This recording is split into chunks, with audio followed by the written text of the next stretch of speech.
to the Maui Planning Commission, June 29th, 2026 at 9 a.m. Actually, it's 9:02. If we could start with roll call, please. Good morning, Chair. Good morning, Commissioners. Roll call. Let's start off with Commissioner Kamai. Here. Commissioner Patel. Present. Commissioner Okoliko. Here. Commissioner Circle Woodburn. Good morning. Here. Commissioner Lin is excused. Commissioner Elizares.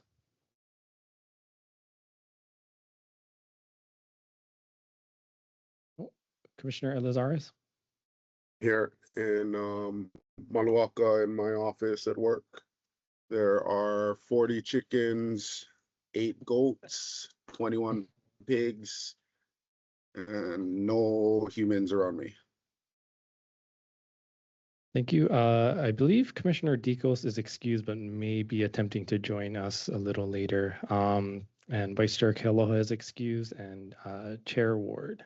And I am present. Thank you. And if we can reach out online, I'm not sure if we have any representatives from the Department of Public Works, Department of Water Supply, Department of Environmental Management, or the Department of OEV Resources. If we have anybody from those departments online, please let us know. Thank you. Hi, Water's here. Thank you. Okay. Thank you for attending. With that, if you could read us into item A1, please. Thank you, Chair. First item of the day is Munikio Hiraga on behalf of Ka'anapali Investments LLC requesting a special management area use permit for a proposed subdivision and construction of 5-lot single-family residential development along with related improvements. This property is located at 2495 Kika'a Drive, and the staff planner assigned to this project is Lori Sanger. Good morning, Chair and Commissioners. I'm Staff Planner Lori Sanger. This application is under your review today because the proposed scope of work will take place at 2495 Kika'a Drive in Lahaina, which is within the special management area, requiring a review of the project under Hawaii Revised Statutes 205A. The Maui Planning Commission rules call for the Commission to review special management area use permits. SMA use permits are projects that the department has deemed to be developments and are valued at over $500,000 for shoreline parcels and $750,000 for parcels that do not abut the shoreline. The applicant is proposing the subdivision and construction of a 5-lot single-family residential development and related improvements, including 2 driveway aprons and the installation of sewer and water laterals. The living areas of the homes will range from 3,146 square feet to 4,080 square feet, and each lot is equipped with a swimming pool. As of this morning, the department Dropbox received 6 letters of opposition. The project will be explained in further detail by the consultant, Ms. Tessa Munikio-ing of Munikio Hiraga and her team on behalf of the applicants, Ka'anapali Investments LLC. Thank you. If you could please introduce yourself and promise to tell the truth. Good morning, Chair Ward, members of the Maui Planning Commission. My name is Tessa Munikio-ing from Munikio Hiraga, and I promise to tell the truth. And we have with our team several others online today. So we'll go ahead and share our screen to put up our slide presentation. I think Eric will be able to get that up for us. And as you're doing that, just as a reminder to the those for testifying, we'll look at the presentation first, and then after the presentation, we will take public testimony. Thank you. So as Laurie mentioned, we're here on behalf of the Kika'a Residences project team, who's proposing or requesting approval of a SMA use permit. And if we go to the next slide, we have a number of people with us today. On behalf of the applicant, we have Bill Duker from Ka'anapali Investments LLC participating online. And here with me today in the room is Chris Duker from Ka'anapali Investments LLC and Forum Partners. We have the project architect Scott Noble online, as well as the landscape architect Brian Maxwell and civil engineer Mike Silva. We also have archaeologist Mike Dega from Scientific Consultant Services present. And joining me today is Eric Pakowitz from Munikio Hiraga, and we served as the planning consultant. So I'll actually turn it over to Eric to go through the presentation. Okay. Eric- Good Eric, morning, you everybody. just state your name. Work on. Eric, if you could just state your name and please swear to this- tell the truth. Sure, Yeah, because no. this isn't even us yet. And if Yes, anybody my name is online can Eric please mute Packowitz. themselves, we can hear your conversations. Thank you. Good morning. My name is Eric Packowitz. I swear to tell the truth. So I'm gonna get us going with a bit of a property overview. Our project site is that red polygon located just off the intersection of Kaanapali Parkway and Keika'a Drive. The total project acreage is 1.6 acres. That's about 69,761 square feet. The project area has been designated urban by the State Land Use Commission, zoned R3 residential by the county. We are within the urban growth boundary of the Maui Island Plan, and the West Maui Community Plan has designated the land in accordance with the zoning as residential. We do want to note that we are in flood zone X. That is an area determined to be outside of the 0.2% annual chance floodplain, so the lowest flood zone designation. We prepared a zoning map showing the project site in yellow, outlined by the red border as R3 residential in the context of the surrounding land uses. And we have some existing condition site photos. So if you can look at the top left photo, the Mauka West view, that is looking up at the project site, which would be located inside of that cart path. This photo was taken from the intersection of Kaanapali Parkway and Keika'a Drive. The opposite view of this is located just below it, titled Makai East View. That would be from the top boundary of the project area, looking down across the project. And then on the right side of the screen, the Maui East view looking up at the proposed project area, and the Makai West view taken from the street would be facing the project area. So our scope of work includes the subdivision of the existing TMK into 5 lots, each of which would contain a 2-story single-family home. The maximum building height for these residences would be 28 feet. The lot size would range from 13,200 square feet to 15,300 square feet, with living areas approximately 3,100 square feet to 4,100 square feet. In addition to the main scope of work, related improvements will include a driveway apron. There will be 2 driveway aprons providing access to all of the homes. And then each lot would incorporate utility improvements, a swimming pool, and landscaping.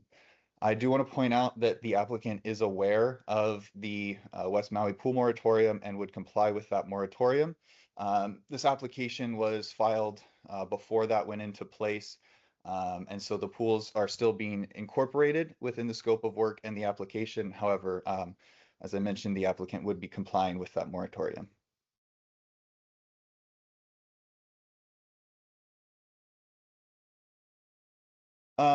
We've gone through a couple stages of design review so far.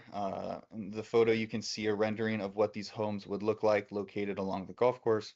Kaanapali Operations Association Design Review Committee granted approval for the design of the project back in January of 2024. And most recently, the Urban Design Review Board voted unanimously to recommend the project for approval with no comments. That was back in December of 2025. We've prepared site and landscape design plans. We can look down at the bottom. That would be the landscape plan. You can see right along here, there would be a retaining wall and a hedge or a vegetation that would provide a physical buffer between these properties and the neighboring golf course, separating and providing space for the residents and the golfers.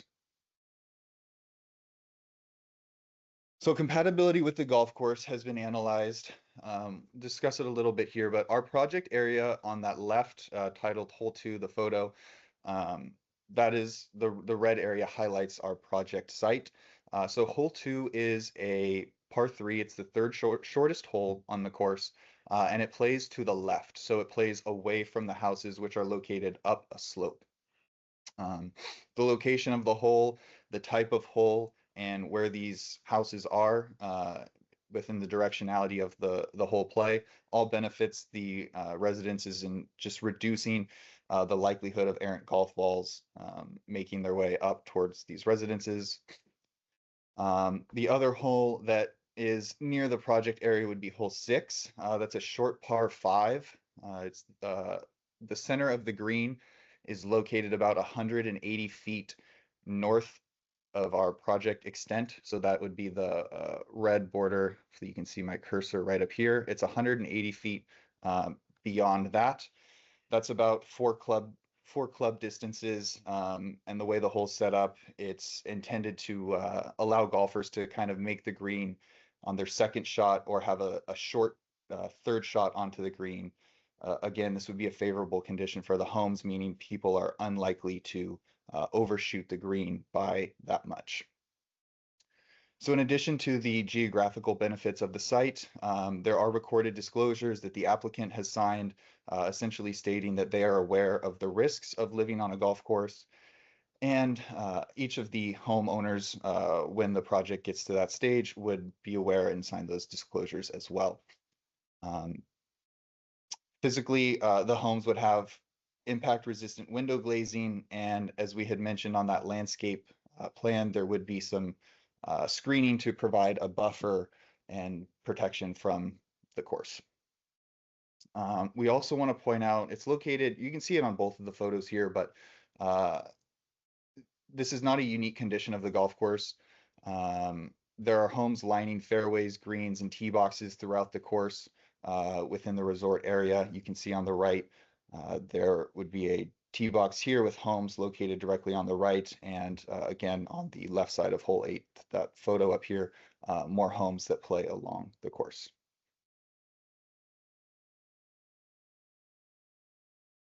We've had several technical reports prepared for the project. We'll discuss the archaeology one specifically in a moment, but those include an archaeology assessment survey and an archaeological monitoring plan. We also had an electrical infrastructure letter, a drainage plan, and sewage flow calculations were prepared. The applicant did consider a TIAR, however, we do not meet the threshold to have a traffic analysis prepared for the site. As there are only 5 single-family homes, the projected trips would be much lower than what would trigger a traffic assessment report.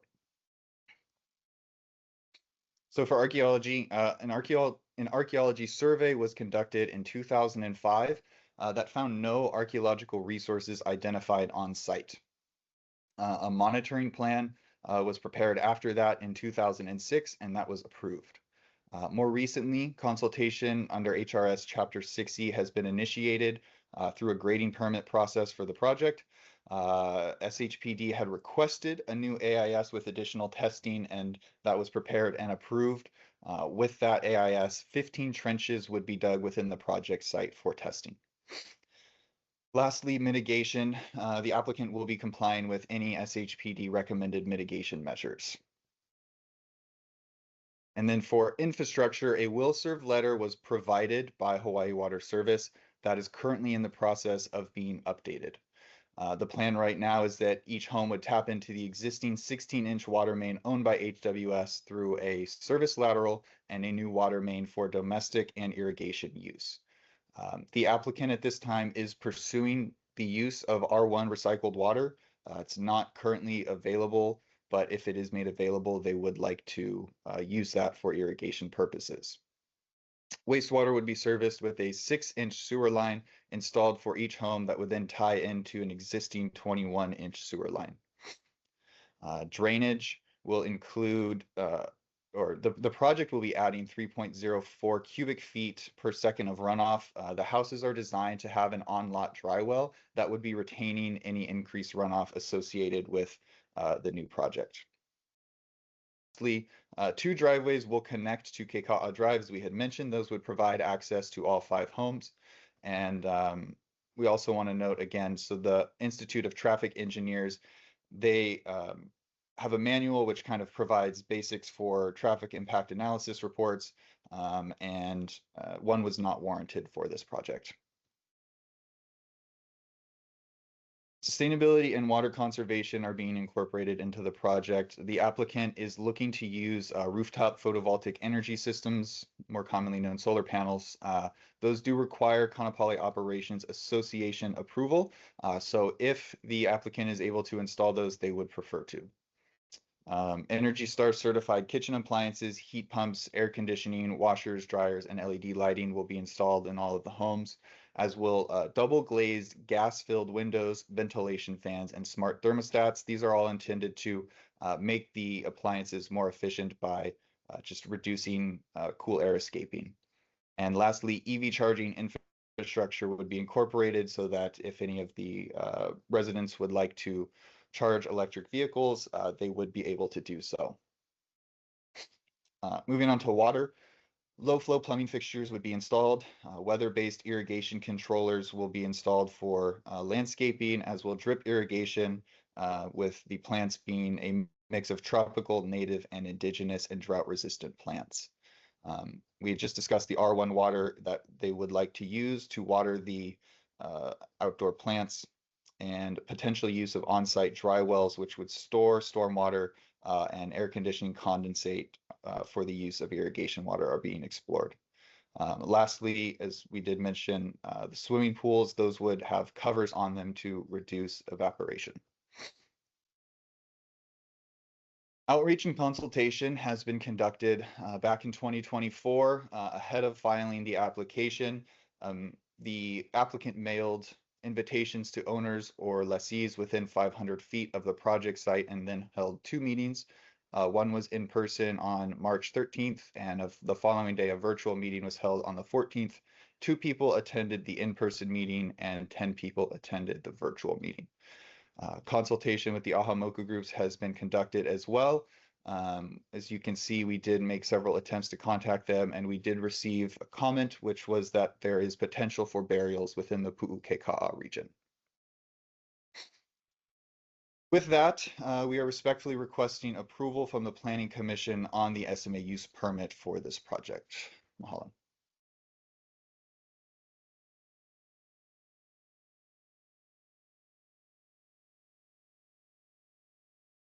Is there anything further with the presentation? No.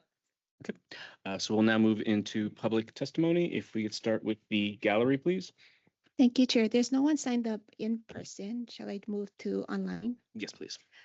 First person will be Paul Brown, to be followed by Nicola and Janet Biffy. Sorry. Okay, and just as a reminder for testimony, testifiers will have 3 minutes for the testimony, and you will need to state your name and swear to tell the truth.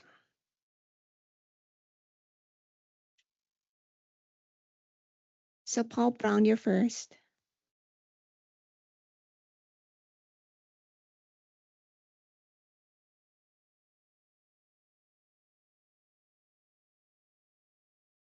I think you need to unmute. Sorry, thank you. My name is Paul Brown. I'm a West Maui resident, and I swear to tell the truth. Aloha, thank you for allowing me to testify in opposition to the Kaanapali project. The biggest factor guiding my opposition is the additional water use which will be generated. Currently, West Maui is under a water development moratorium with no new water meters being issued. Replacement meters are being issued for those rebuilding, but no new water meters. I am unable to get a water meter for my home in Napili, so we utilize rainwater catchment for household use and irrigation. Our total use is less than 3,000 gallons per month or 100 gallons per day. I've been trying to get a water meter for 10 years, but the Department of Water Supply keeps stalling my application and placing hurdle after hurdle in my path. Now, just as we think we're getting close, the moratorium is imposed. Studies have shown that we are currently exceeding the carrying capacity of the West Maui watershed. That means we are drawing out more water from the system than is going into the system. I know supposedly Pu'ukakui is the 3rd wettest spot in the world, but that isn't true anymore. In 2025, the Pu'ukakui water gauge received only 176 inches of rainfall, far below the touted 300 inches per year of the past. Nitrite levels are rising in the aquifer. Springs that flowed out of the ground have dried up. Many have recently mentioned that Lahaina was once considered the Venice of the Pacific, but that was when rainfall was substantially higher, before huge volumes of water were being drawn from the aquifer via wells and when the mountain was chock full of water. It is likely that rainfall totals will continue to decrease, and the only option that we have for sustaining our water supply is to conserve water and to minimize new demands on the supply. There are no reasonably attainable other sources of water. The Kaanapali development does not require a new water meter to be issued by the Department of Water Supply because water will be coming from Kaanapali Water, a private source. But the water all ultimately comes from the same source, the West Maui Aquifer. These homes are a new development and no new water use should be approved. If property owners in West Maui with homes can't obtain a meter for their home, then development of new homes should not be approved, especially as they are likely to be non-owner occupied second homes. As parents, my wife and I followed a few critical principles in raising our children. One was begin with the end in mind. Well, regarding development on Maui, we aren't at the beginning, and hopefully we are closer to the end. The people of Maui need to rely on volunteers such as yourself to look to the future, see where things are heading, and make the hard decision to say no. No new development until we figure out water. No new development until we figure out infrastructure. Mahalo. Thank you for your testimony. Does the applicant have any questions? No questions. Thank you. Okay, thank you. The next testifier, please. Next testifier is Nicola, to be followed by Janet Befi and then Jackie Keefe. Hi, my name's Nicola Durembes, and I'm an owner at Kaanapali Royal. For If the I could opportunity, if I could just pause you just one moment, my apologies. I should have asked the commissioners if they had any questions for the testifier. The previous. Okay, seeing none, apologize for interrupting. Please No continue. no, As a no reminder, just problem. make sure you state your name and swear to tell the truth. Of course. My name is Nicola Durembes, and I'm an owner at Kaanapali Royal, and I swear to tell the truth. Thank you for the opportunity to testify today regarding the proposed 5-home subdivision on Keka'a Drive. I am in opposition of the issuance of a special management area permit, and I have 3 concerns that I want to talk about. The first is water, the second is traffic, and the third is safety. First, water. As we just heard very articulately, West Maui continues to face water constraints, and Lahaina is still rebuilding. County officials have said that water limitations are delaying affordable housing and workforce housing projects because available water needs to be prioritized for the recovery efforts. Given those realities, it seems reasonable to ask whether this is the right time to approve additional residential development that will place further demands on these limited resources. Second, traffic. Keka'a Drive already serves residents, visitors, pedestrians, golf carts, service vehicles, and the Kaanapali trolley. It's a relatively narrow road, and it wasn't designed to function as a major transportation corridor. In addition to the traffic generated by future residents, the project would also bring construction vehicles, equipment deliveries, contractor traffic, and construction worker parking for an extended period of time. Those impacts should be carefully evaluated, particularly on a roadway that already accommodates a mix of transportation uses. Before this project moves forward, I hope the county will take a close look at both the construction and long-term traffic impacts and whether additional mitigation is needed. I appreciate that no current traffic study has been done because it's only 5 houses, but 5 houses on a small roadway is significant, especially in the heart of Kaanapali tourist area. And then finally, safety. Keka'a Drive is heavily used by pedestrians every day. Additional homes means additional driveways and more vehicle movements along a road where many people walk. I'm also concerned about the location directly adjacent to the golf course. At Kaanapali Royal, we have large protective netting because golf balls do occasionally leave the course and enter residential areas. And what we saw in the presentation was only one side of the road of greens. We're on the 16th green. That is a large hole, and golf balls are flying.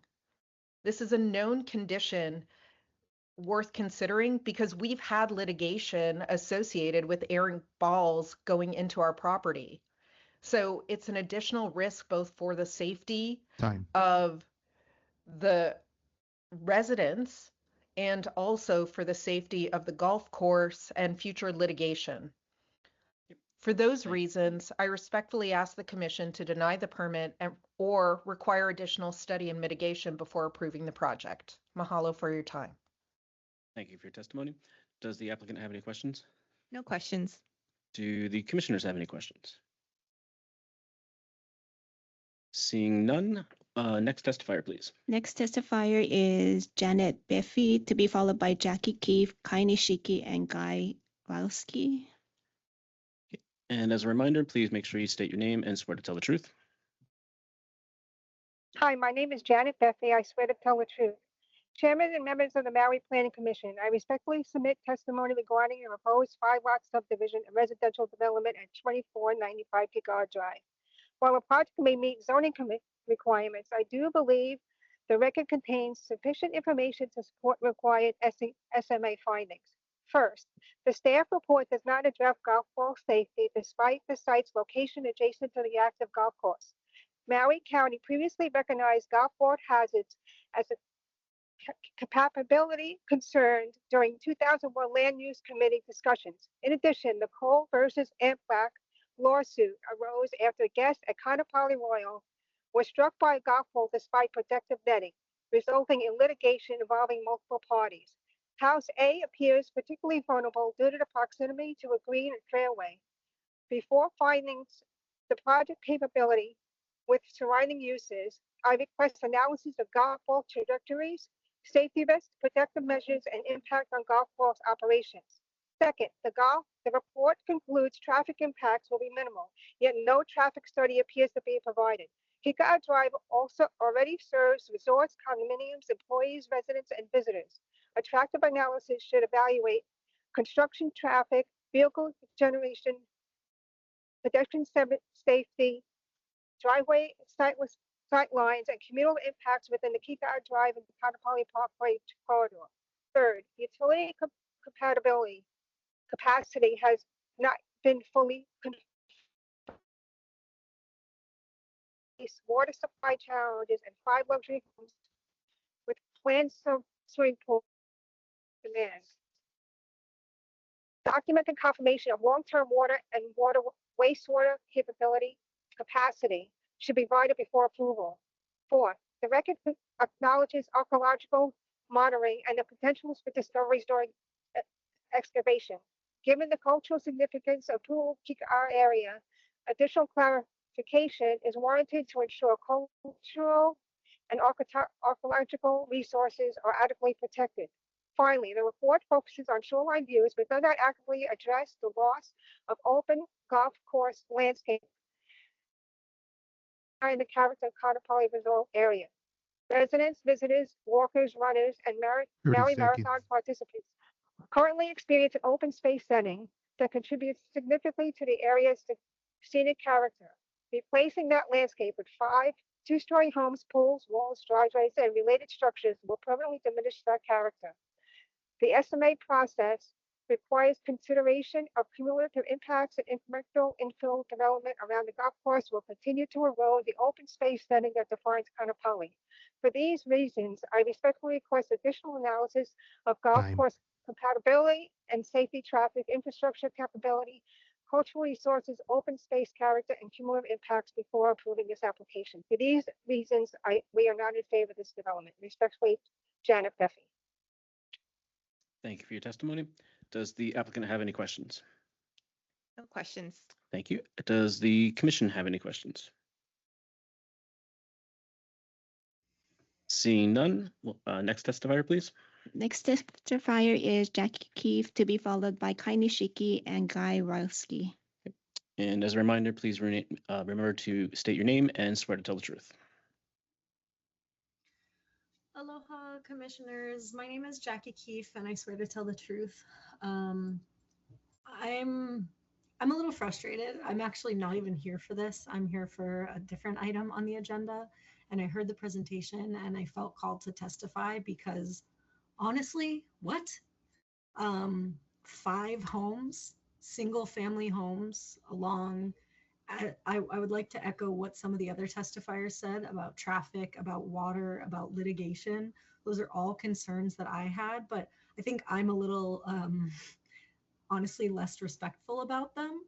Swimming pools, really?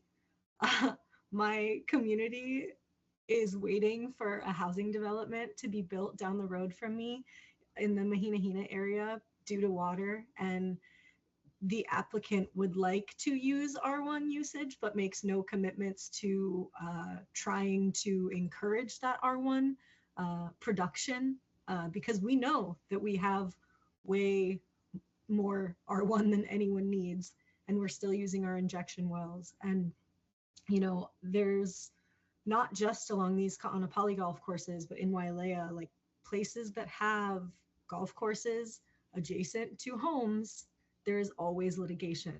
So like, let's just not sign people up for that.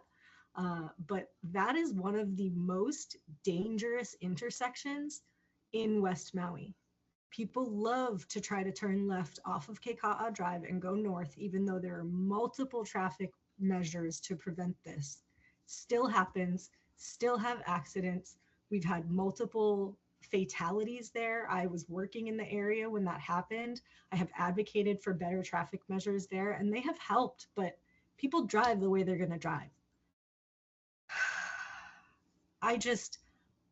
I am not going to ask you to require additional things before passing this project. I am going to ask you to say no to this project. The planning department doesn't have the chutzpah to do that. So please do that. Please vote no on advancing this project. Mahalo for your time. I know you don't get paid, and I really appreciate it. This is probably one of the hardest commissions to serve on. So thank you all very much for your service. Thank you for your testimony. Does the applicant have any questions? No questions. Thank you. Do my fellow commissioners have any questions? Seeing none, we'll move to the next testifier, please. Next testifier is Kai Nishiki, to be followed by Guy Rowski. And as a reminder, please remember to state your name and swear to tell the truth. Aloha Chair, Commission members, Kai Nishiki, and I swear to tell the truth. All I gotta say is this is a wild and tone-deaf proposal. I just don't even know what to say anymore. We have affordable housing projects, workforce housing projects that are being blocked from being able to proceed. They're ready to go, fully entitled. And this kind of proposal comes in like wild. You guys got some balls to come in here and propose this kind of stuff for West Maui. Vacation rental homes, part-time resident homes with pools, massive square footage. Just wild. This is wild times here. I also will not be asking for any conditions later on this agenda. There are conditions that were put on an SMA permit to provide public access, and they flouted the law and gave us the finger for 50 years. And now, you know, you guys are going to be asked to approve a settlement that negates a condition that was put onto a shoreline property. So what is the use of conditions if they can be just flouted and then deemed that they can now just have some temporary path? Like, commission members should be evaluating and asking if the volunteer time that you guys are putting to evaluate these projects and then put conditions on projects that make them less harmful or more acceptable, do those conditions actually mean anything? Who's enforcing them? And can they now just be temporary and separated from the project? So this project right here just needs to be voted down, completely inappropriate, and pretty much just like more slaps in the face to the West Maui community. There's no greater need than affordable housing in West Maui, yet it's not, it's being blocked. And this kind of thing, 30 if this seconds. moves forward, I hope that the Planning Commission and the Planning Department and the county are thoroughly ashamed of themselves. No blame her. Are you finished with your testimony? That's a complicated one. I am. Okay, thank you for your testimony. Does the applicant have any questions? No questions. Do my fellow commissioners have any questions? Seeing none, next testifier, please. Last person I have signed up is Guy Rowski. Okay, and as a reminder, please remember to state your name and swear to tell the truth. My name is Greg Rilsky, and I swear to tell the truth. Once again, we have a water usage issue. I am a Lahaina resident, and the water is super important. And I know I've testified in the past regarding this, and this makes no sense to put these 5 homes on a street that I traverse quite frequently, whether it's on foot or my bicycle. The street is not very wide. There's no parking on either side. It pretty much takes you from Whalers Village to the Royal Lahaina. So the road itself feels inadequate to be able to have construction materials, all the big trucks, all the bulldozing, all the other things that are going to happen. It's going to affect that. In addition to the trolley and regular ways, like the Maui County bus runs down that street. So just having the safety element just seems kind of like a no-brainer. The golf course, we know golf, you can't golf in parks. So, the idea that they're building right next to the golf course doesn't make a lot of sense. I echo the thoughts of everyone that has been testifying in opposition of this. I'm in opposition of this. And kind of the last thing I want to touch on the Kainishiki's point is, like, are there enforcement mechanisms? So if there are conditions applied, are they meaningless? Like, is there enforcement? Is this something that the commission handles, or is this something that has to go to the county council? And as commissioners, if you do put conditions and they're not enforceable, doesn't that make you a little angry? So I'll just finish again in opposition to this. I'm also here for another item coming up. I just wanted to chime in and just say the water usage in itself should be a pretty clear indicator that this shouldn't be approved. And I'm just grateful that all SMAs have to come before the Planning Commission so that you do have an opportunity to objectively look at this. And hopefully the water issue is kind of becomes a litmus test for anything going forward, considering we still have affordable housing projects that are stuck because of water. Thank you very much. Thank you for your testimony. Does the applicant have any questions? No questions. Do my fellow commissioners have any questions? Seeing none, next testifier, please. There's no one else signed up, Chair. Thank you. Thank you. Do we have anybody left in the gallery? Seeing no one, public testimony will close in 3, 2, 1. Public testimony is now closed, and I will open this up for questions to the applicant from the commissioners. Also say if the applicant has an opportunity to respond to any of the testimony to start off. Maybe that'll help. Yeah. And before that, actually, I'm being told that the applicant has an opportunity to testify to any, respond to any of the testimony that was been provided. So any comments? Yeah, thank you very much. I'll just maybe address testimony related to water, and the applicant does recognize the shortage, the water situation in West Maui, and has worked hard to reduce the water demand for the project. A number of changes have been made prior to coming to the commission. One example is the swimming pool design has been modified from an original design that was a curved pool design to a more square rectangular design that's more compatible with swimming pool covers. And the applicant, again, does recognize that those pools cannot be constructed until the moratorium is lifted. So there's awareness of that. And with respect to the R1 water, the applicant has had conversations with the golf course to see if the R1 can be used for irrigation. So that's something that they are seriously pursuing. But overall, a number of changes have been made to reduce the water usage for the property. Thank you. Okay, thank you. And questions from the commissioners to the applicant?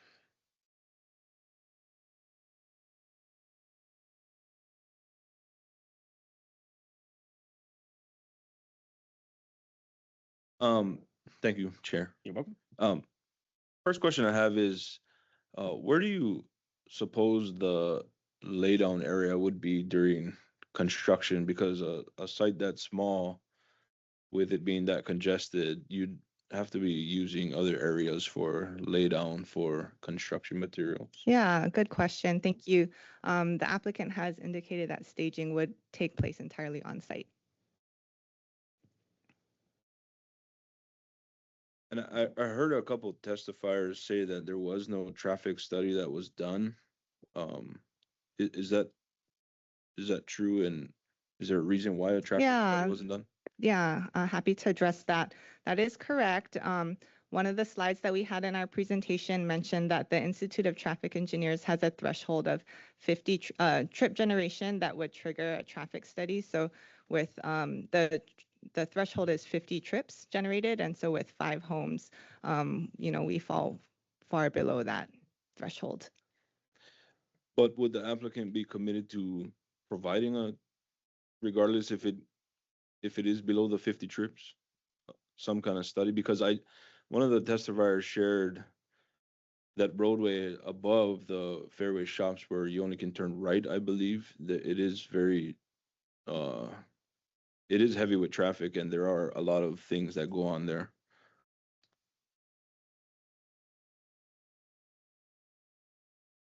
Okay, the applicant's willing to have a traffic engineer provide a memo addressing traffic conditions as part of the preliminary compliance report that would be submitted with the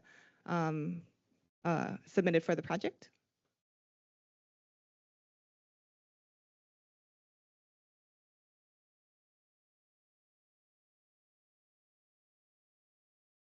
Anybody else have questions? No one has any more. You can keep going. Keep going? Okay, thank you.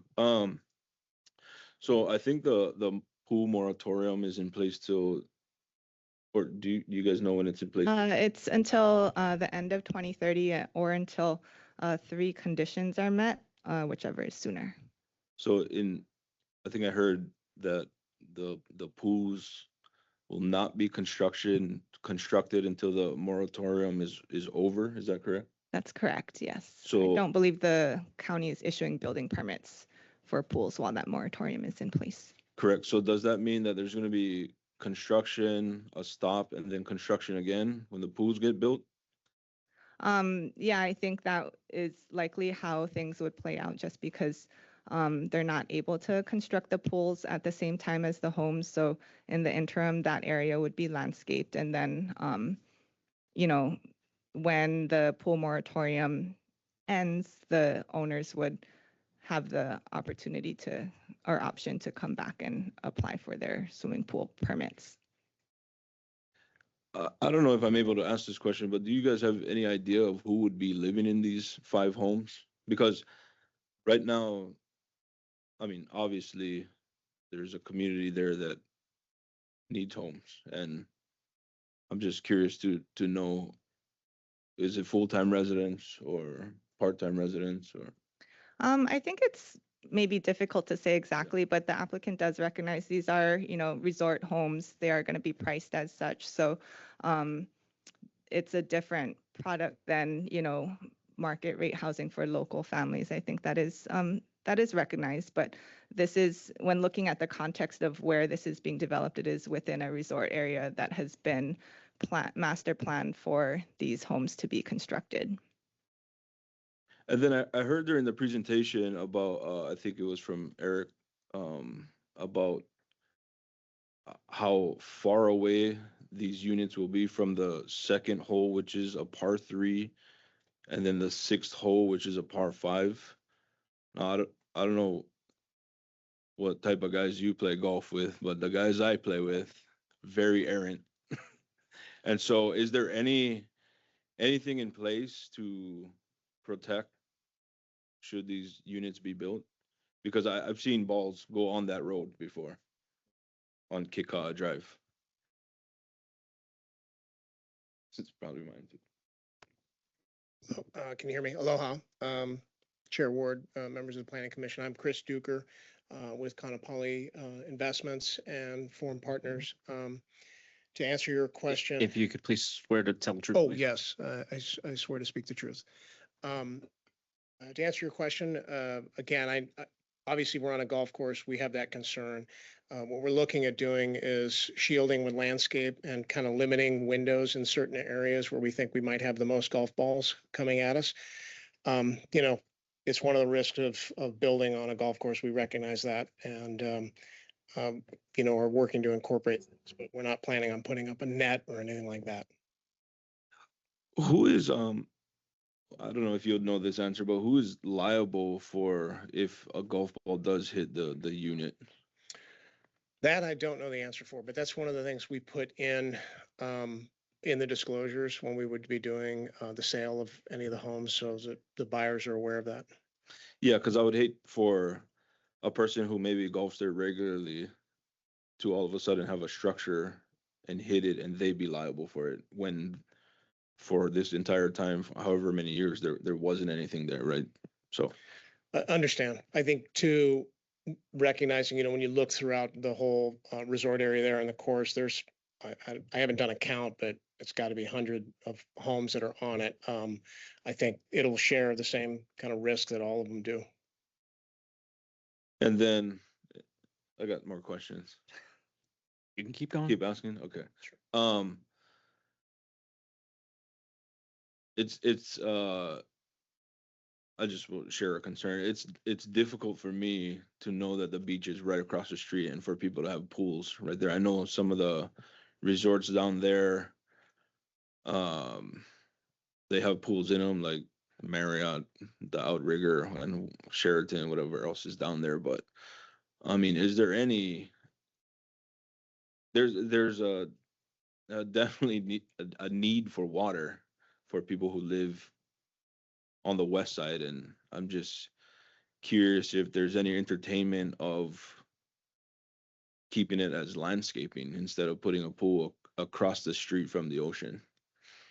I understand. It's a great question. I think, you know, it's interesting. Some people prefer pools. I'm with you. I like the ocean. You know, but and we totally respect and understand the situation that Maui's in. We have other projects here on Maui that we're working on, including affordable housing, and so we understand, you know, acutely the issue. I think with the swimming pools, we respect the moratorium, and until such time that, you know, it makes sense for the county decides, hey, it's okay again to build pools. We're obviously going to adhere to that and respect that and understand it. I think at some point in the future, though, you know, like many homes, whether here in Maui or anywhere through the state, if somebody wants to build a pool, we don't want to preclude that from happening if and when there's enough water to do so.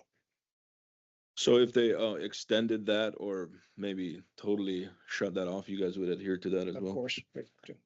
Have you guys talked to the, or I guess my question would be, would there be an obstruction of view from the units that are behind where those units are being built? Actually, we have, Eric, if it's okay if we show you some other view context that we have within the presentation. Eric, can you pull up some of the slides at the end that show the view?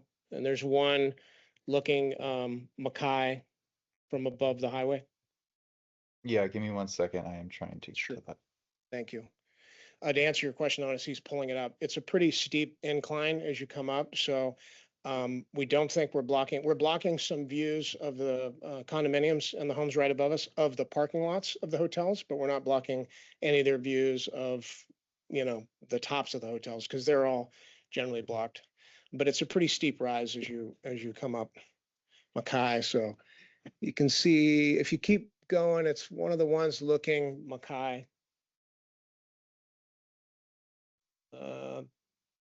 Keep going. I think there's a tighter one. There you go. Yeah, that's by the 16th hole. Yeah. Is that correct? So you can kind of see where we'll come in, and you know, as the road comes down, it's a pretty steep grade there.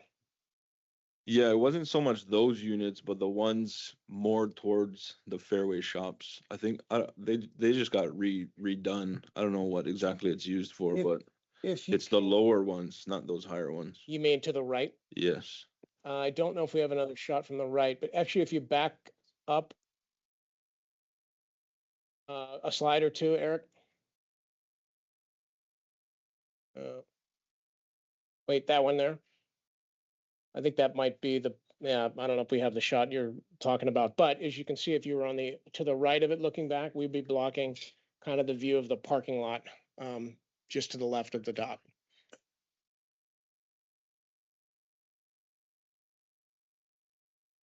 I think that's all the questions that I have. For now. Any questions from my fellow commissioners?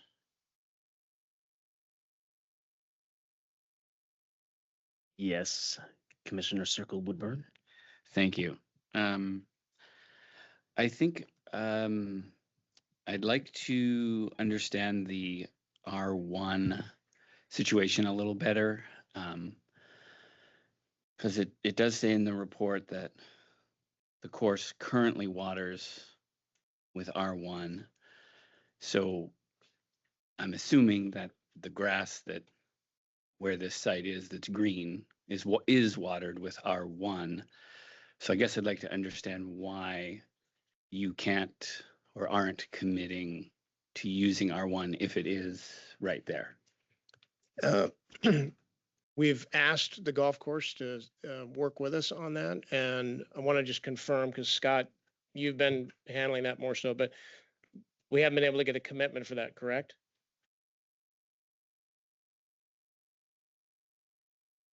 Yeah, correct. It has to go through the golf course ownership management process.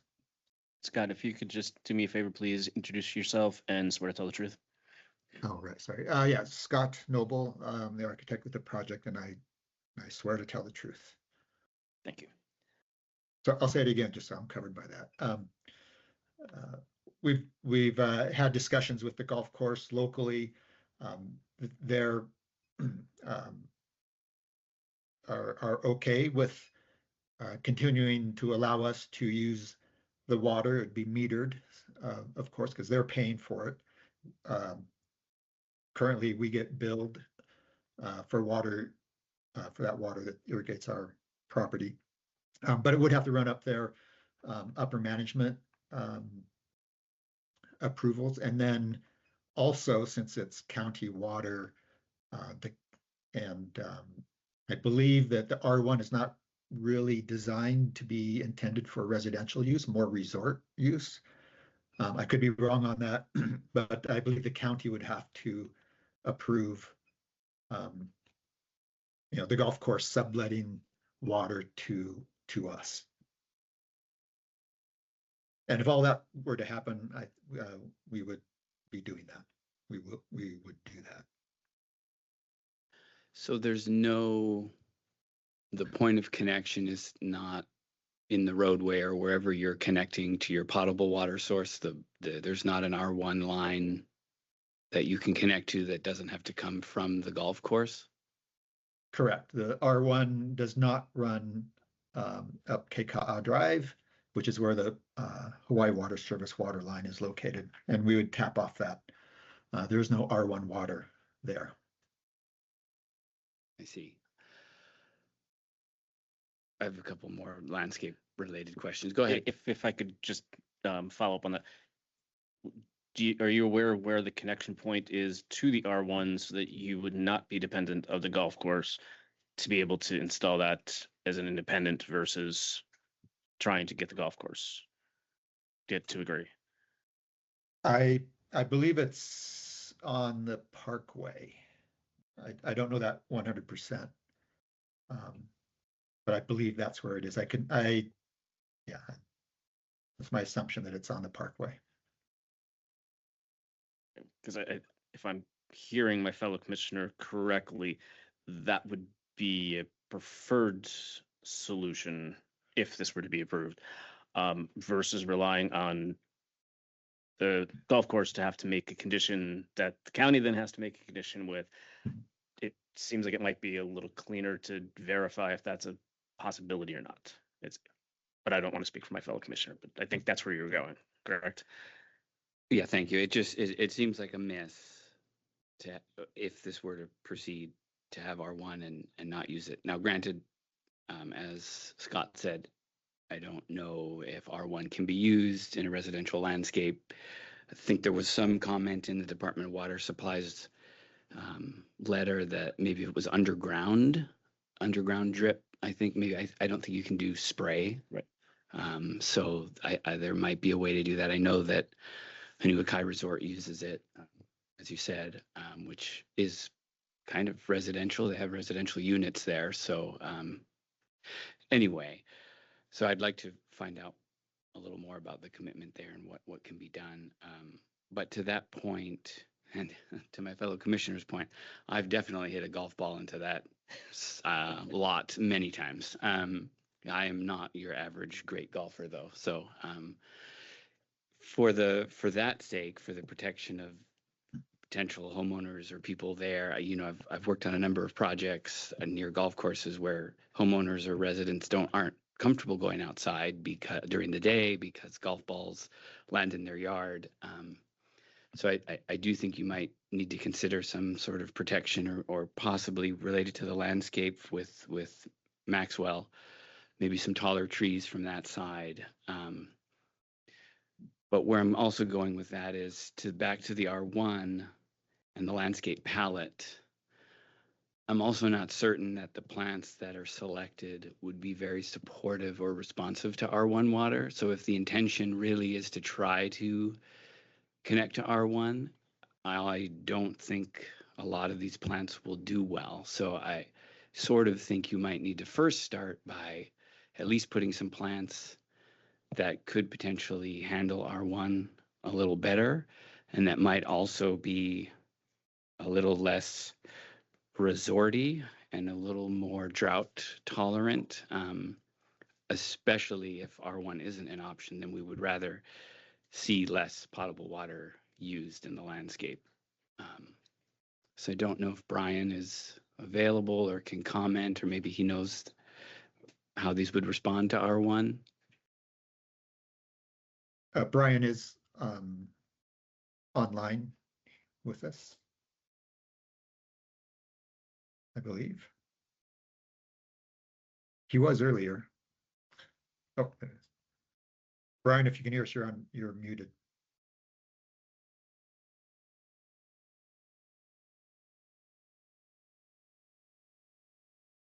Doesn't appear that he's potentially on.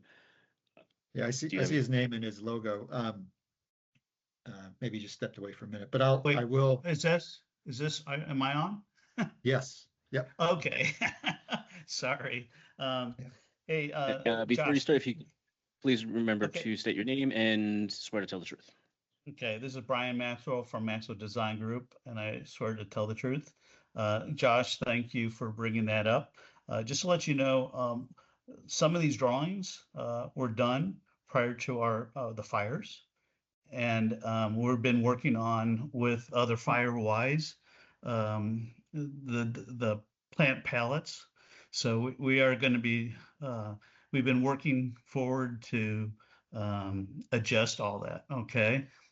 So basically, just like we had done multiple projects, even residential with R1 water, and generally you have to go to the health department to get all the approvals. So what we're going to be doing is, if we have the ability to do R1, we will make sure that the plants can handle the salt and the hardening of that water. So we have done projects in the past using it. So to answer your question, we're going to be using more hardy plants for that. Okay. Thanks, Brian. Wait, don't go away though. I have another question for you.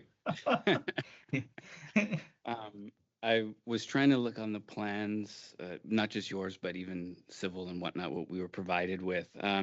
Yes. The driveways appear to be grass joints and i.e. maybe somewhat of a permeable paving material. I don't know if that question's for you or maybe the applicant, but I didn't see irrigation in that area. So I guess I'm just trying to understand if that will remain as grass joints and permeable, or if that's just not picked up in final drawings. Yeah. One of the things that we had looked at is synthetic lawn in those areas. So that may be a way of keeping the water down. If we have our one water, we'd probably put in some drip or some additional sprays in that area.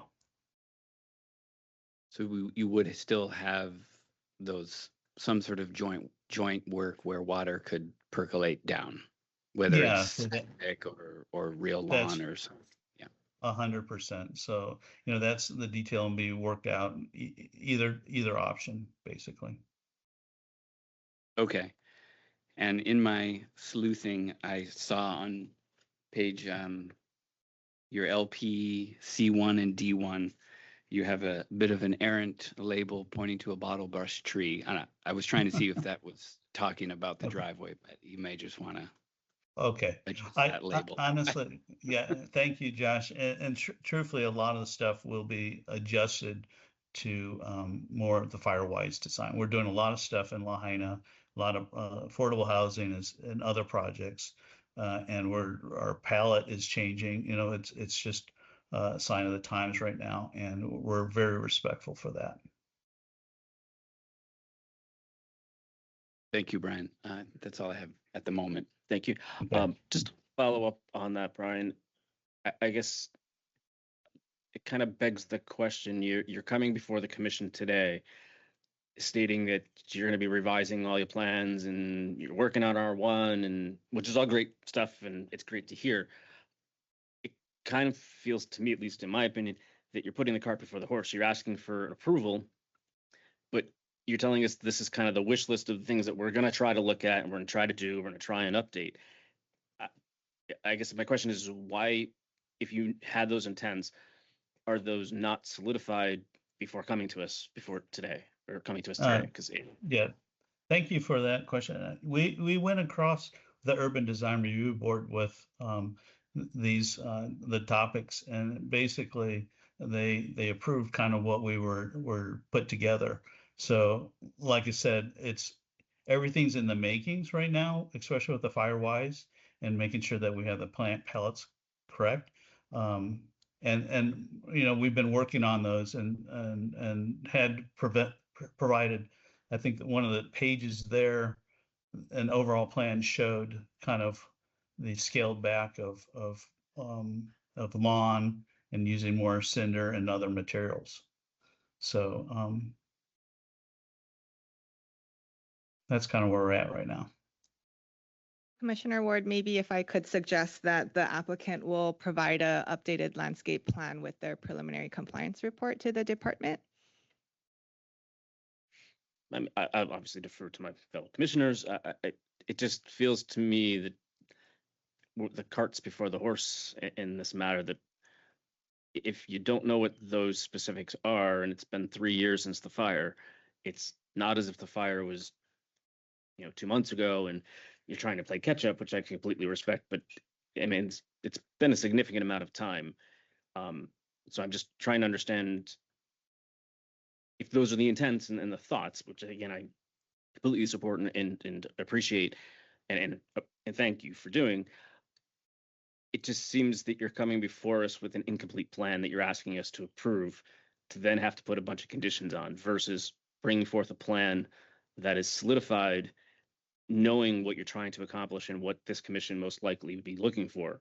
So I'm just trying to understand where it feels like there's a gap missing there, but I will stop speaking and let my fellow commissioners chime in if they wish to.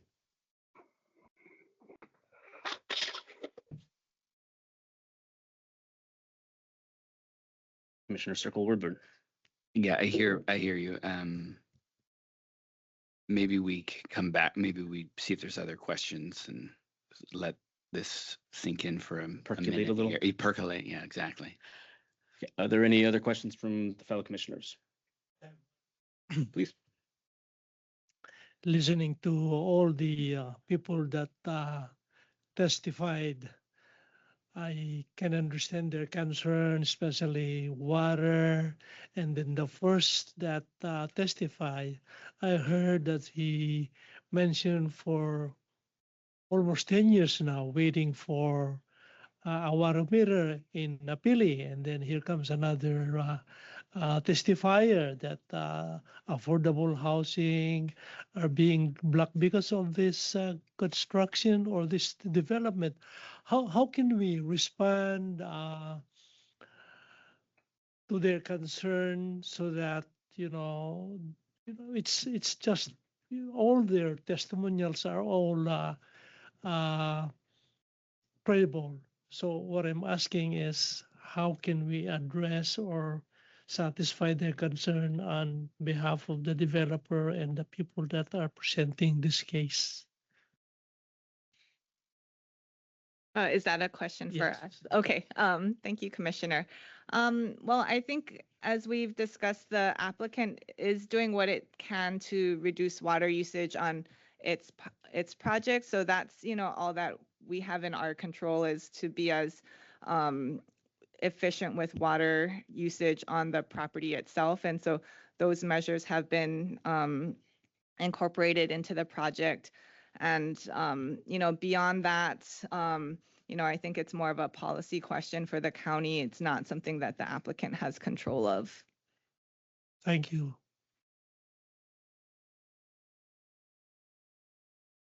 Any other questions from my fellow commissioners?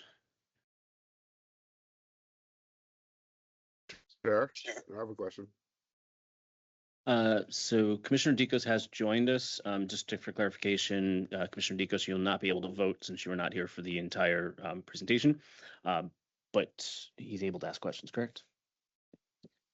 I think I've been on since the beginning, since the presentation started. So I might have been off screen. I don't know how many screens you got on there. Okay. But I was on, I think I got cut out one for about half a testimony. Okay, yeah, I have a concern potentially with voting then, but as far as participation, the HRS 91-11 talks about voting, essentially. It says that you can't vote on an item if you haven't read and considered the whole record. So I think at this point you could participate, but voting, if you were out for part of that or missed some of the testimony, I don't want to deal with an appealable issue there.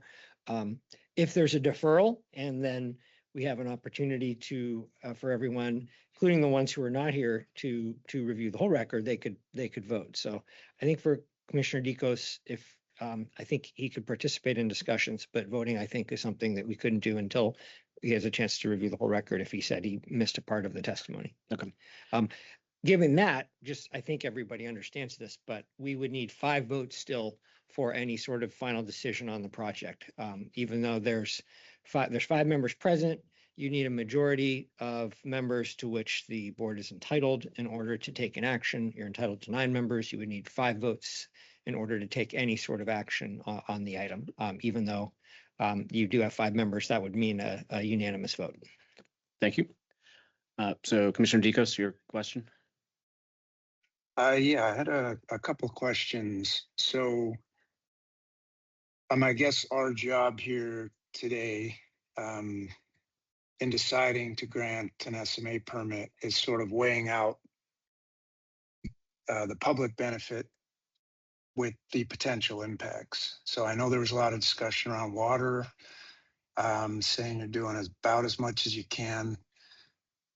In this particular case, because our community, all our plans and policies, there's not a whole lot there that showcase luxury development as a community benefit overall. So we really look at how well are the impacts being mitigated.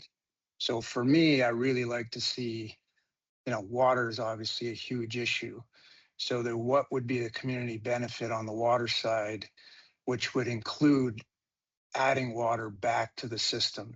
So I know you're trying to reduce water usage, potentially use R1, use all the low flow fixtures. These are all mitigation to reduce the impact. But in this case, I'm looking for what is the give back to the community. So if you had a plan to, I don't know how many other properties you own, but to retrofit all of those appliances and fixtures, and so the math ended up being more water being put into the aquifer rather than withdrawing it, that would be a public benefit. So I'll ask that as my first question. Is there any potential to demonstrate that there is a net positive water contribution coming from this project? Mahalo, that's a great question, and I understand the line of thinking there. Unfortunately, we don't at this time own any other properties on Maui. We are working as developers on other projects on Maui of affordable housing, and then also helping rebuild some of the shopping centers in Lahaina for the Weinberg Foundation. Certainly, one thing to note, in 2005, the property was originally zoned A2 for multifamily, a greater density. It was downzoned in 2005 for this single family residence. And, it's stipulated that we won't do vacation rentals, nightly rentals. These are meant to be, homes where people are living in them, for sale homes. And in terms of the water, I think the fact that it's not zoned as high as it was, that it's come down, I think, we've already done that, so I don't know if we could get credit as a give there, but that's something. But in terms of being able to provide direct additional water back, no, we don't have the ability to do that. But we're certainly, as you talked about before, we're definitely willing to commit if we can get through the process of allowing for the R1 and the landscaping. We want to do that. We don't want, that's obviously a no-brainer being on a golf course. If we can do that, we want to reduce the water in any way, shape, and form we can. So we will commit to that if we're able to do it. And again, there's some rules that we're not sure we're going to be able to on a residential lot. But I don't know if I've answered your question, but. Yeah, and just to clarify, I'm weighing, if this project doesn't go through, what is that net result to the community, right? There's basically, the water remains the same usage. So just a reduction in usage, reduction in impact is not really helping me with the community benefit. So I'll just move on. I think you've answered the water, but it's a smaller project, but there is a construction waste impact. 40% of our landfills are construction waste. 40% of our carbon emissions are from development. So I'm wondering how are you planning to not only eliminate those impacts in this project, but have a community positive? Like, how are you drawing out carbon in other ways to have a net negative carbon footprint as well as the waste stream? Well, we will develop these, new homes now. Materials that are being used are much more efficient and environmentally friendly than they have been in the past. We will, I'd have to look. I don't know where we would fall on a LEED certification or a LEED equivalent. I don't have that information in front of me, but we could look at that certainly. On all of our projects, most of the projects across the state that we do, the larger commercial ones and affordable housing, we're always striving to do a LEED Silver equivalent or better. So that is in our wheelhouse, and we think about that every day and everything we do. I don't have a specific answer for you on these particular homes right now. Okay. I will say too, one thing about the water as well. We all know, right? It's coming from the aquifer, and the impact is anyone using water, it's affecting it. The water that we're getting from, Hawaii Water Service here that's allocated, that was put together, originally for, again, an apartment zone site that is now single family. They have that, they've accounted or had that allowance for the water. Now, I understand it's coming from somewhere in drawing, but I don't know if, even if this project isn't approved, I don't know that water is going to end up in reality. Yes, it's there, but whether it gets allocated to another home site or another project, I don't know, because this is the private water. Okay, and my last, obviously, we've heard some testimony on wastewater. The R1 is obviously tied to that, but you also will be producing wastewater. Not a whole lot, 5 families, but it is a contribution that is going to the impact, that gets partially injected. I'm just curious, it sounds like it's just a straight hookup to the sewer system, so there'll be that contribution of wastewater going into the system. That's not being offset in any way. You're not reducing wastewater in any way. That is correct. And okay, we will pay, the fees we pay go towards the management of that, obviously, but you are correct. Okay. Just for the future, I know you mentioned lead, silver. These are all ways to lessen the damage. They are better than the standard. There are ways to go even beyond that. We've had a living building challenge project in front of us a few weeks ago.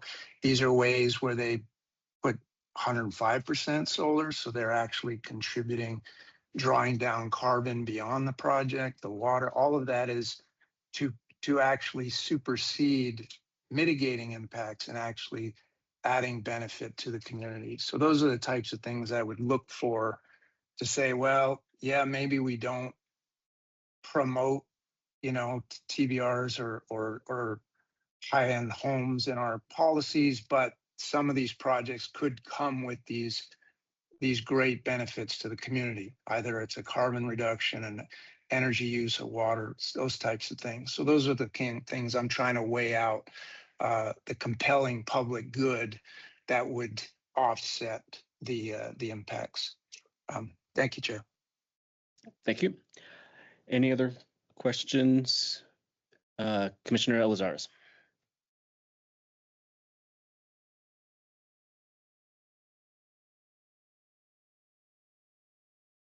Commissioner Elizares, my internet's like,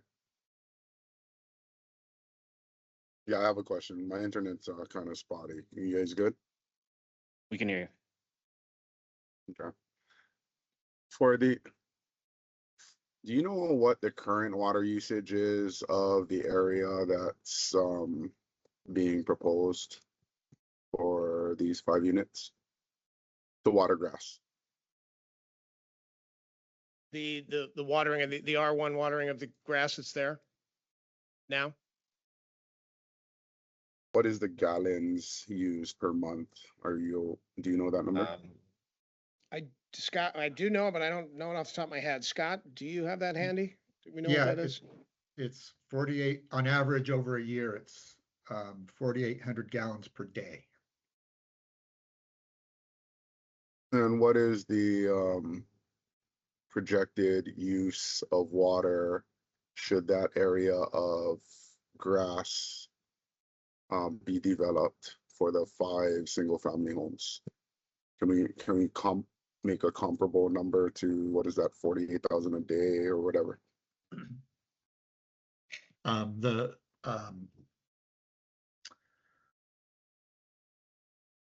Yes, I was just trying to remember the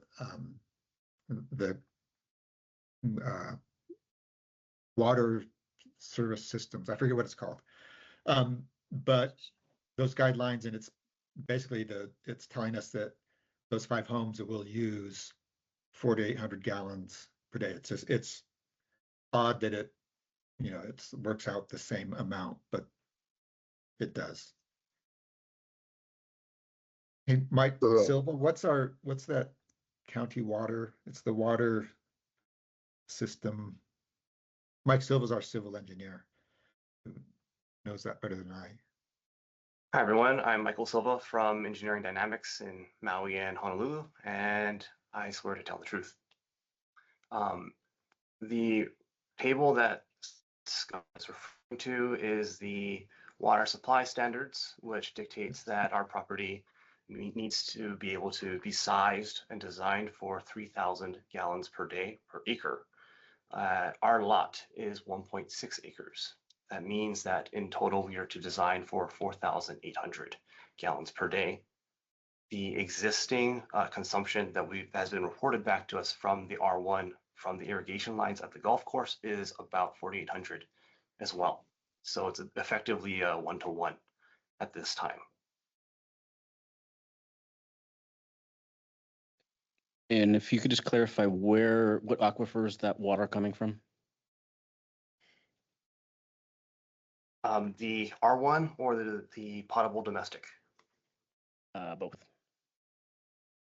The R1 is being provided by the County of Maui via the golf course. Access through that would require an easement or some sort of agreement because the property is landlocked by the golf course to accessing the R1. There is a 16-inch water main provided by HWS, and they are a separate provider from the Maui County Department of Water Supply. So there's a lot of the demand issues that are very separate from what DWS is currently going through right now. But I was asking which aquifer it comes from. I do believe it is from the West Maui aquifer, but I believe that HWS is purchasing the water from a separate private provider that DWS is working with right now, but not able to achieve water supply from. And just to clarify that currently it's R1 being used. If this project would go forward, it would all become potable water. So it's not really a 1-to-1 ratio. Am I correct? You are correct.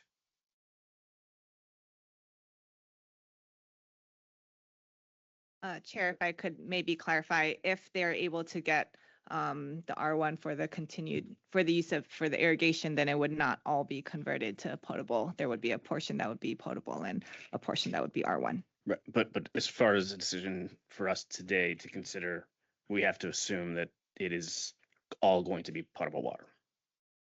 Understand. Thanks. Any other questions from my commissioners?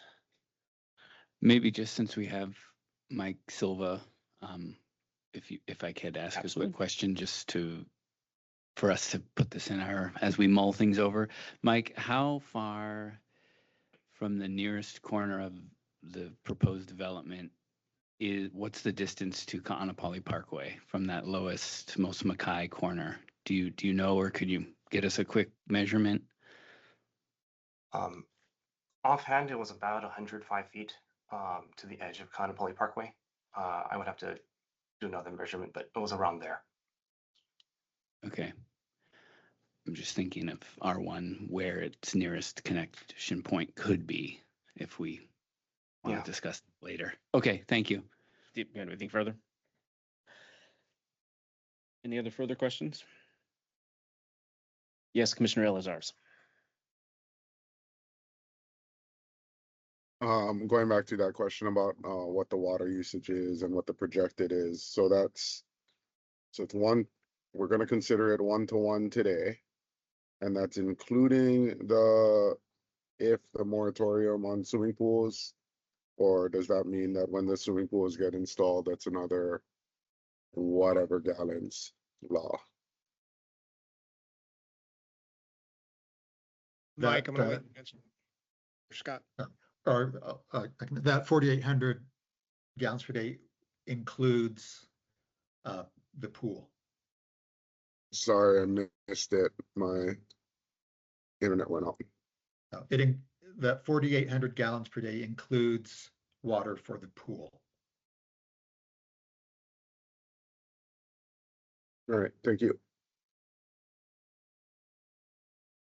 If we have the Department of Water Supply on, if you could potentially comment on preference of water utilization for swimming pools versus landscaping, to give the commissioners a perspective of what the preference would be.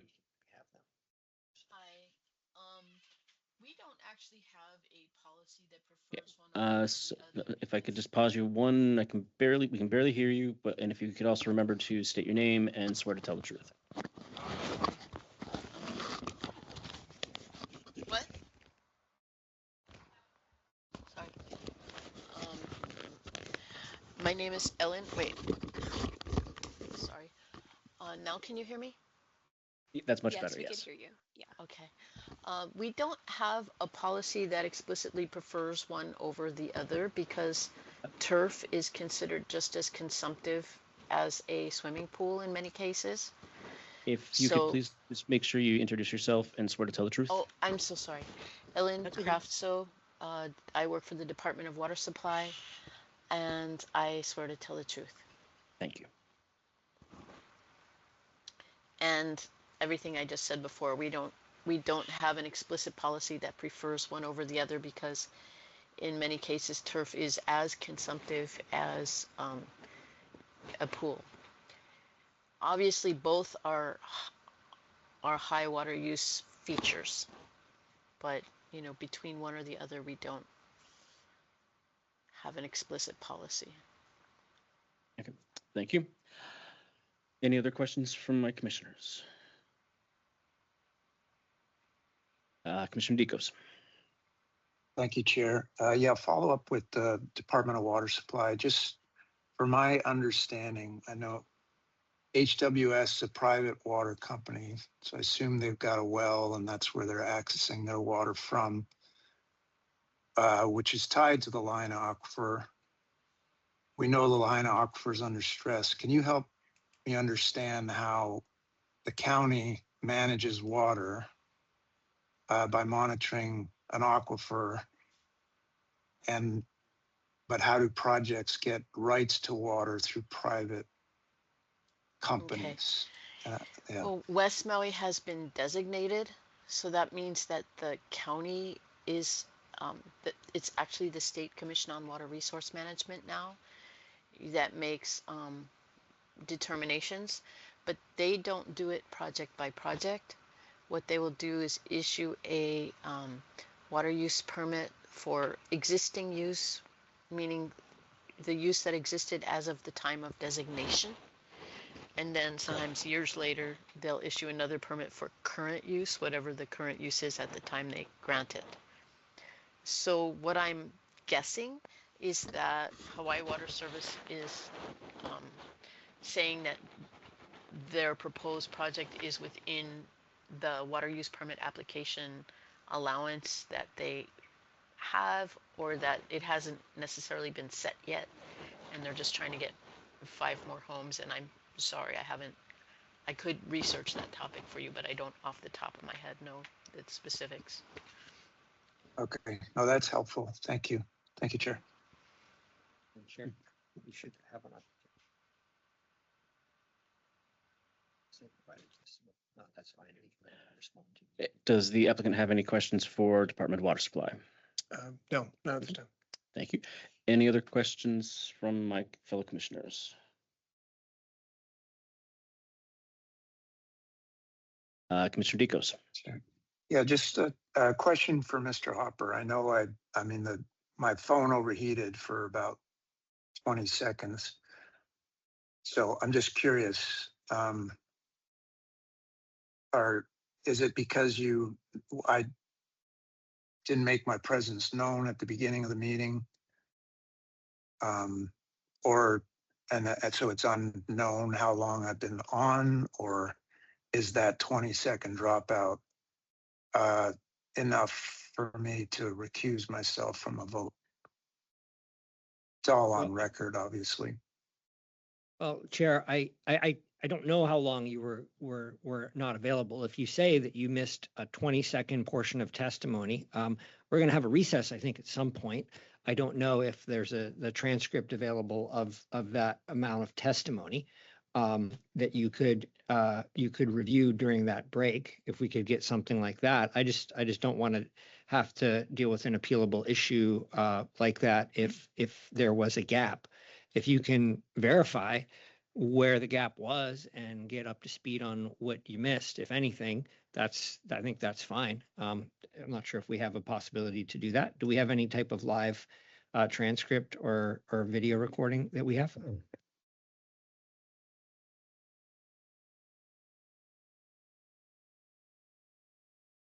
Chair, there is transcripts available through the team, so if he goes up to the top of, If you could just make sure you state who you are and swear to tell the truth. Oh, well, he doesn't have to get, he's staff, he doesn't make testimony, but yeah, he has to say who he is on the record. Say who he is. Gino Kamato, SBC, I promise to tell the truth. Thank you. Chair Commissioner Dicos at the top, if you want to click on your team's board under more, you should be able to click on one of the tabs with transcripts. And if you want to just scroll to wherever you missed or have need some reference board, you can go there. Okay, Yeah, just so I'm, yeah. Yeah, so if at the next recess, you're able to come up to speed on any portion you missed, and before voting, verify you've had the chance to read the entire record or review the entire record, and that you've actually been here the entire time, because I did not realize that because we didn't see you on. You technically don't need to be visible if there's a quorum, otherwise visible.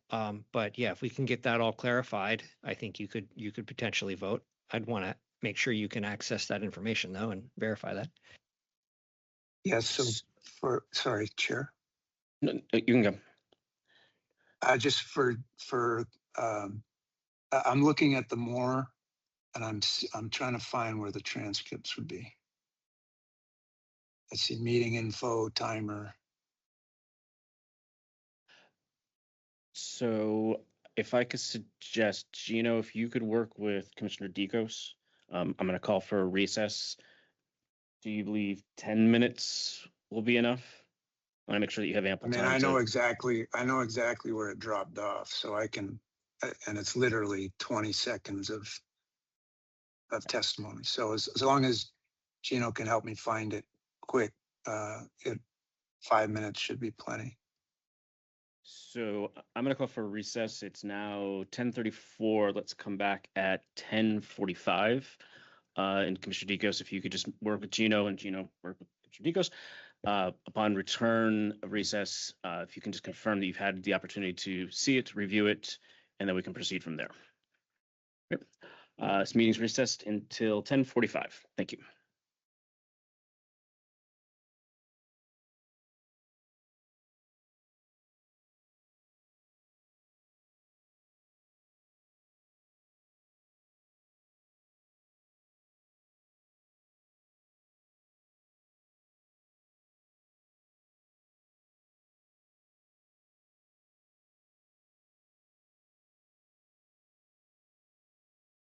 Of June 9th, 2026. If I could call this meeting back into order. Meaning the gallery, if you could please pay attention.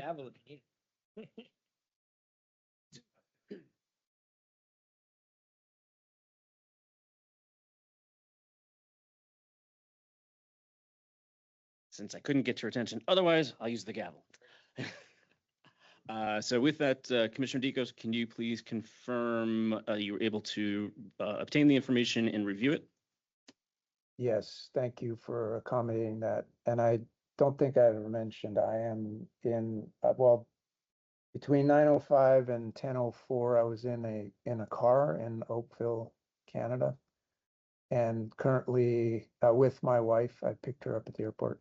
She was in the vehicle with me. And then from 10:04 until now, I've been in the hotel room in Oakville, also with my wife present.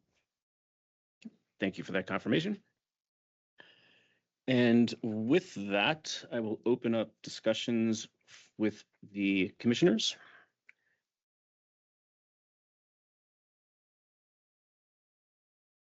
Don't everybody jump at once.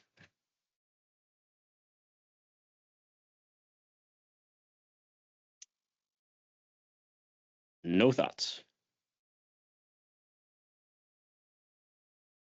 Okay, if there are no thoughts, with that, I guess we would move to staff's recommendation. Okay, so before giving the recommendation, the department would like to make an amendment to condition number 8 to add the word completed so that the condition reads, that an archaeological inventory survey will be completed, and SHPD will be notified via email at the commencement and completion of the AIS fieldwork. Furthermore, within 30 days of the completion, the applicant shall transmit to SHPD for review and acceptance a brief EIS letter report of findings for review and acceptance prior to initiation of the project. Thank you. Okay, the application meets the criteria for an SMA use permit, and the department recommends approval based on the 10 conditions listed in the staff report and recommendation. In consideration of the foregoing, the department recommends that the Maui Planning Commission adopt the department's report and recommendation prepared for the June 9th, 2026 meeting as its findings of fact, conclusion of law, and decision in order, and to authorize the Director of Planning to transmit said written decision in order on behalf of the Planning Commission. Thank you.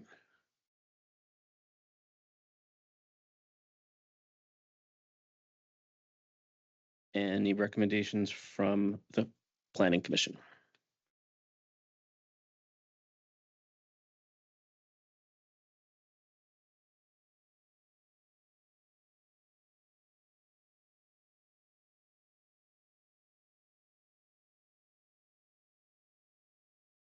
I just have a question, Chair. Sure. If I can.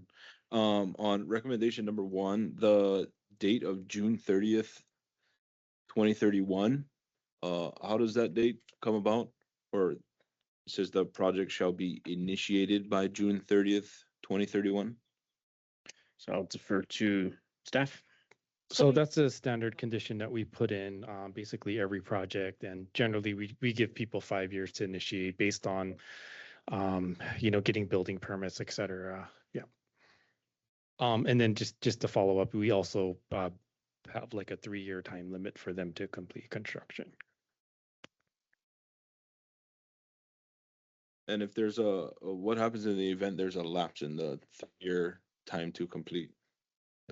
They would have to come for an amendment. Yeah.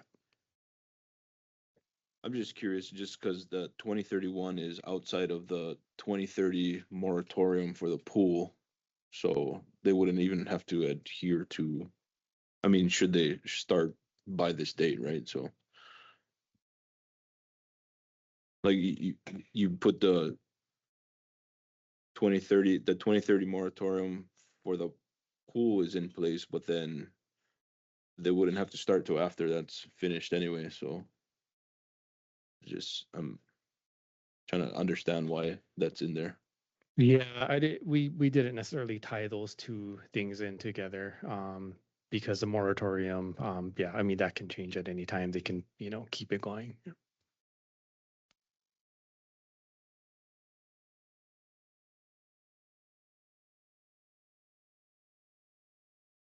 Thank you. You're welcome. Any recommendations from the commissioners? Commissioner Circle Woodburn. Again, as I still need to understand this process a little better before we can propose an amendment or a condition, we have to make a motion. Correct. One way or another. Right. A motion would need to be made second. We can then open it for discussion, and then an amendment can be made to that motion, or you can make the motion with the amendment. What I would propose, we don't know if we can do yet, or we need more input from a department. That all happens at the same time. Well, if you don't have sufficient information to make a decision, the action would be to defer and request that you get that information and specify what information you would need, and that would have to be gathered or otherwise provided for another meeting. So that would be if you don't have, and you've certainly done that before, if you don't have sufficient information in the record to make a decision, you could do that. That's a different kind of motion. That would be to defer and require that the applicant or planning department provide you with, and then provide a list. So that's an option as well. Okay, thanks. Is that an action that is there an action you would like to recommend? Well, you could also continue to ask about information. Maybe there's something, I certainly know that I may have something in a large record. So if there's information you need, you could ask about it. But yes, if it's confirmed it's not available, that's an option to defer. Okay. Commissioner Elizares. I'd like to make a motion to defer.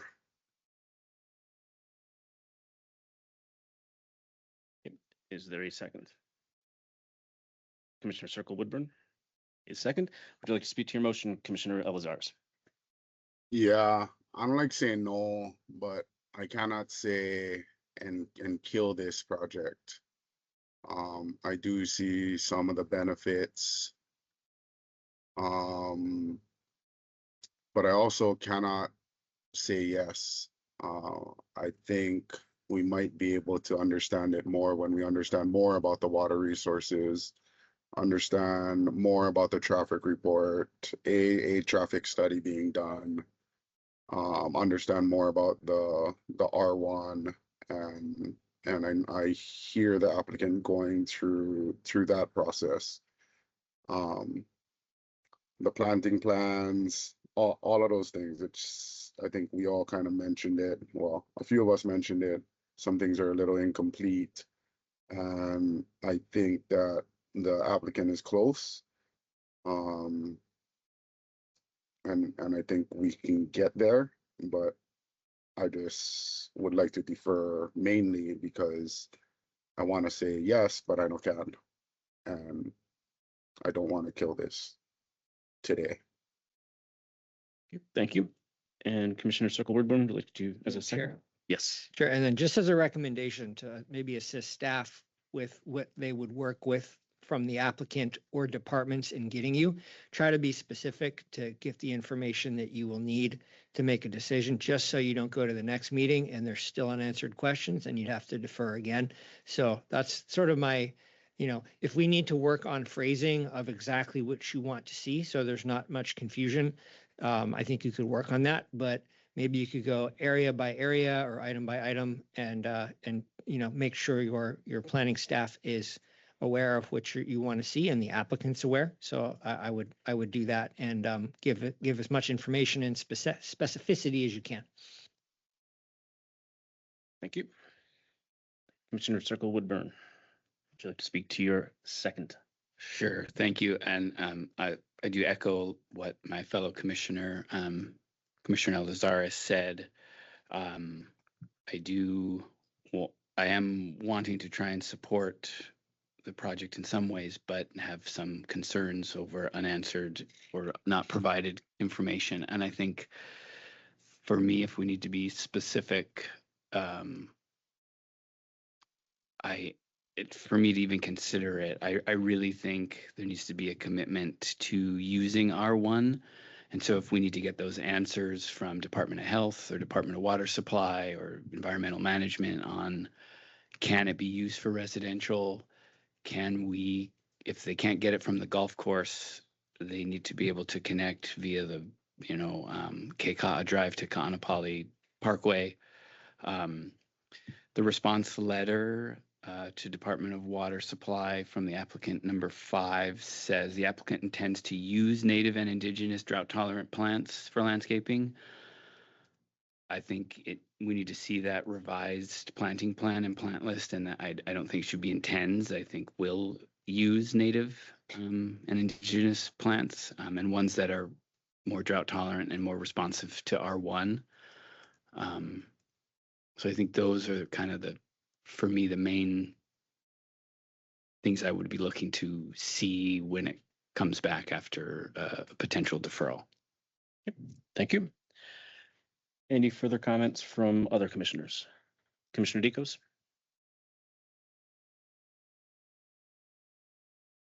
Yeah, thank you, Chair. I raised this issue. It's one of our 3 criteria that we have to weigh against these projects. The development will not have any significant adverse environmental or ecological effect, or adverse effects are minimized and clearly outweighed by public health, safety, or compelling public interest.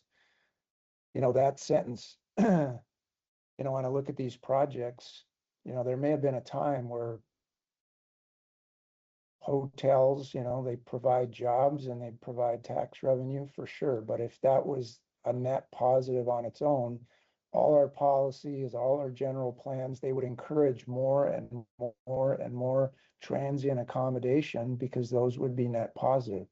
But we've reached a point where the negatives of these types of projects outweigh. So our West Maui Community Plan, our Island-wide plan, our general plans all put limits and caps on these types of projects because the impacts are not there. There is no overwhelming or compelling public interest. So I understand people are, hey, we're gonna, maybe we can throw solar on it. Maybe we can do R1.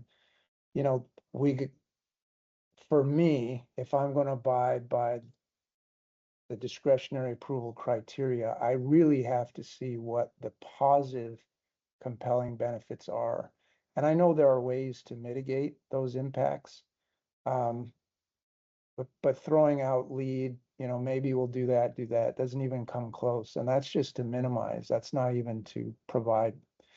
So I struggle very much so. We heard testimony. Water is a huge factor. I mean, we've got 5 homes. Forget the number. It was like 7,500 gallons per day. That's 3 times what Maui County allocates for residential homes. You know, so there's just a lot in here that doesn't. I have no way of defending the first criteria of our assessment. So I'm not going to support the motion. Thank you, Chair. Thank you. Any other comments or feedback from my fellow commissioners?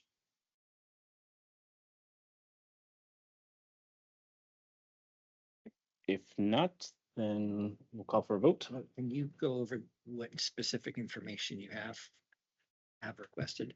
Danny, do you? I have commitment to using R1 by getting what is it? Recommendation from health or water supply or environmental management. Is that correct? Correct. Yeah, just confirming that we need to know if they can. We can't require it if they're not allowed to use it for residential, right? So we just want to make sure that if we're asking them to use it, we need to know if they can. If they can, then they need to be able to connect either via the source in the roadway if they can't get it from the golf course. And then also the I think Department of Environmental Management would maybe be the department to consult with respect to R1 usage as I understand it. So I think that may be just guidance for the department or for the applicant. If they can get information, that may be the department that would know the status of that, but I'm not, I could be wrong. Thank you. I would propose we just leave them all in, just to cover the bases that it's. Of course. Yeah, so they If it's not one of them, it's someone. They need to confirm that they can from whoever it is, water, health, or environmental management. And then the second one I have was the response letter number 5 to water supply says native and drought tolerant plants you wanted to say will use native and drought tolerant plants. Correct. Yeah, so basically they were referring to a revised planting plan. But before this comes back to you, you want to see that revised planting plan. And then also incorporating native, indigenous, drought tolerant, and then R1 water tolerant plants also. Assuming that the R1 condition it covers and is viable. But yes, that would be the goal. Yeah, I'm not asking that they change their response to the word will. I feel that they should make a better effort to, if that's what they're saying, we should see it. Show the plan to us, yeah. Some more specific information. So correct. So it's the landscaping plan, it's the connection to R1, what the specific plants are. Correct. It's kind of the whole design package. Okay, I also have noted from Commissioner Elizaris a traffic report to be completed. Water consumption analysis from Commissioner Decos, although didn't specifically state it, but well, he did, but not supporting the motion, but carbon footprint, more than just minimizing it, but giving back in some form, some ways, in order to protect the public trust. Solar commitment, again, more than just the minimal. And Danny. Chair? Yes. Just as far as a traffic report, I don't know if it's feasible to have a TIR conducted before the next time it's there, but I don't know if there was a discussion of a traffic engineer's letter or what exactly you wanted as far as traffic analysis to be provided as part of the record. So I will take a stab at it, but my fellow commissioners, please correct me if I'm getting it wrong. I think what I heard was from public testimony that it's a area that has been prone to having some challenges in people getting into accidents. There's concerns around the additional construction vehicles going in to a place that's heavily publicly walked. So it's, I guess, getting a better sense as to what impact that has, although short term, because it's only the 5 homes and it's all going to be on the premises. So longer term, it may be different, but I think what I've heard is that there's concerns based on that specific road and the size of the road that further evaluation should be made.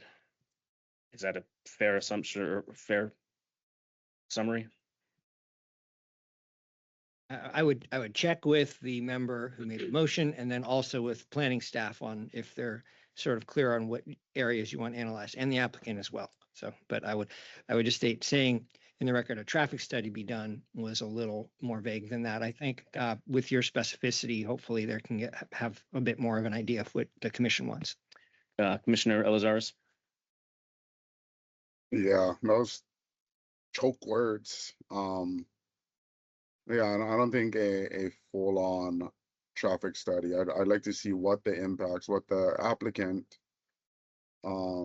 believes that the impacts of construction and whatever, that less than 50 trips or whatever from the 5 homes, if approved, would create in the space, and how that would affect traffic in there.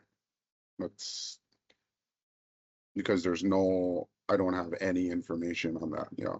So if I had something to understand that traffic impacts that will be created by this, if approved, then I'd have a better understanding.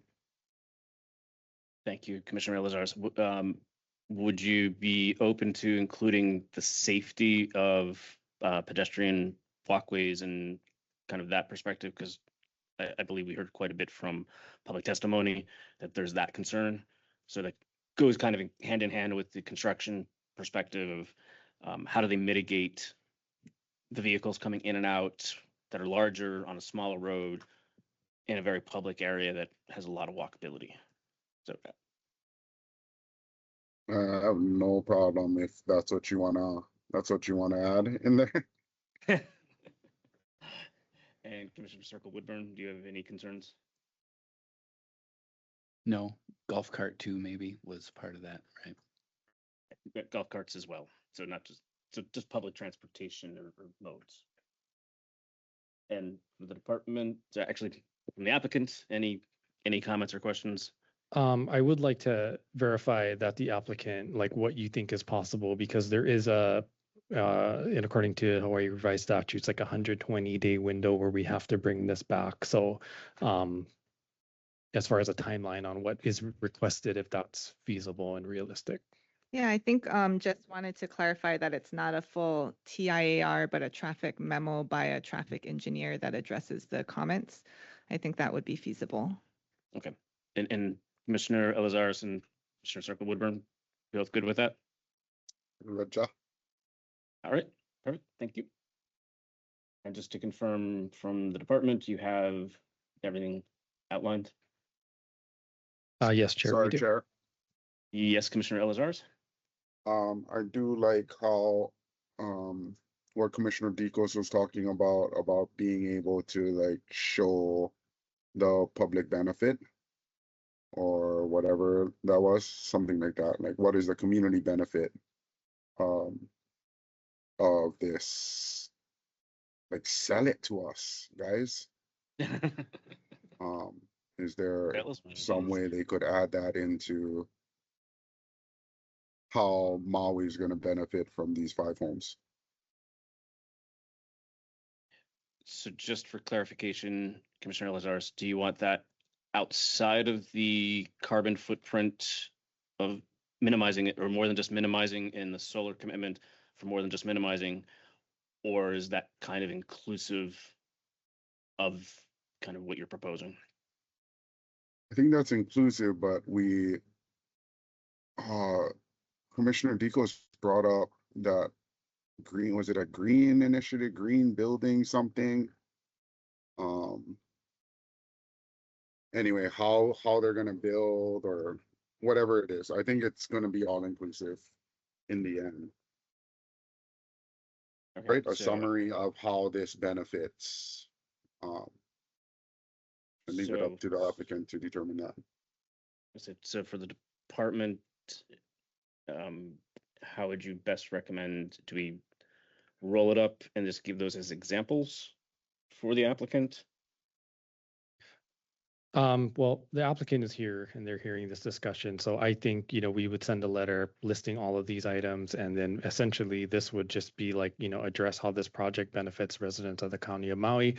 And the applicant can, they can decide how they want to address that. And is that acceptable from the applicant from the time frame?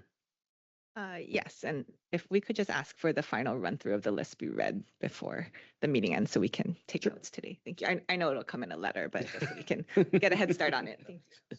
Absolutely. Danny, is there anything else? Yes, Commissioner Circle Woodburn. Can, as part of that, maybe discussion, or as Commissioner Elazar said, your sales pitch, can you have a discussion in there on kind of who the intended end user or buyer is? And I just can't remember, was it short-term rental allowable, or I maybe just put that in there too, but. Yeah, that's not a problem. And we hear you loud and clear, understand what you're looking for, and we're happy to come back and do that. When the property was rezoned, downzoned, it was stipulated that there'll be no short-term rentals in there. So that's not the intent. I recall that you said that. I just forgot now. Thank you. Chair, is the list of conditions of zoning in the record somewhere? I know it's a publicly available ordinance, but was it included in the application or somewhere? Hopefully that's somewhere the members could look at, because then they would know what conditions already apply to the project too, like that. Yeah, we'll add that. I don't know if it is in there. It should be, but. Yeah, that's it's recorded on the property as a unilateral agreement, or at least should be. So that may be helpful for commissioners to know. We'll bring that back and. Yeah, well, planning staff should be able to provide a copy of that too. So Danny, could you please run through the list one more time for us? Chair. Oh, yes. I just wanted to note one thing. Because some of you have discussed water conditions, I know the DWS letter said that the major source of water in the area is the Honokawai Aquifer with a sustainable yield of 6 million gallons per day. I don't know if the commission has interest in information on what the current usage is of that aquifer, how close it is to that sustainable yield, if this project is going to be drawing from that. And then you could sort of determine what additional use there would be and, compare that to those numbers, which is, I know for projects that sometimes been information utilized, but unless that's already in the record, which I may have missed, that may be information you guys would want. So you could, if you're dealing with public trust impacts and it's the basis of conditions that you're considering, I think that would be helpful information for the commission to have.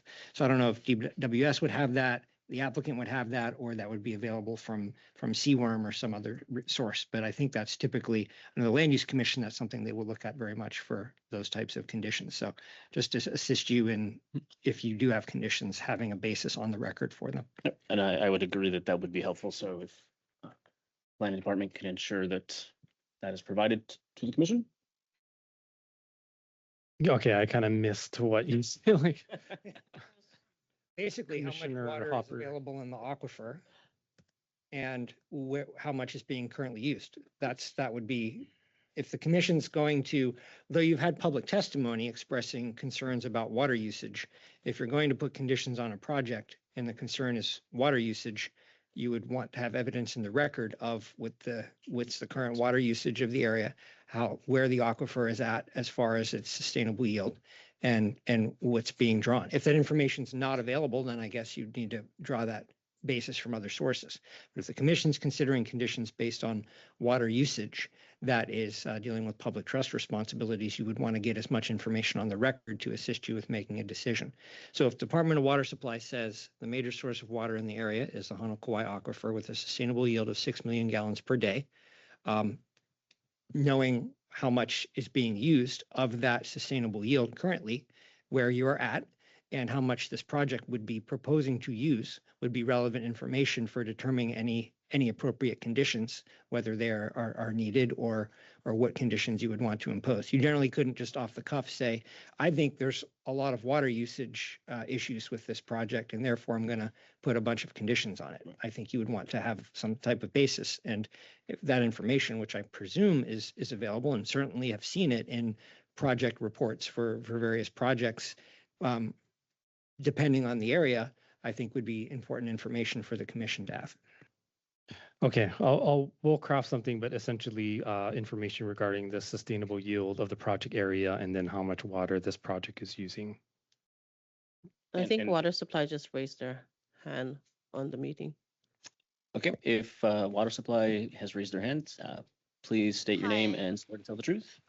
Sorry, this is Ellen Crafso again, promising to tell the truth again, and I have to apologize for not having that information handy before we get into this meeting, but we can definitely get that for you pretty quickly. That would be very much appreciated. So if the department could read through the list one final time to make sure that we've captured everything, and for the applicants, Commissioner Dikos. Thank you, Chair. I know there was talk, again, I think we discussed this at one of our other meetings, where the finding of facts need to explicitly show the compelling public benefit. So it may be worth, I know we threw a few things on the wall here, but it may be worth, I might recommend that just a table that shows a few specific things, public trust items, without this project, that would be the public benefit. With this project, this would be the public benefit. And some of those categories would be potable water. So how does the public benefit with and without this project? Stormwater. And just to touch on stormwater, the holding basins did really well in Kanapali in that last rain. But I did see that's a 50-year storm that you're mitigating for, and those are every year pretty much now. So potable water, stormwater, wastewater, traffic, landfill waste, carbon emissions. If you're not familiar, that's causing our sea levels to rise and climate changes, and then our housing for the community. So my recommendation would just have those listed. If the project is not done, the public benefit obviously is what it is now. And then with this project, how those benefits are improved or lessened. And ideally, we were trying to find the net total. Does that make any sense? I think it does. I just want to make sure the department has captured that. I added it. So I have 10. The first one is the commitment to using R1. They need to confirm that they can. The response to the water supply with the native and drought tolerant plants. You want to see a revised planting plan using native and drought tolerant and R1 plants. Traffic engineer letter to be completed. Impacts of construction vehicles, traffic from the 5 homes, concerned about the size of the road, what are the traffic impacts, safety of pedestrian walkways, mitigate larger vehicles going in and out on a small road, and public transportation modes. Water consumption analysis, carbon footprint, more than just minimize how they will give back. Solar commitment, more than just the minimum. What is the community/public benefit from these 5 homes? A summary of how it benefits the public. With this project, this would be the public benefit, such as potable water, stormwater, wastewater, traffic, landfill waste, carbon emissions, housing for the community, how it's improved or lessened. Have a discussion on who the intended home buyer would be. Is short-term rental allowable, short-term home rental allowable, and add UA conditions on the property. Add it into the record. I miss. For my Commissioner Elizaris and Commissioner Circle Woodburn, are you good with that list as move on in second?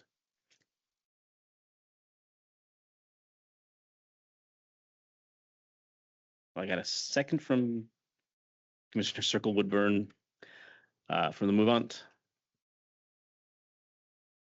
You might be frozen. Commissioner Elizaris, are you there? Yes. Thank you. Are you confirming that you are accepting the list? Yes. Thank you. With that, I think we're ready for a vote. Okay, thank you, Chair. Commissioner Kamai, Only. Commissioner Patel, Nope. Commissioner Okoliko, Nope. Commissioner Woodburn, Circle Woodburn, Commissioner Elizaris, Yes. Commissioner Dikos. No. Motion fails. Motion fails. So since the motion has failed, do we have a alternative recommendation?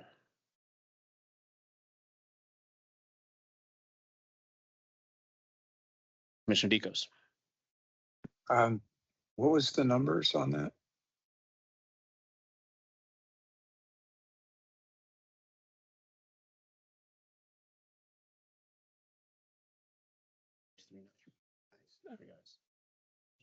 Oh, 4 no's, yeah. Yeah, you did. That was 4 against and 2 for the motion. Okay, so your options are to make another motion, or if you can't come to an agreement, the item will be deferred. And just for clarification for Corp Counsel, that if an agreement cannot be made, the conditions that were just put in place in the motion that failed would not carry to the deferred. Technically, they wouldn't. I guess the applicant can choose to provide that information if they want, but it wasn't an actual commission request.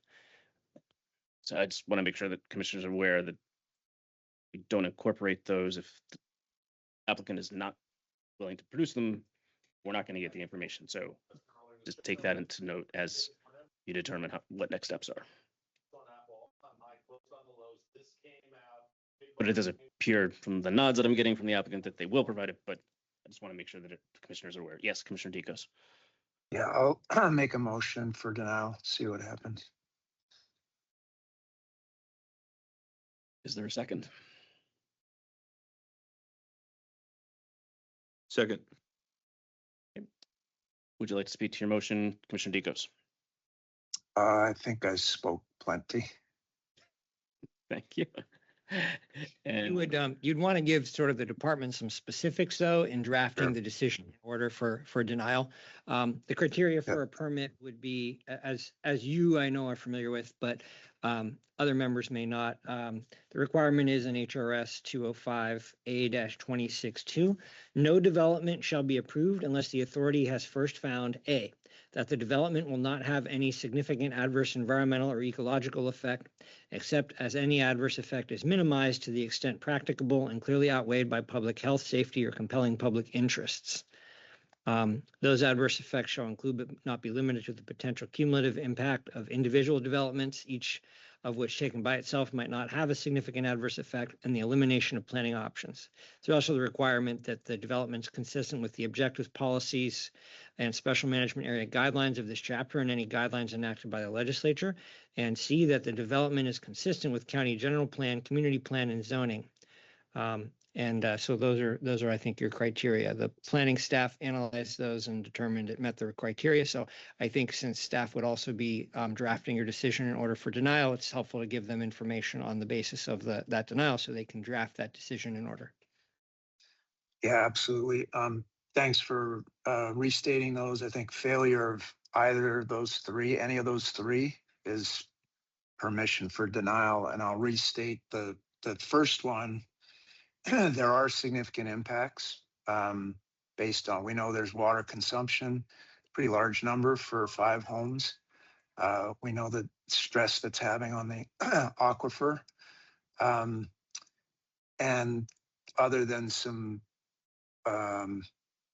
low flow fixtures, which are generally fairly common now, some drip irrigation, these are good. These are ways to minimize, but it's not eliminating the impacts, and water is a big issue right now, especially for developing affordable homes and that. So water really is a major one. We talked about the carbon. There was no plan to offset that carbon. There was some mention of solar that might minimize some of it, but we really want to see a public benefit. So because those impacts, including wastewater, there's going to be some impermeability that'll cause some stormwater runoff. I didn't feel that those were being mitigated adequately. And ultimately, in the end, when you add all that up, what is the compelling public benefit that is not made clear at all in this project and is lacking to allow the potential further impacts on the public trust resource? So for those reasons, I think they fail to comply with, I disagree with planning department. I think they fail to comply with A. And that's why I'm supporting denial. And then, Chair, only other thing I think would be to also talk about that there are no conditions that you can think of that would mitigate the impacts, because that is a requirement of that as well. So the commission would also need to conclude we can't come up with conditions to minimize those impacts. So I think maybe a bit on that to include in the DNO would be helpful. So I guess I have a question for Commissioner Dicos. So the list of conditions, I'll call them, that we've outlined, by outright denying, well, they're not giving any. If he's made the motion at this point, I think I was recommending that as something to be added, but I think you would check to see if there's a second, and then I think you could. Well, if you've got that additional information there, I would. If you want to go with your comments now, I think that's fine. But I think dealing with the one last issue of the basis for denial, I thought was maybe a threshold thing to start with that. And then you can get into certainly debate on the motion. So thanks for reminding me there was a second though. Do you have conditions, Commissioner Dicos? So, I think there was a good faith effort to add conditions. Those certainly soften the blow, but they don't overwhelmingly mitigate the impacts. Can they, in this, it'd be very challenging.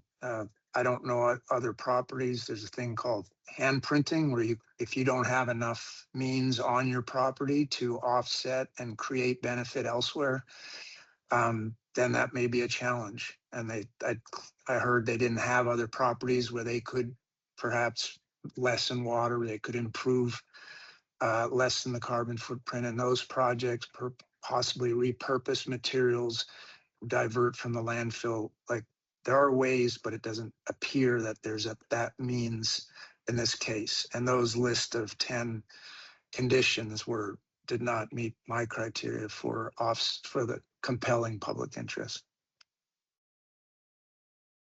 Thank you. And second, do you have comments or additional conditions? I don't have any additional conditions, but I think everything Commissioner Deco said. Oh, thank you, Chair, by the way.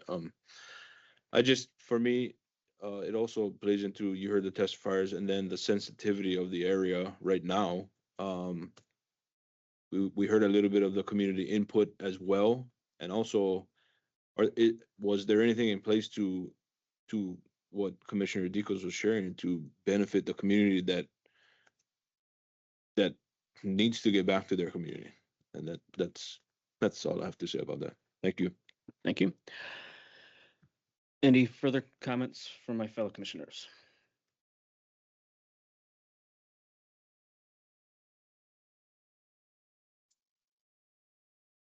Seeing none, I guess I will chime in my 2 thoughts or my 2 cents. I guess while I don't disagree that the criteria has not been met, it appears from my understanding that the applicant has heard what our comments have been and maybe didn't hit the mark out of the gate today.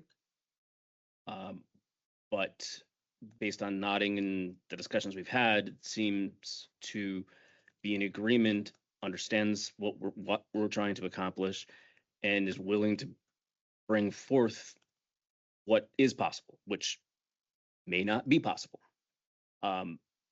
So I caution us on making an outright denial and not giving them an opportunity to at least come back and say, this is what we're proposing based on what we've heard.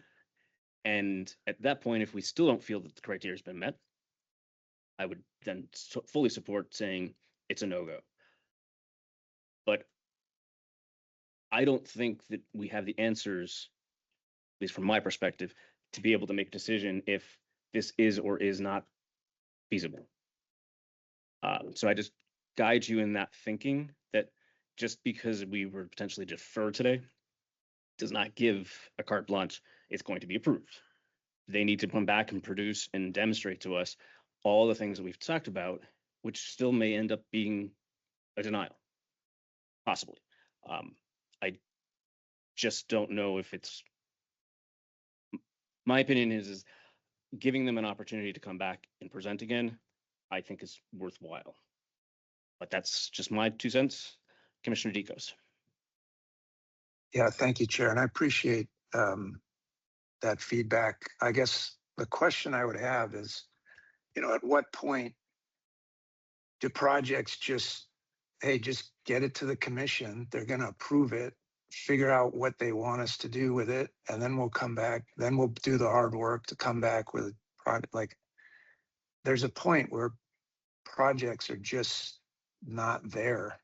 They haven't done the work that needs to be done to meet the criteria. And I think those are the times, I guess, planning department disagrees. But I just feel like there's a point where projects are just going to get worse and worse and worse because we approve everything and then we just give them a list of stuff that we hope gets done once they leave.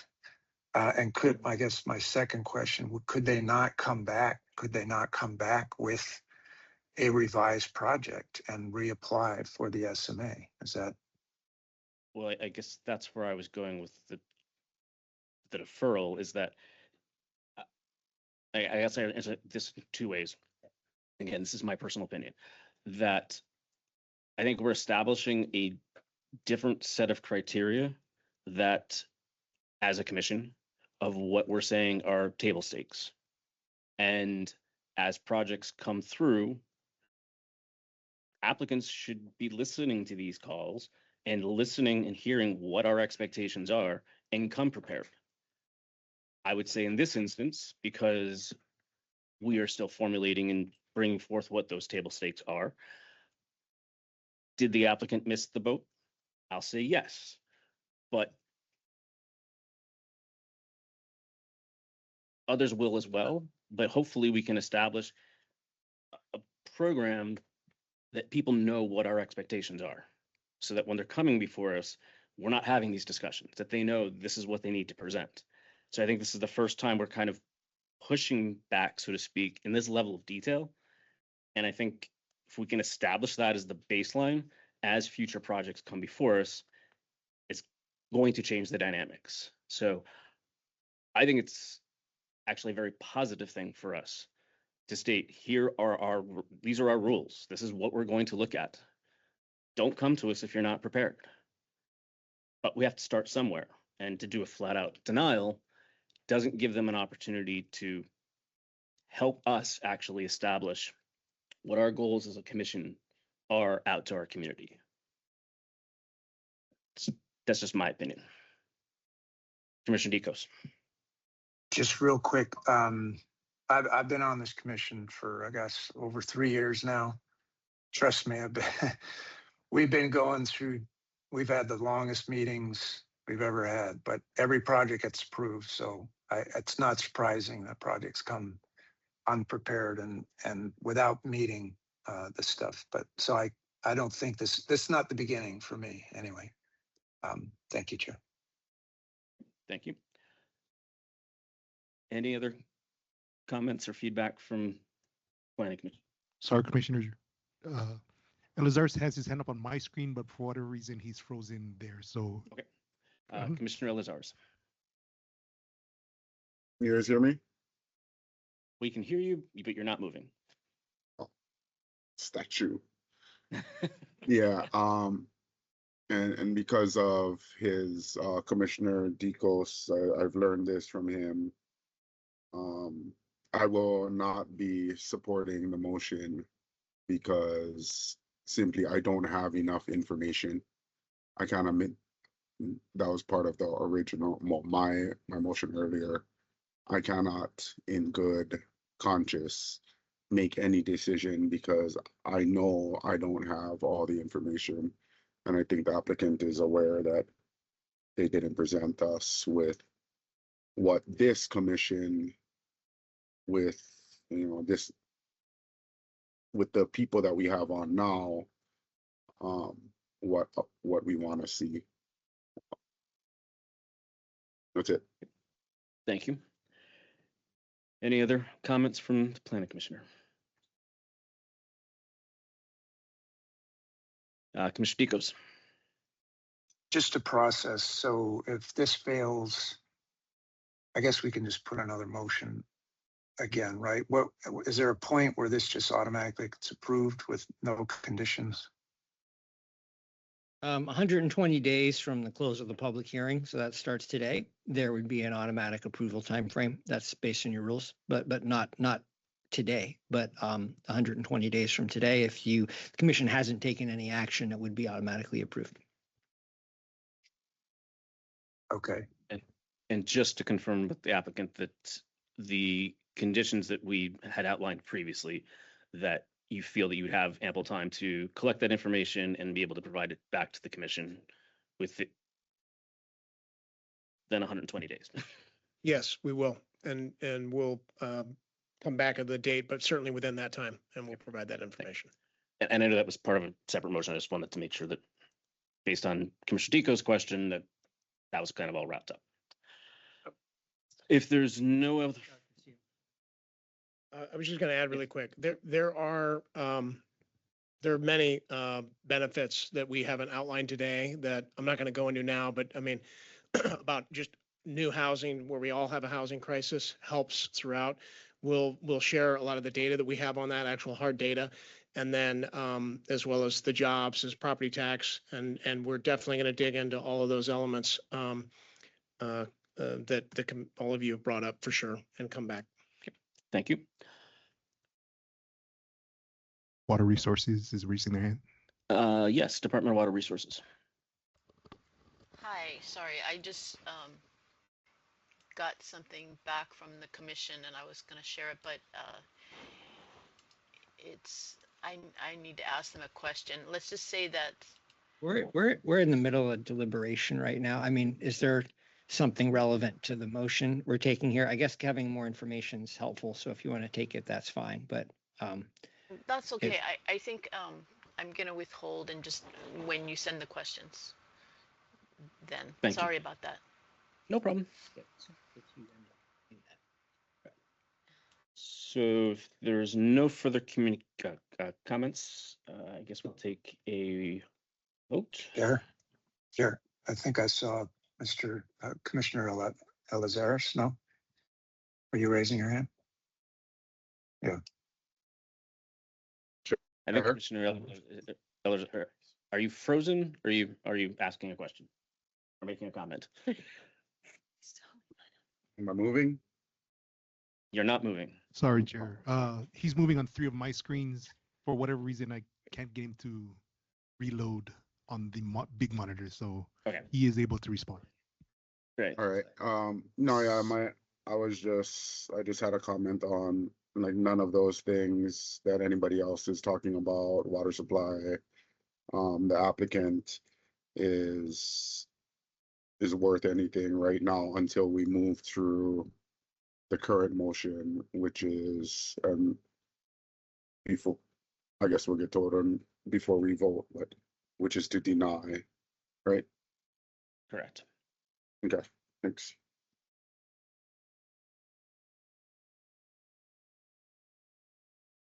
Okay, roll call vote regarding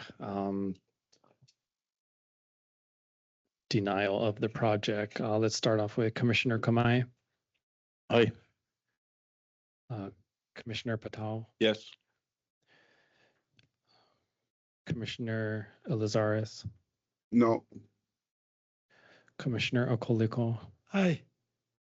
Commissioner Circle Woodburn. No. Commissioner Dikos. Aye. And Chair Ward.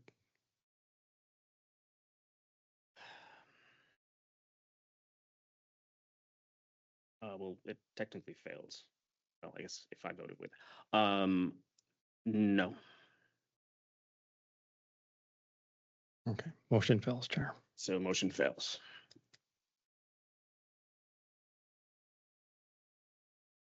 Is there an alternative recommendation? Sure.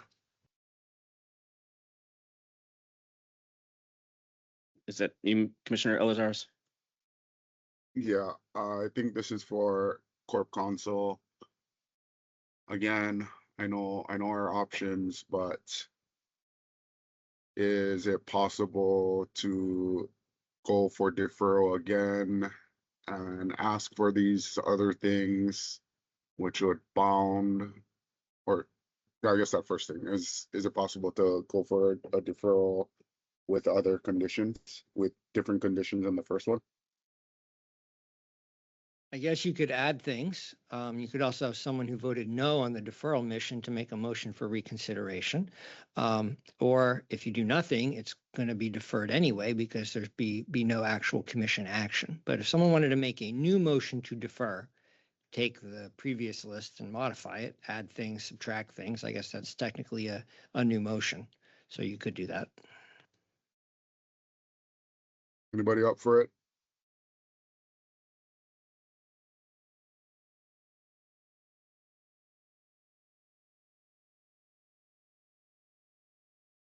I'm not seeing any response from anyone. So Commissioner Elizaris, are you proposing a new motion as a move on? Yeah, I'll make a motion to defer and include all of the things that came with the first motion to be provided by the applicant. And then if it does get second, I'll speak to it. Well, that's the exact same motion. If you wanted to add something or make something different, since you could do that. Yeah. A new motion. All deferral with all of those things and add I'm not sure if the department can help me. I'm not sure that this one was on the current water use. Because I remember it was the 1-to-1. Is that a different thing or is that the same as what we asked on the first one? No, we can add it. I had the okay, last if one we as can- add UA conditions on the property. So 11 would be provide how much water is available in the aquifer and how much is currently being used. What is the current use and then what will be the projected use? And then because we didn't have a clear outline from the applicant of R1 versus potable, right? Correct. All right, Right I'll now, the use assumption- number 11. So the assumption right now is that it would be all potable because the R1's not been established at this point. Is there a second?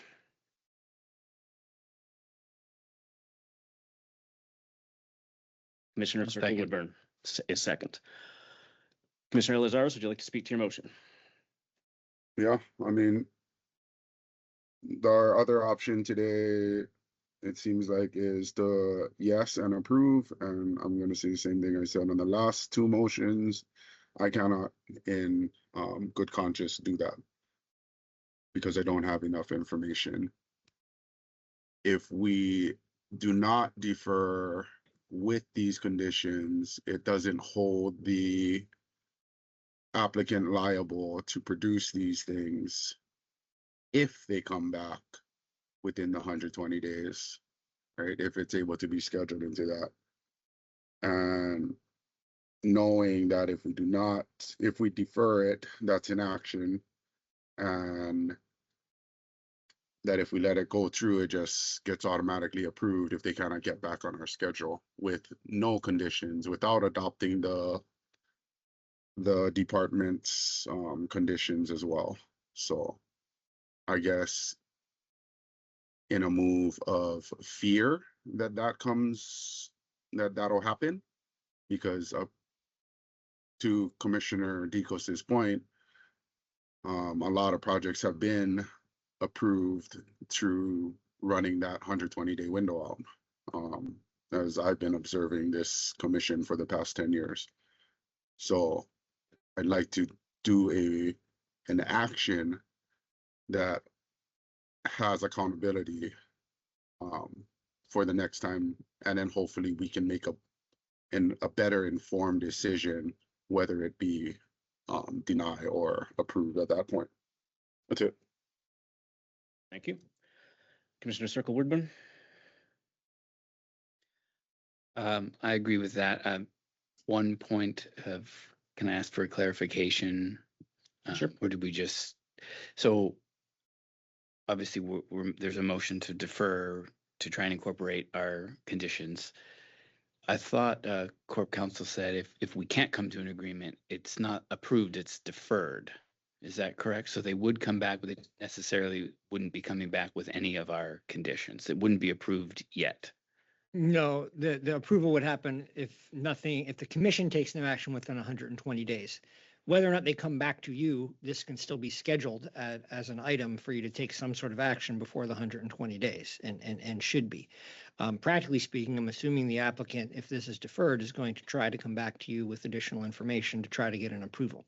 I would also note this additional information may also be helpful in crafting an action for denial, because that would give you additional information in the record that you could cite in any decision in order. Remember, if there is a denial, you need to have staff draft a decision in order with findings of fact, conclusions of law, and a decision in order with individual findings in each of them. That is appealable to circuit court, and you'll have to read that and have that adopted, and the applicant will be able to appeal that and challenge that to circuit court. So having that additional information will also give you more information on the record if you want to have a denial. So just providing that information as well. More information doesn't necessarily mean that you're closer to having the project. It's just more information.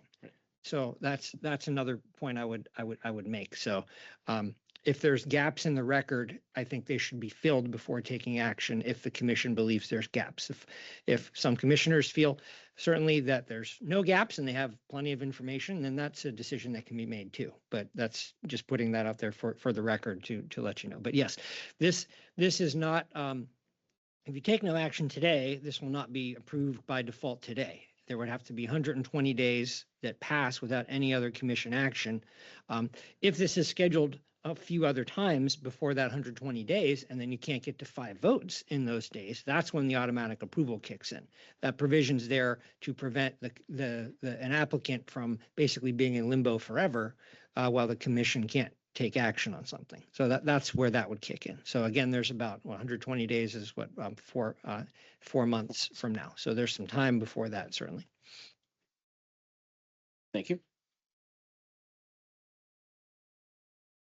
Any further discussion? Commissioner Deacos. Thank you, Chair. I would suggest a friendly amendment. And since I'm hell-bent on the compelling public interest, right, how do we know this is going to be beneficial to the community? Basically 5 luxury homes with pools, maybe not initially with pools, but at some point. How is this going to be a good use to the public community? So there are ways to build that are regenerative, that are net positive frameworks. You often lead are beneficial, are less harmful, but there is a certification. The county offers grants for Living Building Challenge certification. I would ask for a friendly amendment that these 5 homes meet the Living Building Challenge certification standard. That's not an information request. That sounds like a project condition. If the information request is, I would like, is, an analysis of meeting that, then I think you could request that if there's votes for that. But it sounded like your phrasing was actually a project condition. If that's part of the deferral, then I think you could ask that maybe in a way that has them prove that they could do that or provide information showing that they could do that. But yeah, I think this is a deferral motion and asking for information to be provided. That sounds like a project condition. So maybe just slightly different phrasing. And then if you get a second, then that can be added certainly as an item. Yeah, good point. Thank you. So then, yeah. Oh, sorry. Let's make sure the applicant's also familiar with what that is and where they can find information on that if that's something the commission wants to add, just because they may not know. I don't know. So Commissioner Deacos, would you like to rephrase your friendly amendment? Yes, so the condition would be an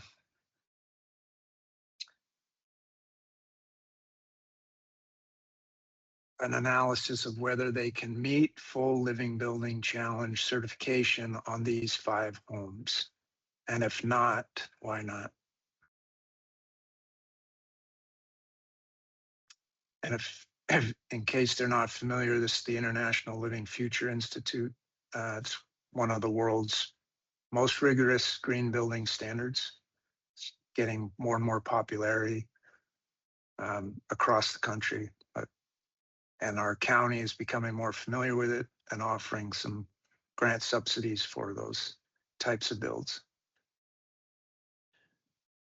Is there a second? Commissioner Elazar, second.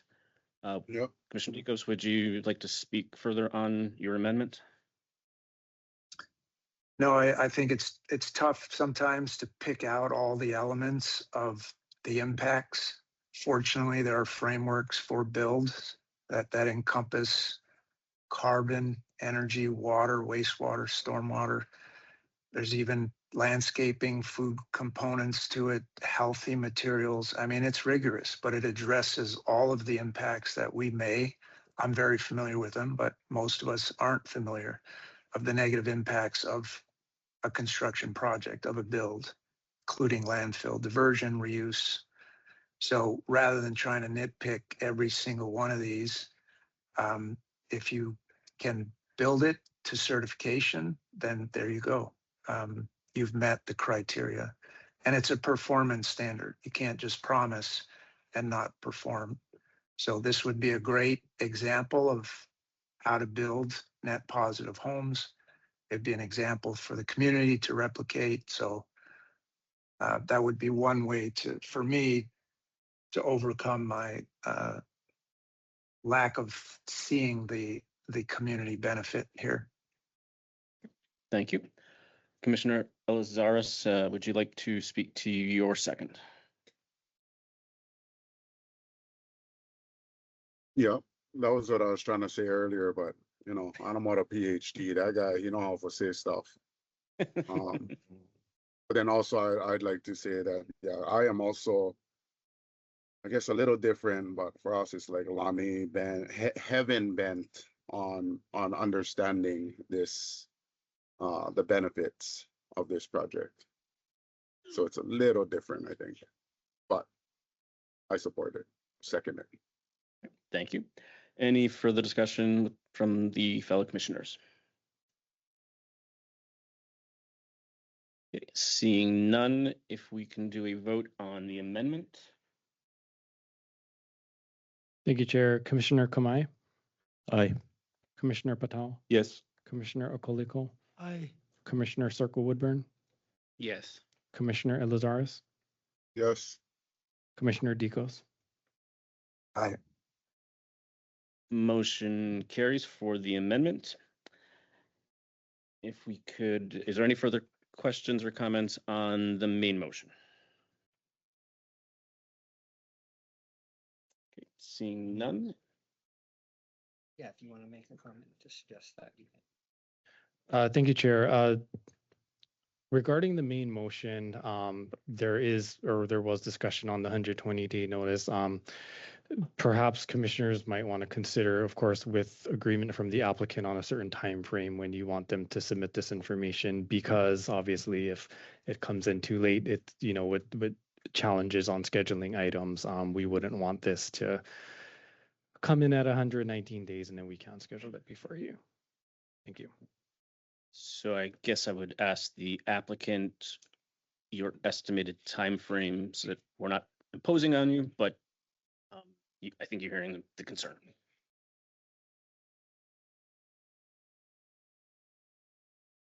I think the applicant would be able to compile this information in advance of the July 14th commission meeting if there's space. So assuming we'd give it to you a week in advance of that. No, that works for the department. I'm not exactly sure, but Not As long- if- necessarily if we- scheduling for that meeting, but yeah, but as long as if we get it before July 14th, that would be helpful. And then we could definitely bring this back to you folks before the 120 days. If it could be scheduled for the 14th, you would probably need it at least a week before the 14th. But if you schedule by July 14th, if you believe that's enough time from July 14th on to get it scheduled, then that's something. If the applicant's saying they could have it for you a week in advance of the July 14th meeting, like on July 7th, that's about a month from now. That's up to you. But yeah, if I agree, settle on the date you want the information to be provided to the department by, and then you can figure out when the meeting would be. So the applicant said in advance of the July 14th meeting. Does that mean they could get it July 7th, or are you saying July 14th is the day? And so that would be for like a future meeting from there. Maybe the applicant can.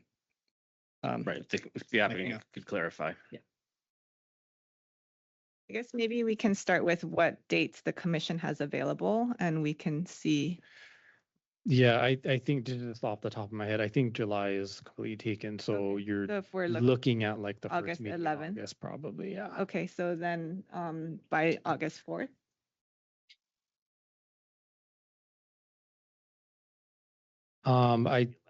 I will, yeah, can we get that information before August 4th? Give us some time to actually review it. Sure. Because I hate to schedule it and then like we're not even satisfied that these items were addressed.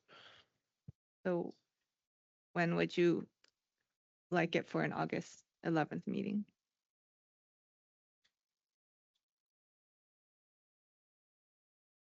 Laurie, do you have a preference? 2 weeks in advance of the August 11th meeting. I would prefer 2 weeks in advance just That's because I have a snacks on top of the fridge.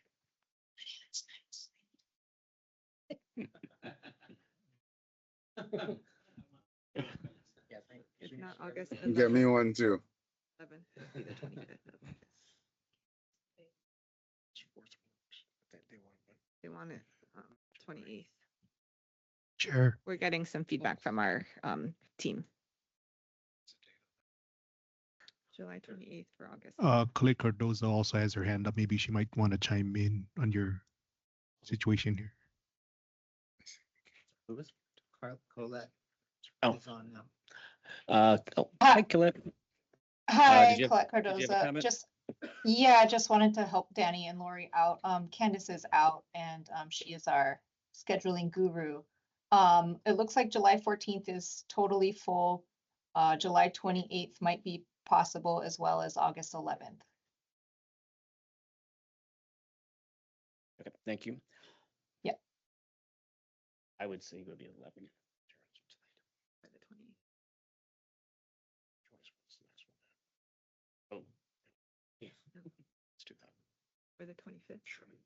Okay, maybe just to ensure that applicant has time to consult with bring on other consultants to the team. Could we look at the August 25th meeting, which would, and we would commit to 2 weeks in advance of that by August 11th? And that's still, I think, well in advance of the 120 days.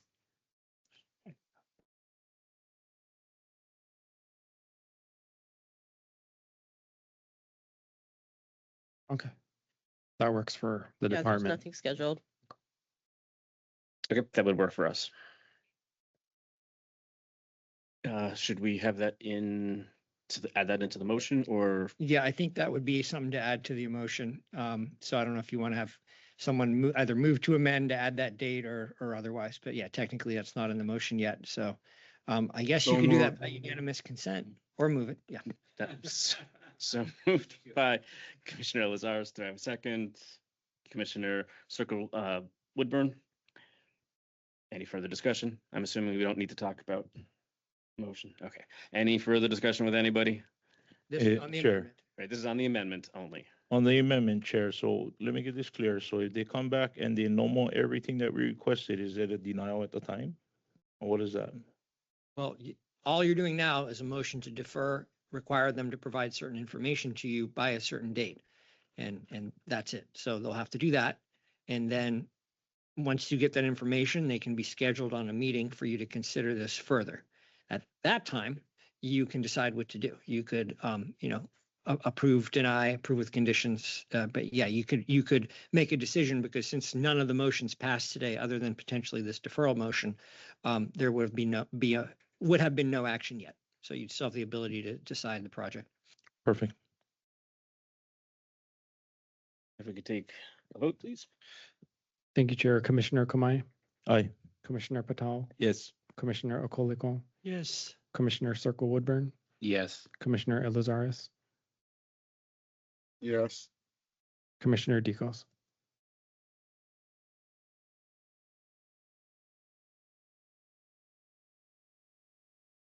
Yes, sorry, it's on mute.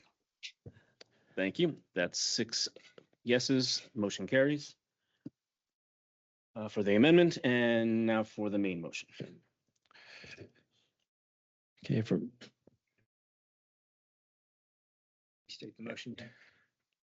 so the main motion would be the original one with the 10 items, as was repeated maybe a half an hour ago, and then including 2 more items, which was, my notes aren't pulling up. Provide how much water is available in the aquifer and how much is currently being used, what is the current use and projected use, and analysis if they could meet the Living Buildable Challenge certification, and if not, why. Okay, thank you, Larry. And the date. Oh, and then also Living scheduling. Building Challenge. Yes, that's what I said. Living Building Challenge certification. And then lastly, scheduling this for the August 25th meeting with a 2 week in advance that the applicant has to provide us with the information requested. So with that, let's call for a vote. Commissioner Kamai? Aye. Commissioner Patel? Yes. Commissioner Akoliko? Yes. Commissioner Circle Woodburn? Yes. Commissioner Elizares? Yes. Commissioner Dicos? Aye. That's 6 ayes, motion carries. And I think probably need to take a break. Thank you very much. With that, it is 12:08. Let's take a 15-minute break because I think everyone needs a little stretch. So let's come back at 12:25. Meeting's recessed until such time.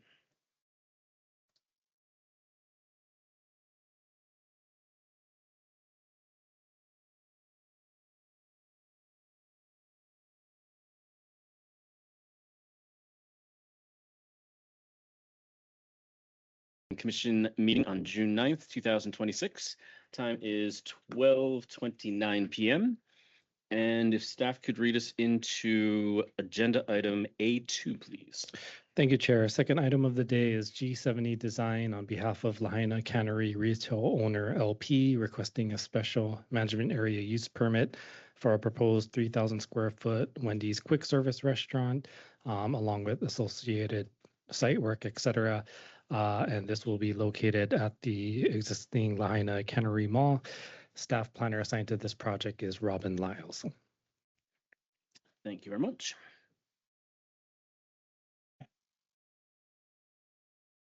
Hello, Commission. My name is Robin Lyles, with the planner with the Planning Department.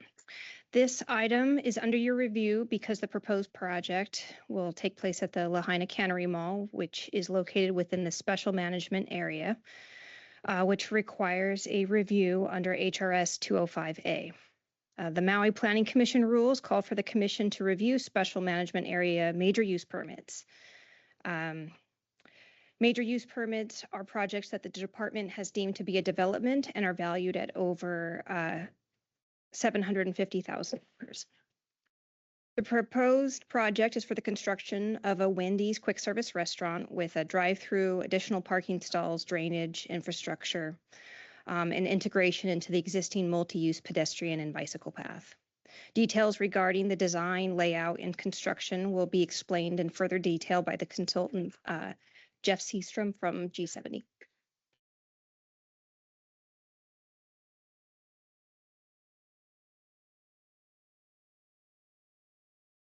Aloha Commission, Jeff Seastrom, G70, and I swear to tell the truth.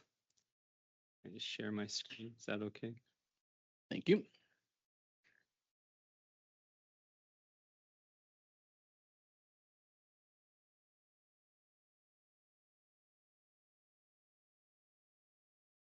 Right. Aloha. As Robin pointed out, this is phase 2C of Lahaina Cannery. The project team here today, we have Jay Kerner with US Realty, the landowner, Michael Wright, development manager for the project. Jeff Overton is principal, not here today, but I'm here on behalf of G70 Planning. We have Jason Mimoto at Mimoto Cassandra Design Group, landscape architect. Ryan Char is our civil engineer, but on the line today is Kai Akiona Fairman, our engineer at G70. Sorab Rashid, our traffic engineer at Fear and Piers, and Ri Yamuchi is here, architect for the project for Kari Foods. Just a quick summary. This is in the staff report, but just so you can see it. State land use district for this TMK is urban. It's within the Maui Island Plan urban growth boundary. For the West Maui Community Plan, it's business commercial. And the zoning district for Maui County is light industrial M1. The existing use, neighborhood shopping center, and their surrounding uses are commercial and residential uses. I'll have Jay Kerner come up to talk about the cannery and what the relationship is in the community.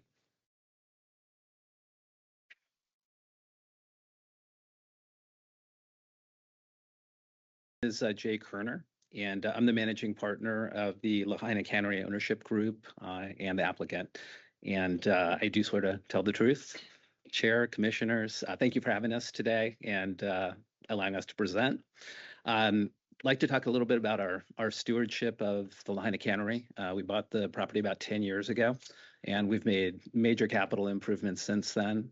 If you've seen it, you would see the difference between what it was when we first purchased it and where we are today. And we've modernized it and created an opportunity in the community. You know, it was a staple of the community in providing, you know, food and drugs and, you know, Safeway and Longs and those things. And what in recent times, after COVID, after the wildfires, and after the displacement of a lot of local tenants, we had the opportunity to make deals with a lot of those tenants. And so we've been able to add a laundry list of locals. And we have, I would say, a lot more locals than we have of national or non-Hawaii based businesses, from ABC stores to Bank of Hawaii, some of the Front Street tenants that were displaced, M Gallery, Lahaina Jewelry, Lahaina Gelato, Kaialoha Supply, Nahoku, West Maui Sports. They're going to be opening this week.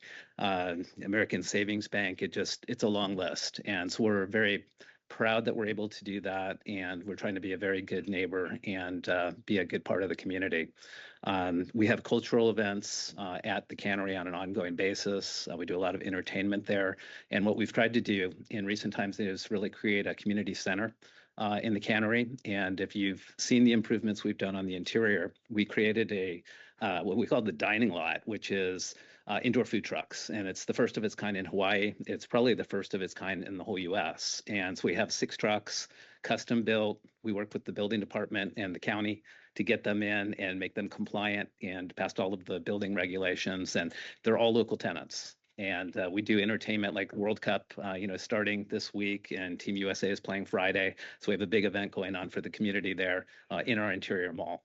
So it's a good place, and it continues to get better. And this is just one part of our overall plan. So we're seeking today the approval of our Wendy's quick service restaurant, and we've been working on this for a long time. I think it's at least 5 years now, and we appreciate you hearing us. And I'm going to bring Jeff back up to do the rest of the presentation. Thank you for your time.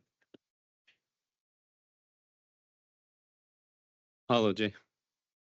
So just an overview, the overall parcel is bound by Kapuakea Street to the north. You have Front Street to the west, Makai side, Kahoma Stream to the south, and Honopiilani Highway to the east. As you can see, the original phase where Safeway is phase 1, as they built out to phase 2B retail, phase 2A fuels station, and in highlight is phase 2C coming in the last part of the parcel.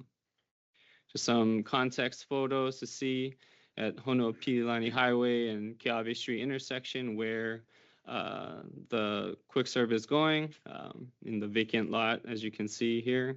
And just a context view if you're curious of the view from Front Street. It's on the opposite side, so it's kind of hard to see.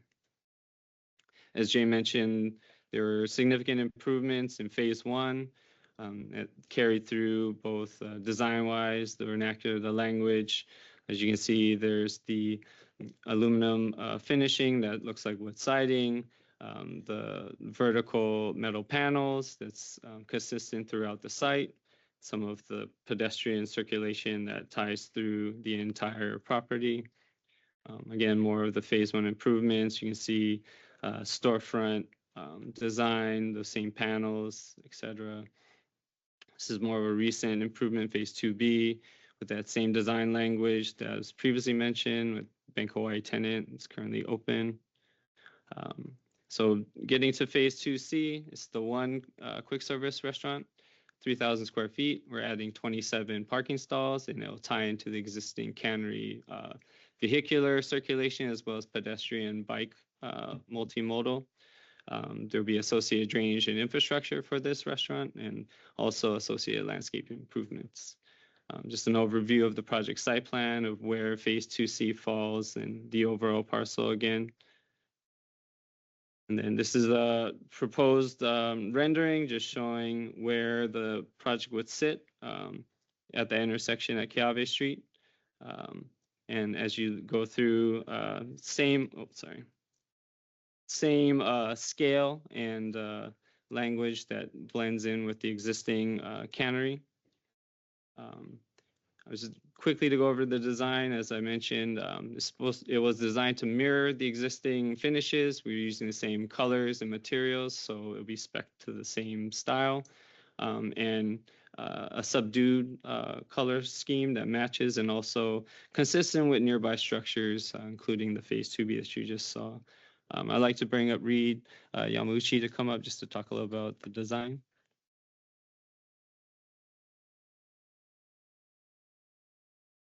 Good afternoon, Commission. My name is Reed Yamauchi. I'm with Informed Design, and I will tell the truth. It was, as far as the design, the influences, it's pretty straightforward. We've pulled a lot of the influence from Phase 2B with the shapes, the forms, the materials.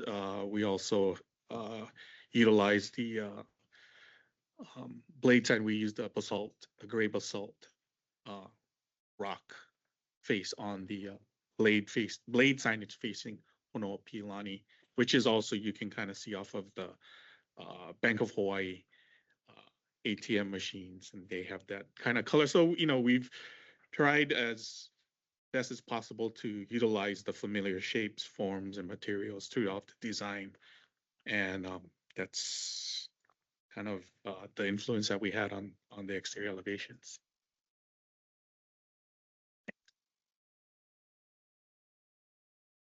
Mahalo, Reed. As a part of the SMA application, we did have a traffic impact assessment report done, a TIAR, by Fear and Pierce, who are on the call. The report concluded that with the project, the traffic in the area would continue to operate at the current level of service, LOS, and no offsite mitigation strategies were recommended. No significant impacts to active transportation modes, walking, biking, were found. And the TIR recommended signing and stripage at that first intersection to minimize vehicle queuing. And just as a note, the TIR, as part of the SMA agency review process, it was reviewed by State DOT Highways. Ed Sniffen provided their comments, and they agreed with the conclusion of the TIR, and County Department of Public Works and County DOT also reviewed this.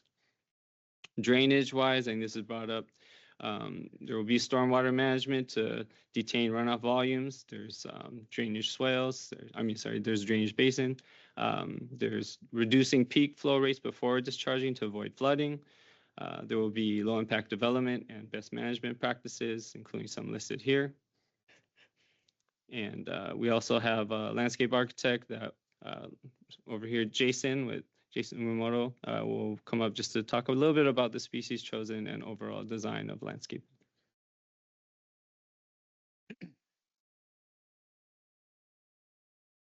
Aloha. I'm Jason Umemoto. I swear to tell the truth. Thank you, Chair and Commissioners.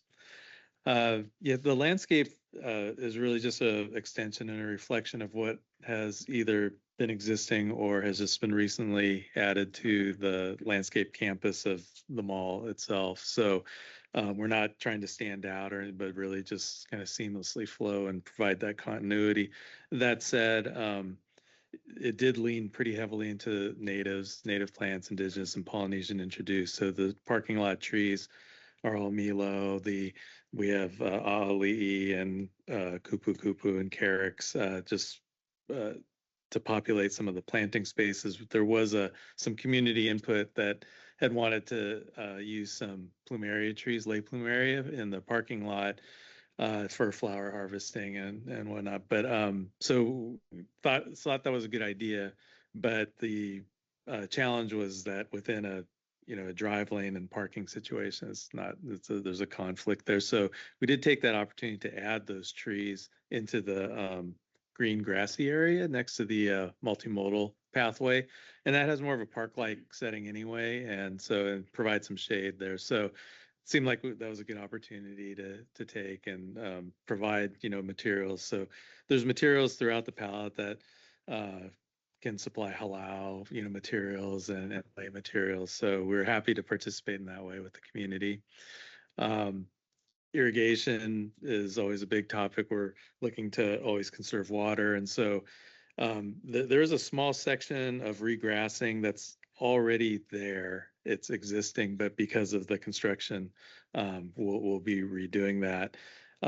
But everything else is non-grass, and so it's all native plants or ground covers. So it's all drip irrigation for the new stuff, and that goes for the trees as well. So we're really keeping an eye on the water conservation. It's a valuable resource, obviously. So we're doing what we can there.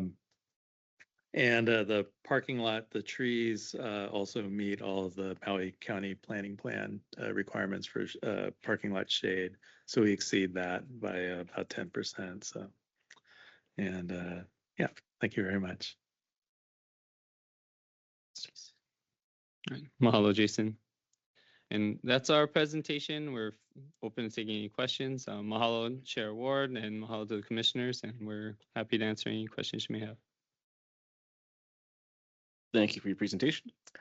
With that, we will open up for public testimony. Do we have anybody in the gallery? Thank you, Chair. I don't have anyone signed up in the gallery. I'll go to online. Do we have online? We do have 3. We'll start off with Paul Brown, to be followed by Greg Rilisky and Jackie Keefe. As a reminder to testifiers, please introduce yourself, swear to tell the truth, and you have 3 minutes for your testimony.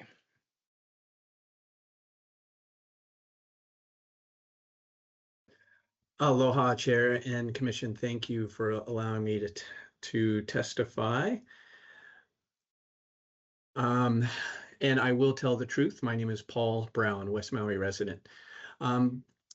Besides the fact that we do not need additional fast food operators in this area that already has several other operators, the biggest factor guiding my opposition is the additional water use which will be generated. The project study states the average daily use is 420 gallons per day, plus irrigation demand of 1,645 gallons per day, combined usage of 2,100 gallons per day, or about 62,000 gallons per month. I feel that the usage will actually be closer to 100,000 gallons per month once operations start.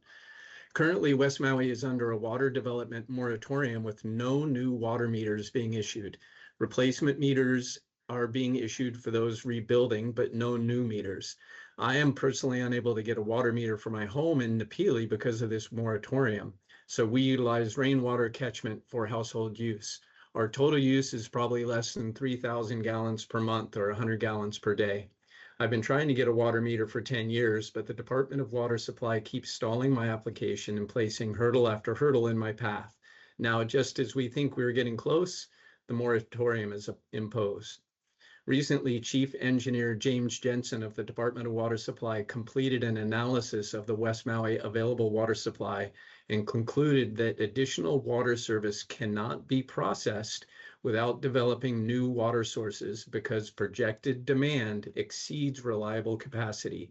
His analysis is available on the Department of Water Supply website. The Wendy's development does not require a new meter to be issued by the Department of Water Supply. The cannery property already has very large commercial meters that is the planned source of water. But the Wendy's is a new development and any new water use should not be approved. If property owners in West Maui can't obtain a meter for their home, then development of a new unnecessary fast food restaurant should not be approved. As I stated in my earlier testimony, no new development until we figure out water. Please deny this application and suggest that they reapply when additional water source is available. Thank you. Thank you for your testimony. Does the applicant have any questions for the testifier? No questions. Thank you. Does the planning commissioner have any questions? Seeing none, we'll move to the next testifier, please. Next testifier is Greg Rilisky, to be followed by Jackie Keefe. Good afternoon. My name is Greg Rilsky. I'm a Lahaina resident, and I swear to tell the truth. I am very familiar with this intersection. I've walked it many times. There's no safe sidewalk to be able to get to that intersection. I don't see a sidewalk being provided on the diagrams. Also, unofficially, this for the traffic report, I report was exclusively limited to the highway because anyone who's ever been there knows that's like the shortcut you take from Mala or anything on Front Street. Got to cut through there to get to the bypass. So seeing how they have those lanes, I would disagree with having the drive-through distance at all, or at a bare minimum entrance right to where it feeds out to the highway. The water usage, the prior testifier, went into detail there. So while opposed to freedom for nutritional intake, is Wendy's the right selection? I don't care, but I don't like having the drive. I don't like having the sit right there by what's going to feed out to the highway and to the bypass. And there's still, from what I can see on the diagram, there's still no pedestrian access. I have to walk through that little parking area, and then I walk over dirt and patchy grass to get to that corner to be able to make that crossing. So, I mean, when they say it's set up for bike and pedestrian, it appears to be on the highway side. What about from within the cannery? It would be nice to not have to walk through the restaurant if that's going to be the only way to safely get out to the highway and get to that corner to make the. Thank you very much. This completes my testimony. Thank you for your testimony. Any questions from the applicant?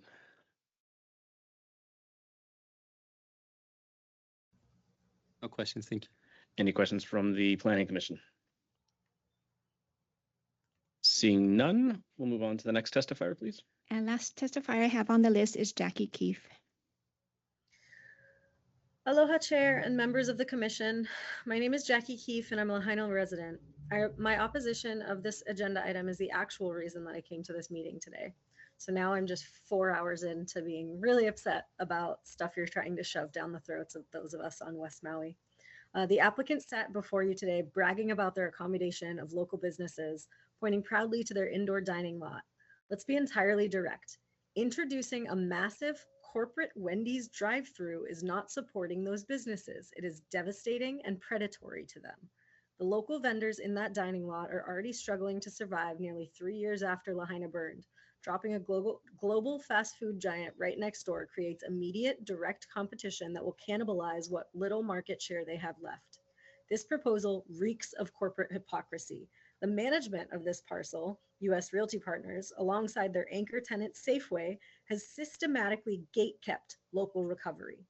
They have historically blocked local farmers markets from using their parking lots and refused to give leases to secondhand stores under the guise of preventing competition.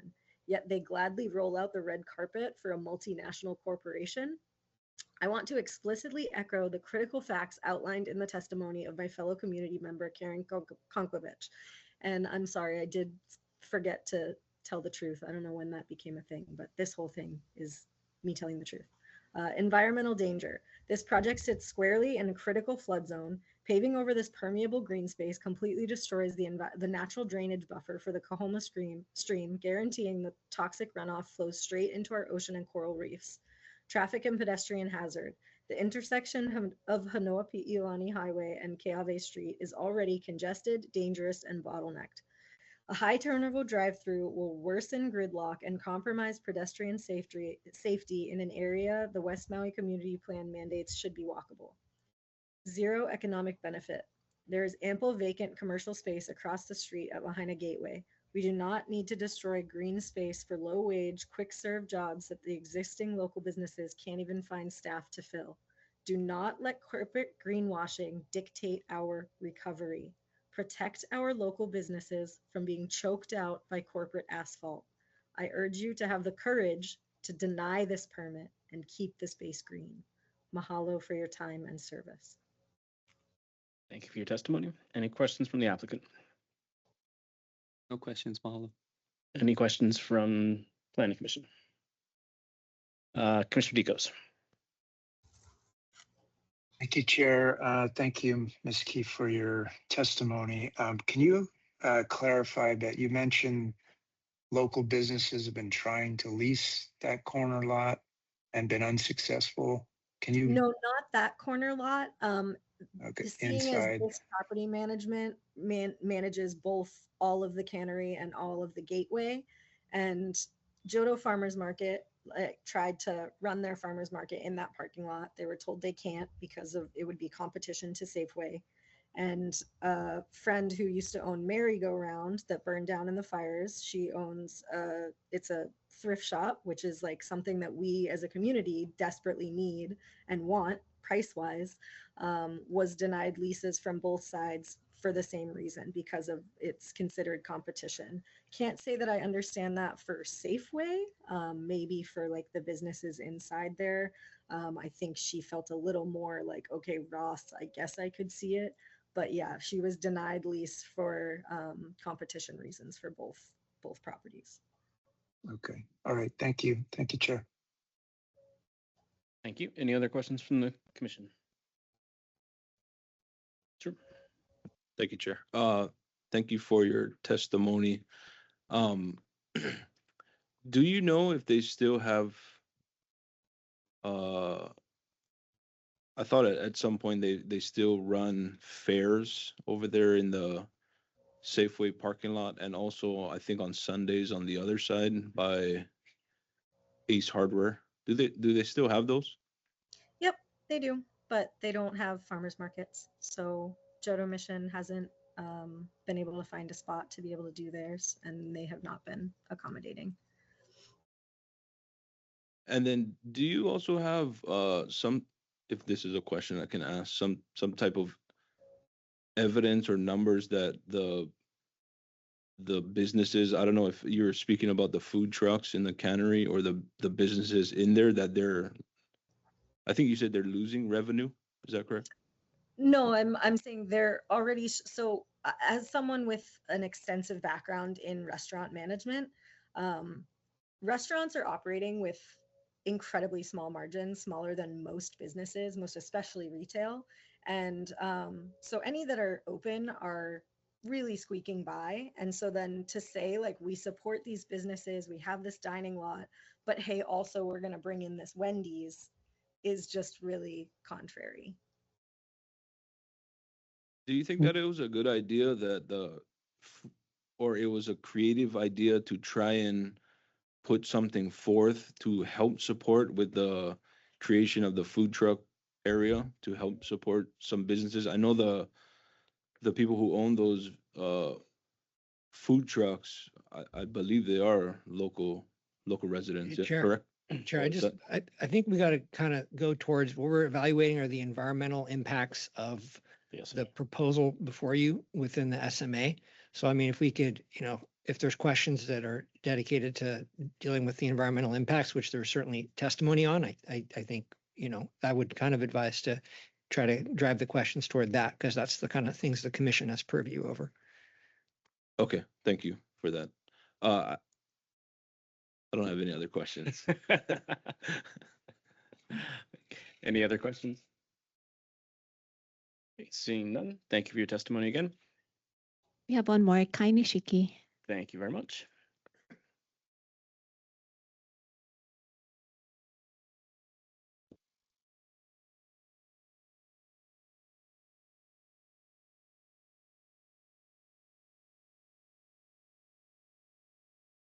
You're all set to testify, Kai. Oh, thank you, Chair, and commission members. Testifying in opposition to this proposal. Kiawe Street is already a nightmare. The testifier talking about the water use, like if there's anything that we need in West Maui, it is housing and additional parking for commercial shoreline businesses. And the reason why I mentioned that is that directly across the street from this development is our shoreline, and Mala Ramp is also right across the street, or kitty corner from this development. And Mala Ramp has been inundated by commercial activity, and the community has been strongly advocating for those commercial ocean businesses to work with the cannery on accommodating parking for the tourists so that folks within the community who live there, residents, can have access to the very limited parking at Mala and along the roadway. So we don't need fast food businesses. We need to support the businesses that we already have, including our small local businesses and farmers markets and things like this. Those are community serving uses.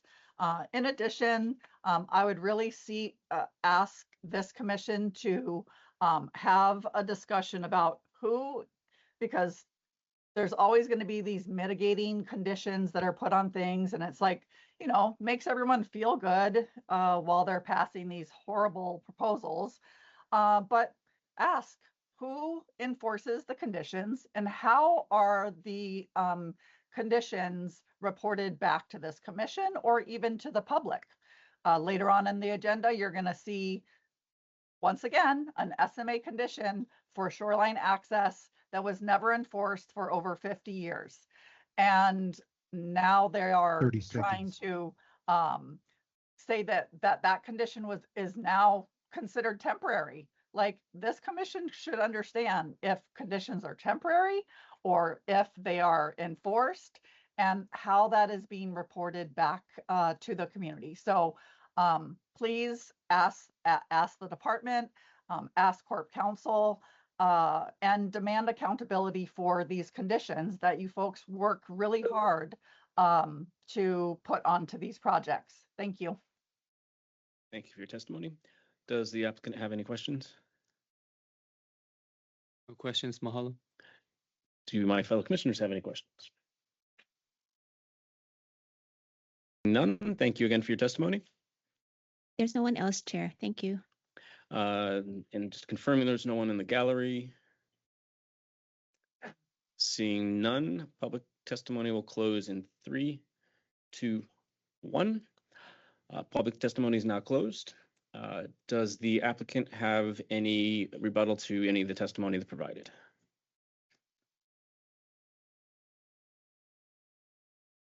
Jay Kerner again. I'd like to address a few things that were mentioned, specifically with respect to local tenants and the sales and profitability of our various tenants, including Calay's Restaurant, which is another local restaurant. It's 5,000 square feet. It replaced Denny's. We put them in less than 2 years ago. And the food trucks, we actually get their real sales. So we do know how they're doing, and they're all doing just fine. And their sales they continue to increase as we add more tenants and as people open, because as you know, the permitting process is often very long, and sometimes it takes 2.5 years to get a permit.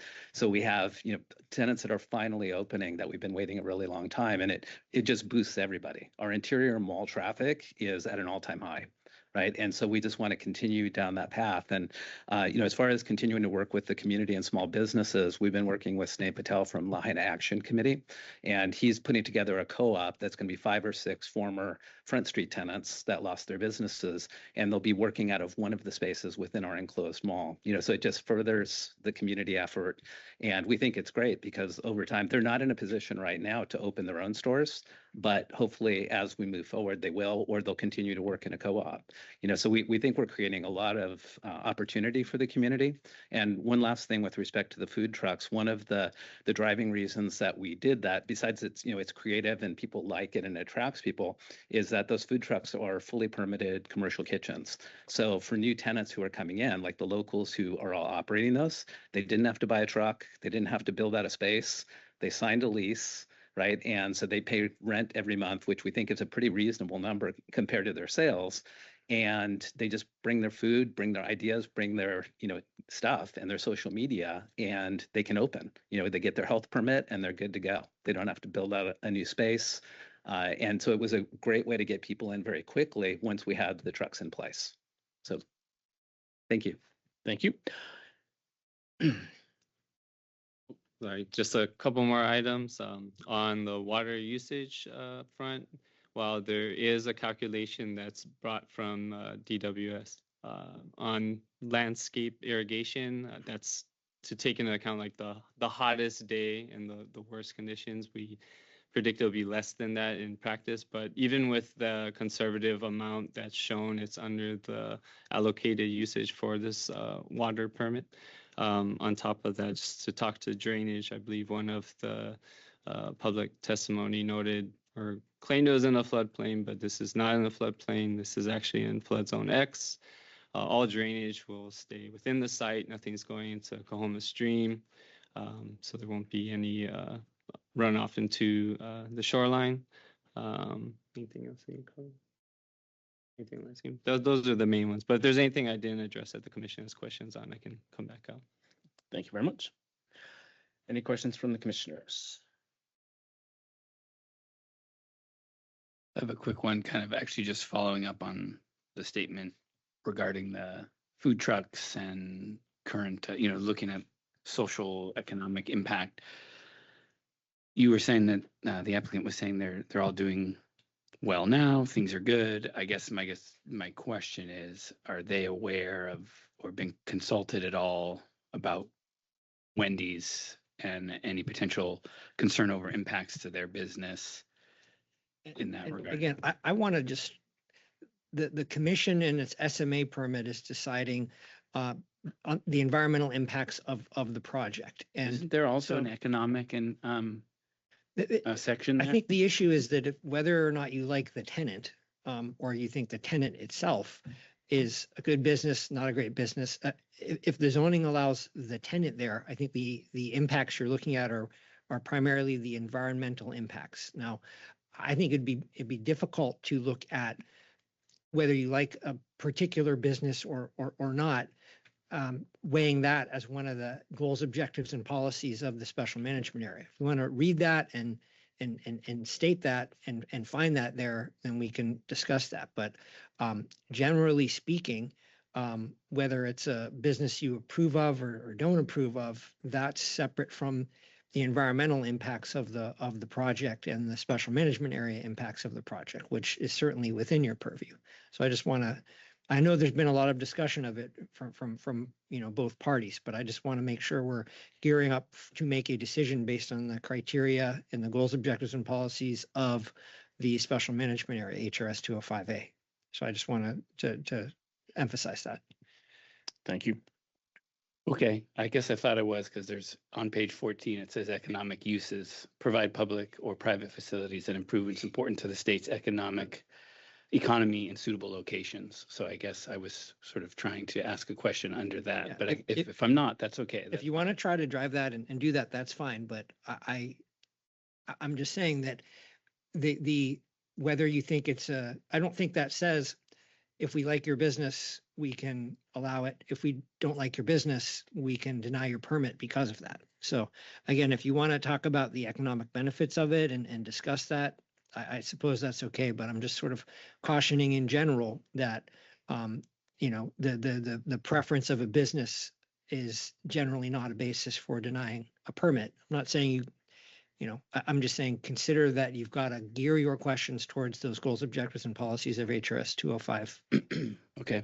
It wasn't about liking or disliking the business. I guess I was trying to understand in relation to those that are already there, whether they're local businesses that they are supporting and that they're doing well, if there's going to be an impact to them by a new restaurant, regardless of which one. And I guess if I can't ask that, that's fine. But that's what I was trying to get at, not if it's Wendy's or Jack in the Box or Subway. I don't care about that. It's if you want to ask those questions, I think it's fine. But in a denial, I can't see in a denial decision in order saying we think this will hurt other businesses because it's an additional business that's allowed there, and therefore we're denying the SMA permit. I think that's sort of a difficult basis for a denial, generally speaking. Now, the environmental impacts, again, drainage, other things that have been discussed, those are certainly within your purview. But as far as the economic makeup and the economic impacts of a business, while that's potentially, I think, areas of discussion for things like changes in zoning, maybe even community plan amendments, special permits, potentially. But special management area, there's case law on you got to gear your conditions towards those goals, objectives, and policies. And, if you think it's going to be, create unfair competition or something along those lines, I don't know if that's something, I would be wary of that as a basis for denying a permit. Okay.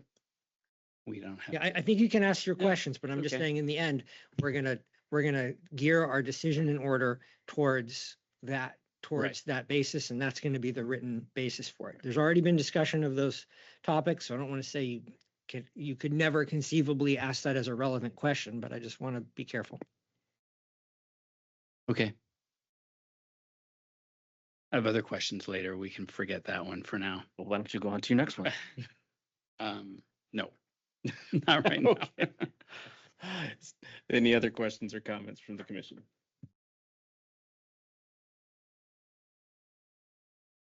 Well, it looks like you're going to be right back up because actually, it looks like maybe Commissioner Dicos does. Commissioner Dicos, did you have your hand up? I had it halfway up, but I guess I'll commit.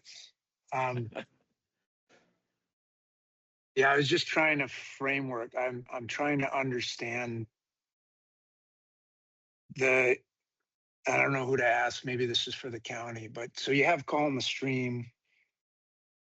It's a pretty major stream there. And I know the Army Corps engineered the sides of it, reinforced it. So it's a concrete barrier. But what happened to the riparian buffer? Like, is there is there an easement on both sides of that? Or what types of protections are there from the development on either? I guess we don't care about the other side, but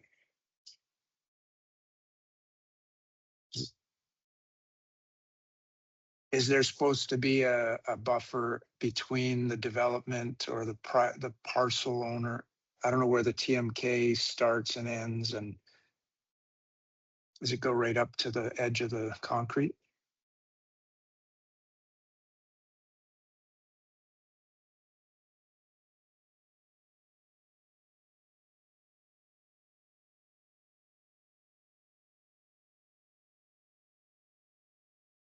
Hi, Commissioner Dicos. This is Robin Lyles. It's just a single TMK for the whole of Lahaina Cannery, so including the whole big parcel. And it does go up pretty close to the edge. There is a publicly owned on either side of the stream itself, on either side. But if that's answering your question. So there's a little strip width. There's a little public strip. lands. Do you know how wide? Roughly? I don't know offhand. Okay. And then I guess the question for the applicant, you have the multimodal pathway. That's just going to run along the edge of that?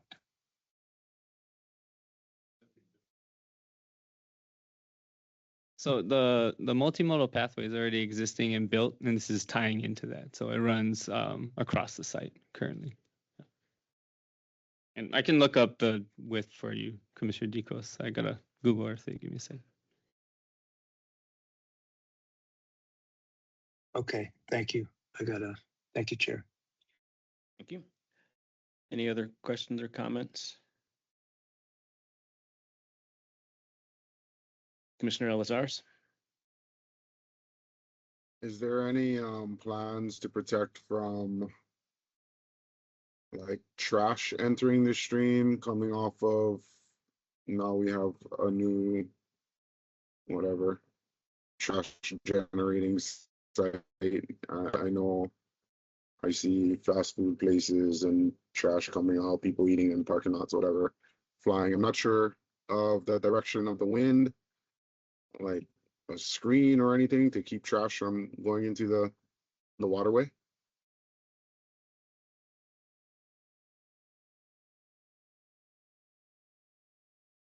Model Commissioner. So according to we have Kadi Foods here, they'll be operating. They walk the site 6 times a day to collect trash to prevent. I think there's also, you said there's a fence? There's also the county fence there to prevent large trash. So there will be active maintenance going on and physical barriers. Thank you. Thank you. Circle Woodburn, we're back to you. Back, okay. I think I was just curious in regard to there were 2 UDRB letters, but I didn't see a response. So I just wanted to ask or confirm that the changes, because it's the first time we're seeing it. So they asked for some revisions to the plans. So I guess one was to the landscape and the other was to some of the signage and I think building facade maybe. And I just wanted to make sure those requests were incorporated into the plans we have today.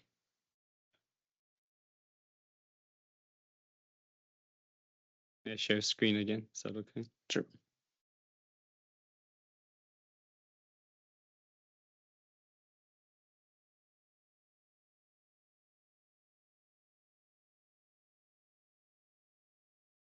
So on the landscape side, as Jason mentioned, we did incorporate the changes that were requested. The architect did provide updated elevations we have here that did remove the blade signage. And it's just signage directly on the elevation if that's preferred for the commission. The Wendy's operator is willing to concede that and just go straight to the building signage, remove the vertical blade that was shown.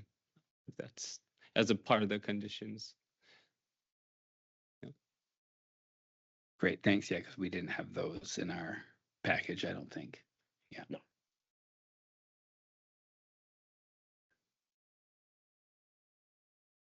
Why don't I believe you? Why don't I believe you? Commissioner Deacos? Thank you, Chair. Yeah, to go back to I did pull up a photo and I'm just trying to understand the multimodal connection here. I mean, I see the pathway you guys did past the phase 2 that runs along the stream, but does that connect anything? Because that corner on that street, I don't know how bikers are getting in and out, and what are you just connect? You're just once you get to Wendy's, you're okay along that pathway, or is there anything along? There's nothing along the lower road for bikes.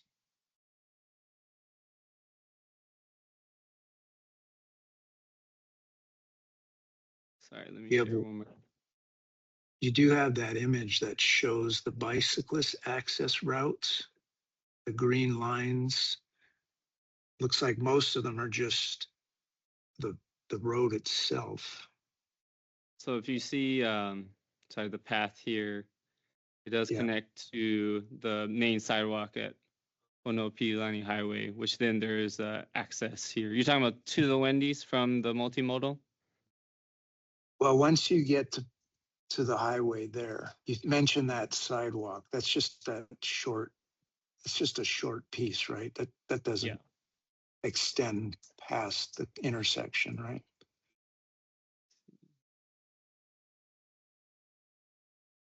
Think, yeah. Well, it just connects to loop around, I guess, on Honopi'ilani. Doesn't go to Plan East here, but yeah, it just connects from Honopi'ilani down to Front Street through the site.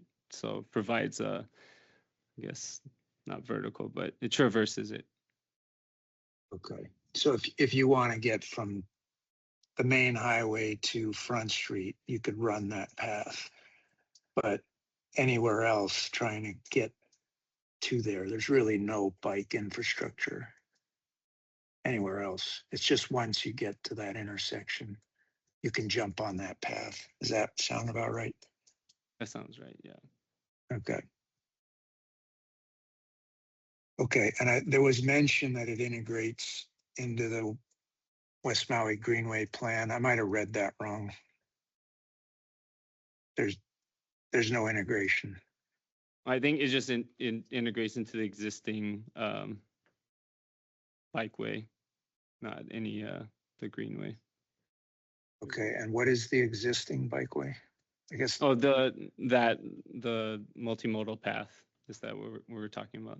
Oh, okay, okay. Okay, thank you, Chair. Thank you. And just a follow-up for Commissioner Dicos, it's about, I think it's like 40, 50 feet is that buffer or offset from the stream to the TMK that's publicly owned. Thank you. 40 feet, thank you. Any other further questions or comments? Sure. Thank you, Chair. Going back to the building materials of the Wendy's, being that the proximity is so close to Mala or the ocean, is there any concern about things rusting out and then potentially seeping or going into the ground? Thanks for your question. We usually the metal siding that's we normally do is pre-finished or galvanized. It's similar to the other developments. So I don't think we have any concerns on, corrosion or actually getting into the ocean. Just to follow up, I know that they over the course of the last several years, they've redone the Safeway, a lot of renovations in there. Did that have anything to do with the proximity to the ocean, how close it is, and salt air?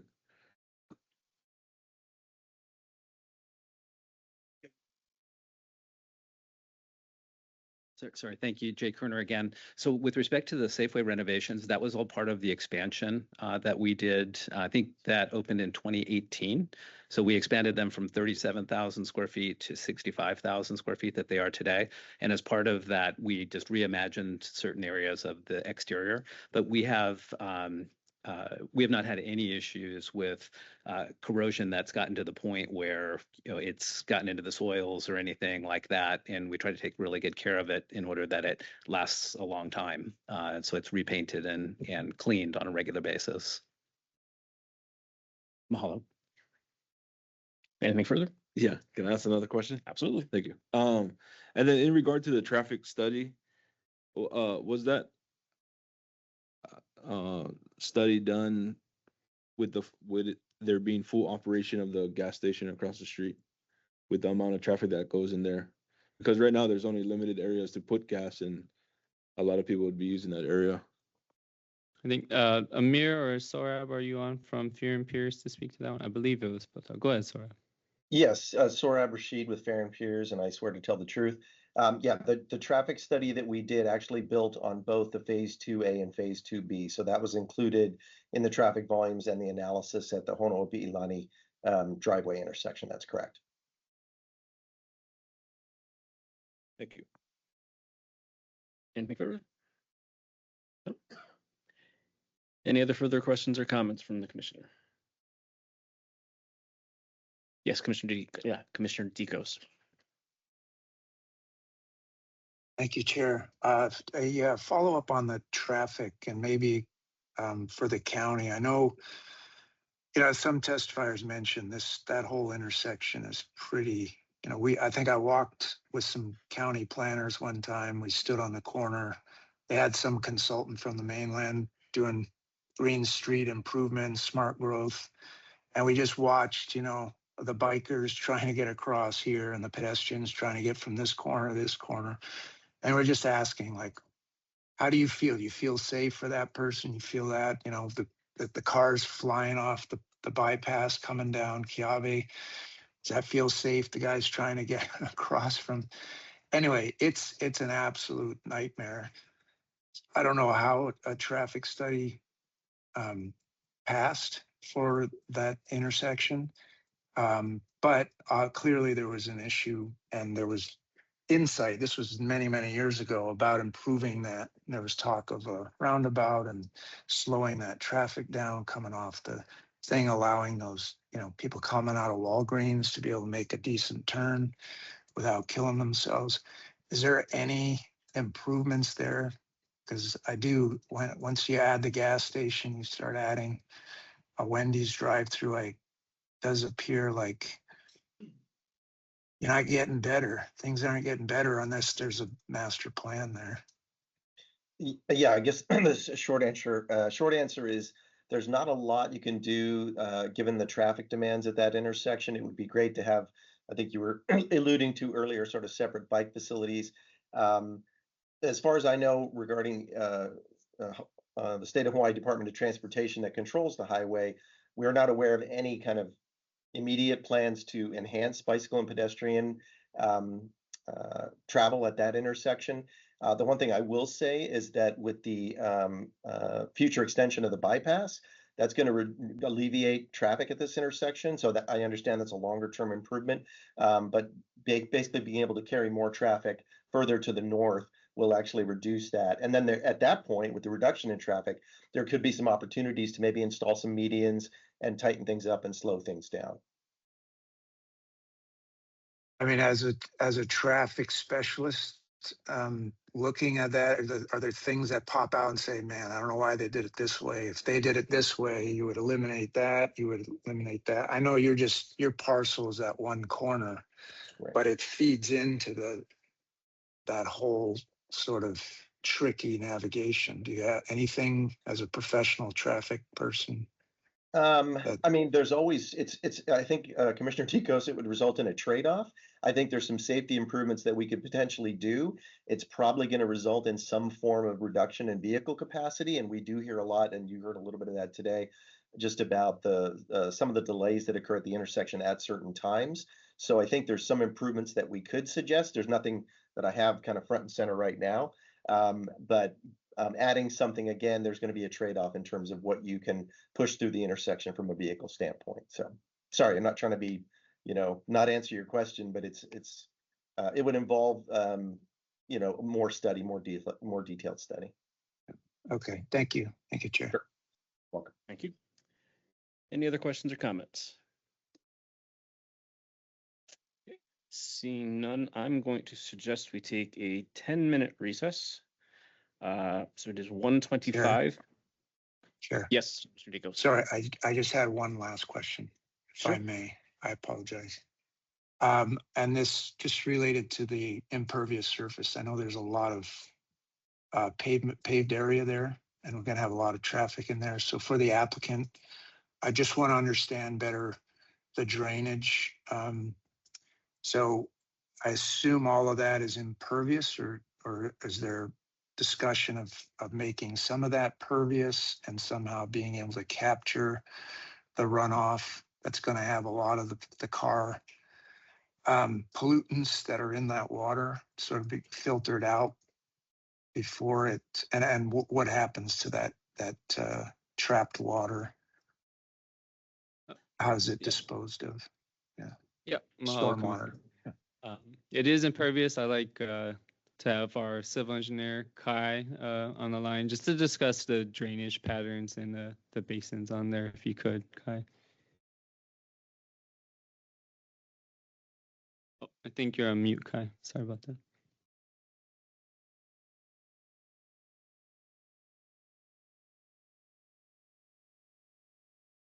You can hear me now? Yep. Thank you. Hi. Thanks, Jeff. Hello, this is Kai Akakū, and I am a civil engineer at 70, and I swear to tell the truth. Thank you for the question. So when the project gets developed, runoff that is generated from the project area will first get treated entirely on site, and that's to comply with the Maui County water quality rules and requirements. After that runoff is treated, stormwater would then get conveyed to an on-site storage system, whether that is above ground or underground. And then any overflow from that storage system will then be discharged using the same existing drainage patterns in a controlled manner. And within that controlled manner, that will not exceed your peak flow rates that is currently allowed and what the area sees now. Overall, yes, we will see an increase in peak flows, and that's due to the introduction of the impervious areas, and that's due to the parking pavement, roof areas, to comply with the Maui County water quality rules. We're going to be proposing treatment via BMPs such as rain gardens, biofilter planters, which all, they also do, they kind of have a double use. They could also be help with mitigating those peak flows. Okay. Yeah, Yeah, I appreciate. Can you, so you just, how does that work? You just slope the pavement towards these gardens and then, That's correct. Yeah. underneath the bio gardens, you have the drainage, somehow a pipe that captures the filtered water goes to a storm drain? Is that something like that? That's entirely correct. So basically what you would see is these rain gardens or these biofilter planters, if we choose to use those, all of the pretty much the pavement areas, the introduced pavement areas and any downspout maybe from the building itself, that would all be concentrated towards those rain gardens and biofilter planters. Usually there'll be low points within the general area or the proposed project area. Within those rain gardens and biofilter planters, that's where the treatment process takes place, and that's through percolation of those systems. At the bottom of those systems, after the percolation and the filtration process is complete, that's where it connects to maybe the on-site storm drain system, like pipes, and that gets conveyed to the next step, which would be the storage, and that the storage systems, whether that's above ground or underground systems, those address the flooding requirements that the project would be required for. And this has its own storage, or is there storage combined with phase 2, 3, or each has their own? I think they would each have their own storage systems. So for this proposed project that we're talking about right now, this would be their own isolated system that it's going to take care of. Yeah. Okay. All right. Thank you. Thank you, Chair. Yep. Any other questions? If not, again, I'm going to call for a recess. It's now 1:30. We come back at 1:40. So this meeting's recessed until 1:40 p.m.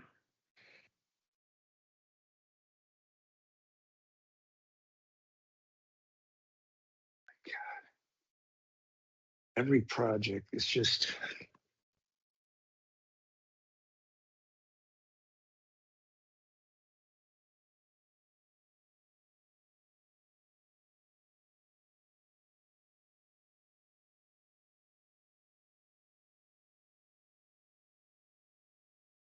Commission meeting on June 9th, 2026. Time is 1:40 p.m. sharp. Thanks everybody for being prompt.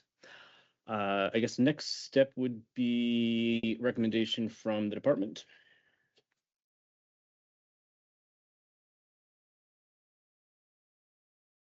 Thank you, Chair. The application meets the criteria for an SMA use permit. The Planning Department recommends approval based upon the 11 conditions listed in the staff report. In consideration of the foregoing, the Planning Department recommends that the Maui Planning Commission adopt the Planning Department's report and recommendation prepared for the June 9th, 2026 meeting as its findings of fact, conclusion of law, and decision in order, and to authorize the Director of Planning to transmit said written decision in order on behalf of the Planning Commission. Thank you very much. Any recommendations from the Planning Commission?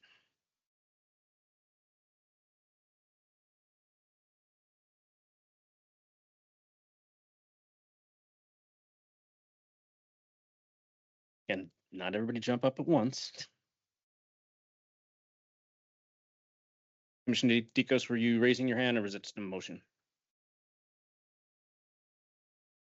Okay.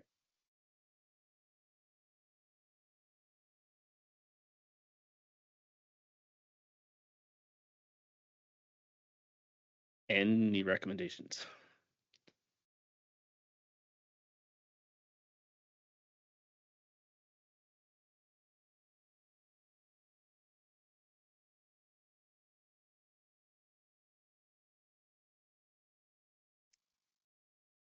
Do you guys have more questions that you need answered?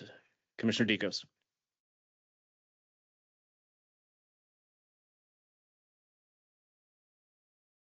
Yeah, no, I'm sure nobody wants to have their name on the Wendy's one.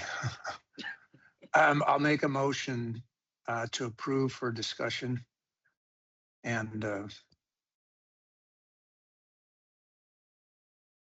anyone has friendly amendments, I'm open to that. Commissioner Deacos has moved to. And then just to clarify, that's to approve with, as recommended by staff with the staff Sorry, conditions. yes. Yeah. Yes. Thank you. Do I have a second? I second. Thank you very much. Commissioner Deacos, would you like to speak to your motion?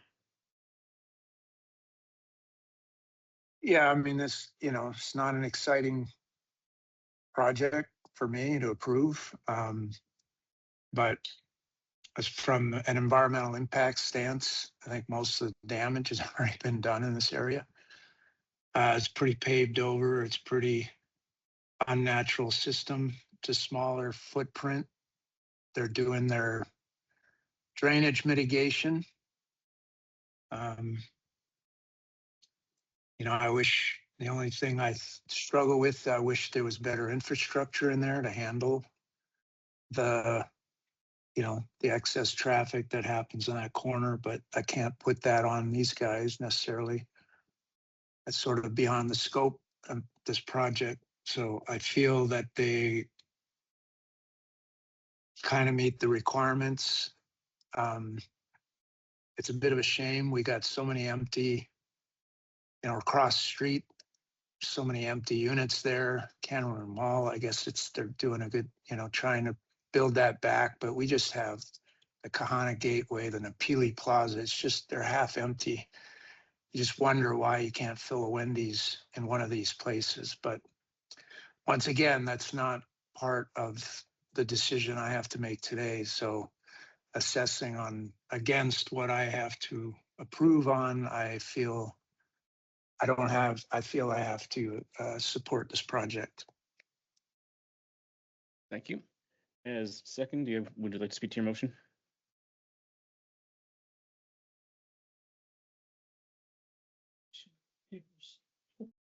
I agree with Commissioner Deacos' comments about the matter.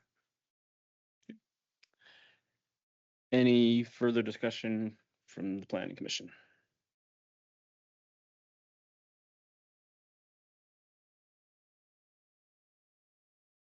If none, I guess we're ready for a vote. Thank you, Chair. Commissioner Kamai? Aye. Commissioner Patel? Yes. Commissioner Akoliko? Aye. Commissioner Circle Woodburn? Yes. Commissioner Elizaris? Yes. And Commissioner Deacos? Aye. That 6 approves, motion carries. Thank you very much, everybody. Mahalo, Commissioner. Mahalo, Chair. Moving now to agenda item B1, 2, 3, and 4. If the department could read us into that, please. Thank you, Chair.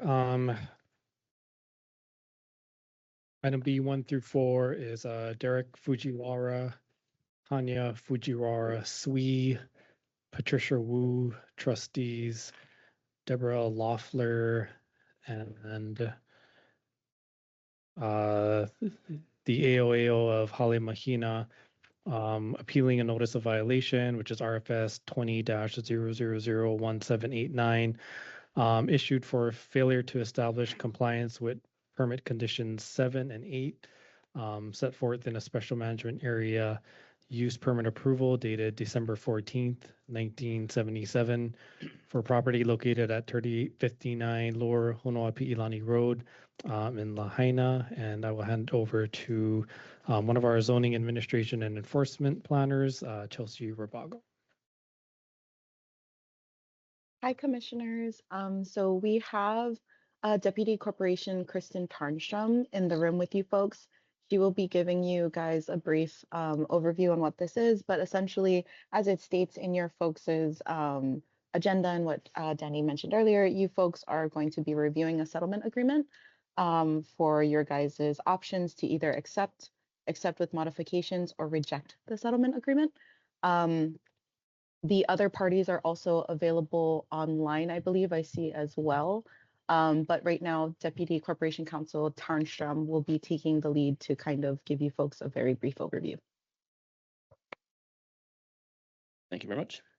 Thank you, Chair. Kristen Tarnstrom, Deputy Corporation Counsel for the Department of Planning in this case. You might ask all the parties that are appearing today to place their appearance on the record because there are multiple counsel that represent various parties. I see Mr. Kane has popped up on the screen. So, yes, good afternoon.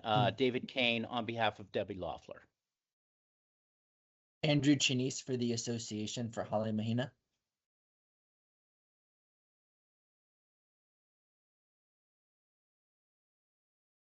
Onaonathon and Derek Simon for several of the fee owners.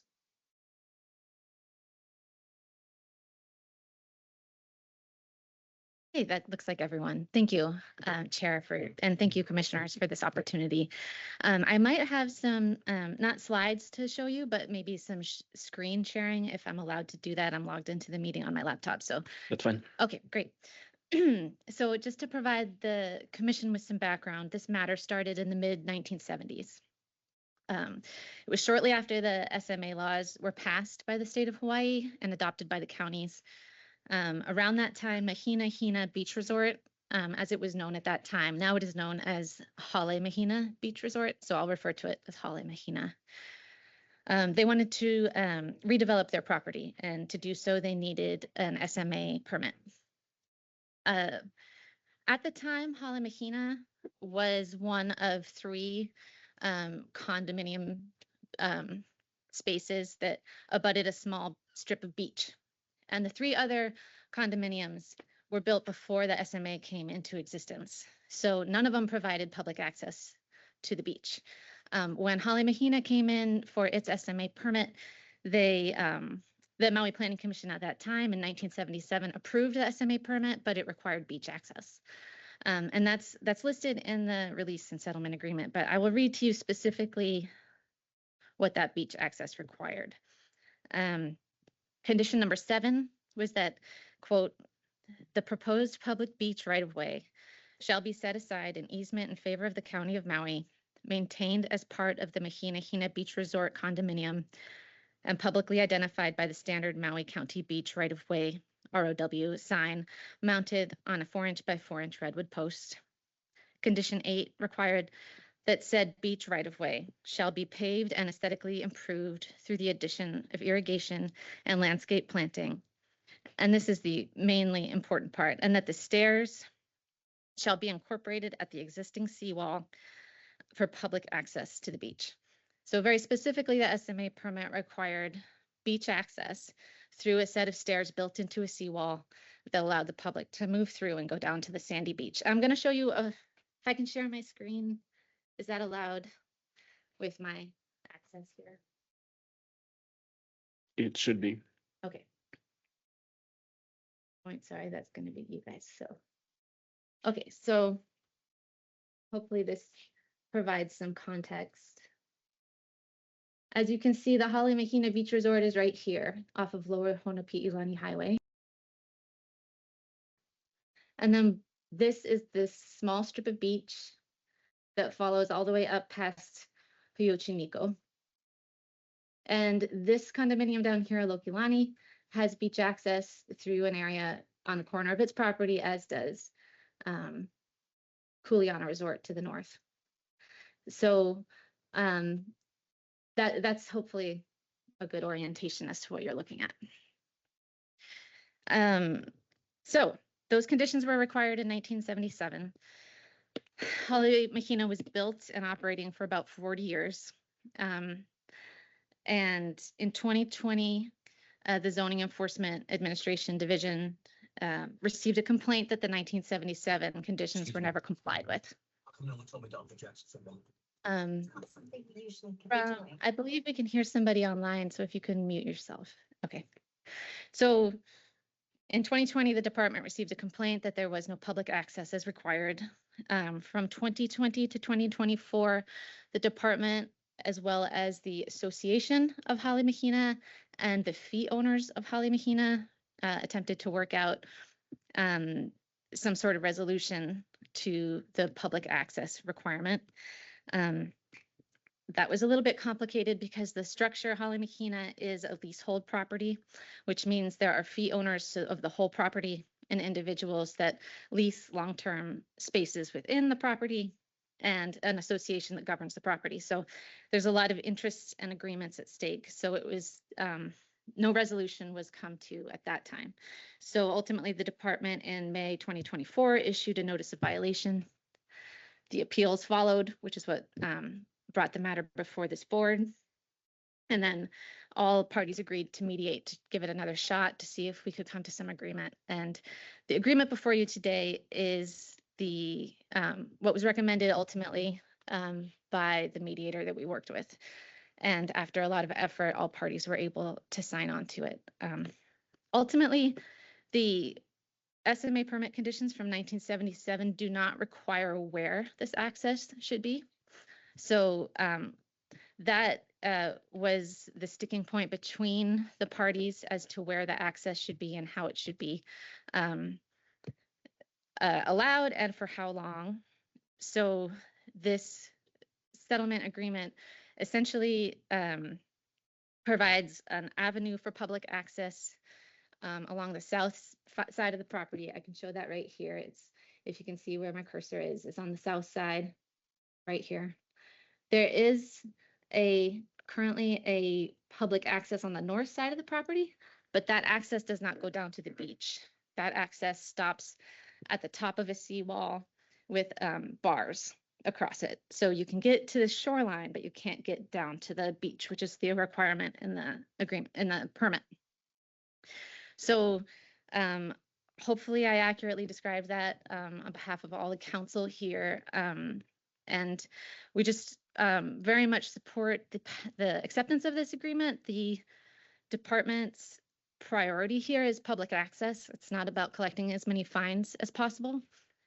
We really just wanted to bring all the parties together, get access to this beach, which has been denied the public for many decades, and to get everybody on board for that purpose. And I think everyone is. Thank you. Thank you. I guess at this point, I don't know if you want to ask if any other of the legal counsel has anything to add. They certainly don't have to if they don't want to. And then you could, I guess, go into questions if you had any questions for the parties. Is there any other clarifications? Yes. David. Yeah, yes, I'd like to thank the board very much. I just wanted to stress exactly what was said is 100% correct, and that this has been a settlement that has been years in the resolution, years in the making, and we've finally all agreed, including the county, the AOAO, and the private owners. So I so thank the board for hearing this, but I so urge the board to agree with this, finally. Thank you. Thank you. And is there anything else anybody would like to add? Okay, seeing not, I will open it to the planning commissioners. Do you have any questions? You guys are a talkative bunch today.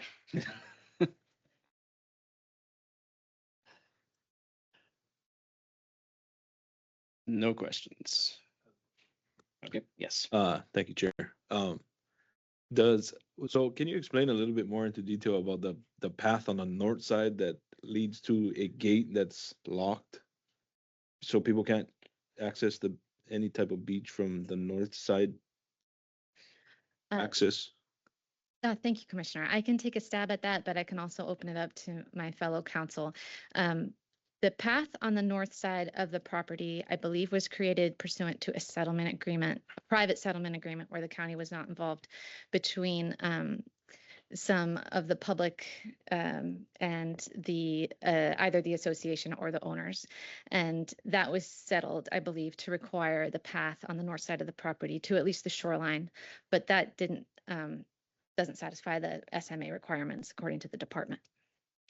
But anyone else is welcome to speak to that.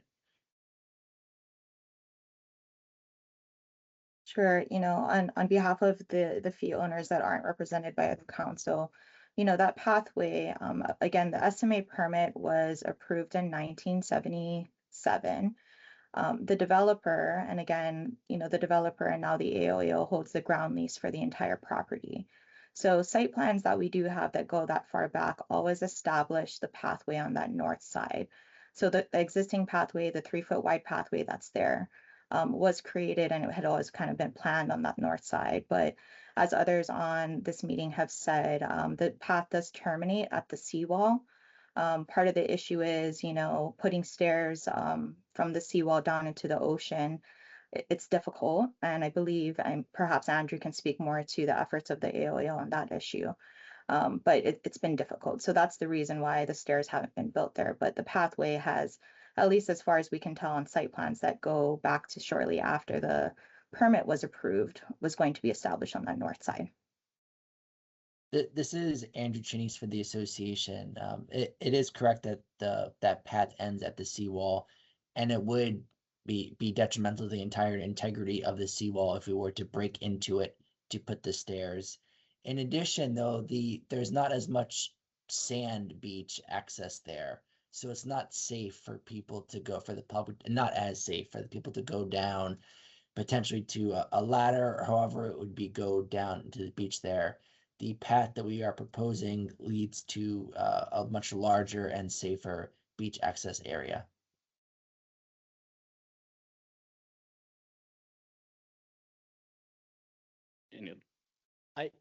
I'd like to also add, absolutely what Attorney Chinese said is correct. I mean, it's dangerous. It's now you're looking at from the 1970s to the year 2000, literally a stairway that would drop into the ocean. Just doesn't make any sense, guys, whatsoever.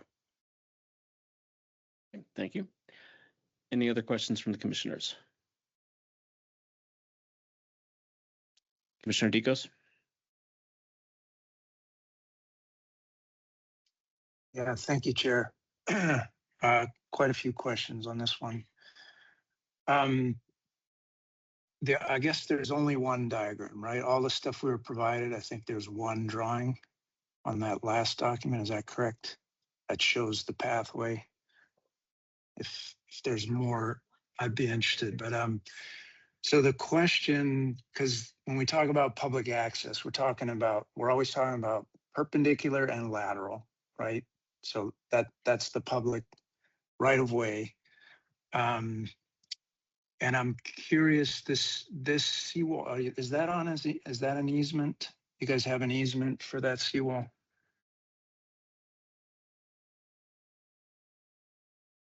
I see Mr. Kane nodding his head. Can you, does someone know Sure. and how much you're paying when that? Sure.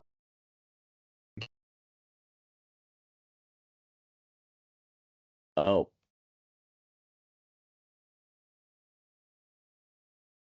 Okay, I'm sorry. I just went blank. I guess I'll ask the chair if anyone knows whether there, even if it's county, if there's an easement for that seawall. And thank you, Chair. Thank you, Commissioner. I do not know if there is an easement for that seawall. I believe it was in existence for a very long time prior to maybe the 1950s or 60s. It was already there before the Holly Mahina sought redevelopment of the property. I don't know if that helps at all, but I don't know about an easement. Okay, but I'm pretty sure you guys, yeah. I'm sorry, the commissioner. Thank you for the question. Yeah, as far as we know, the wall was in, or the easement was in existence upon the development. So that's the information we have. Okay, so an easement, you would be paying lease on public trust land. So I'm sure if you're paying a lease, you would know about it. So it sounds like there's no easement.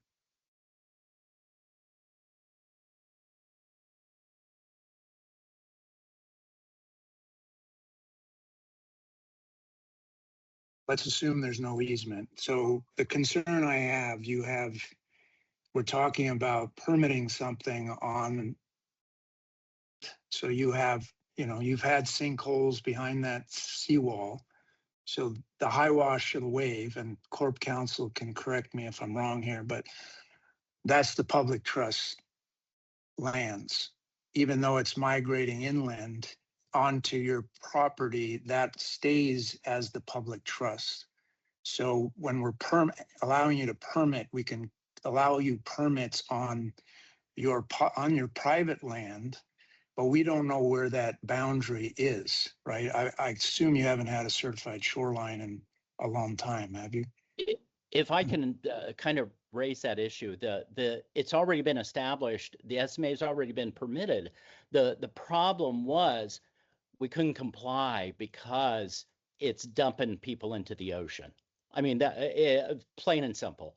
So we had to move literally, and the battle was between, do we move zigzaggingly between the landowner's property, which was my client, or can we move to the other side? And we finally, after years of litigation and fighting, finally came to an agreement that we could move to that side and put a stairway down there and put people onto a beach. But the bottom line is we can't dump people into the ocean.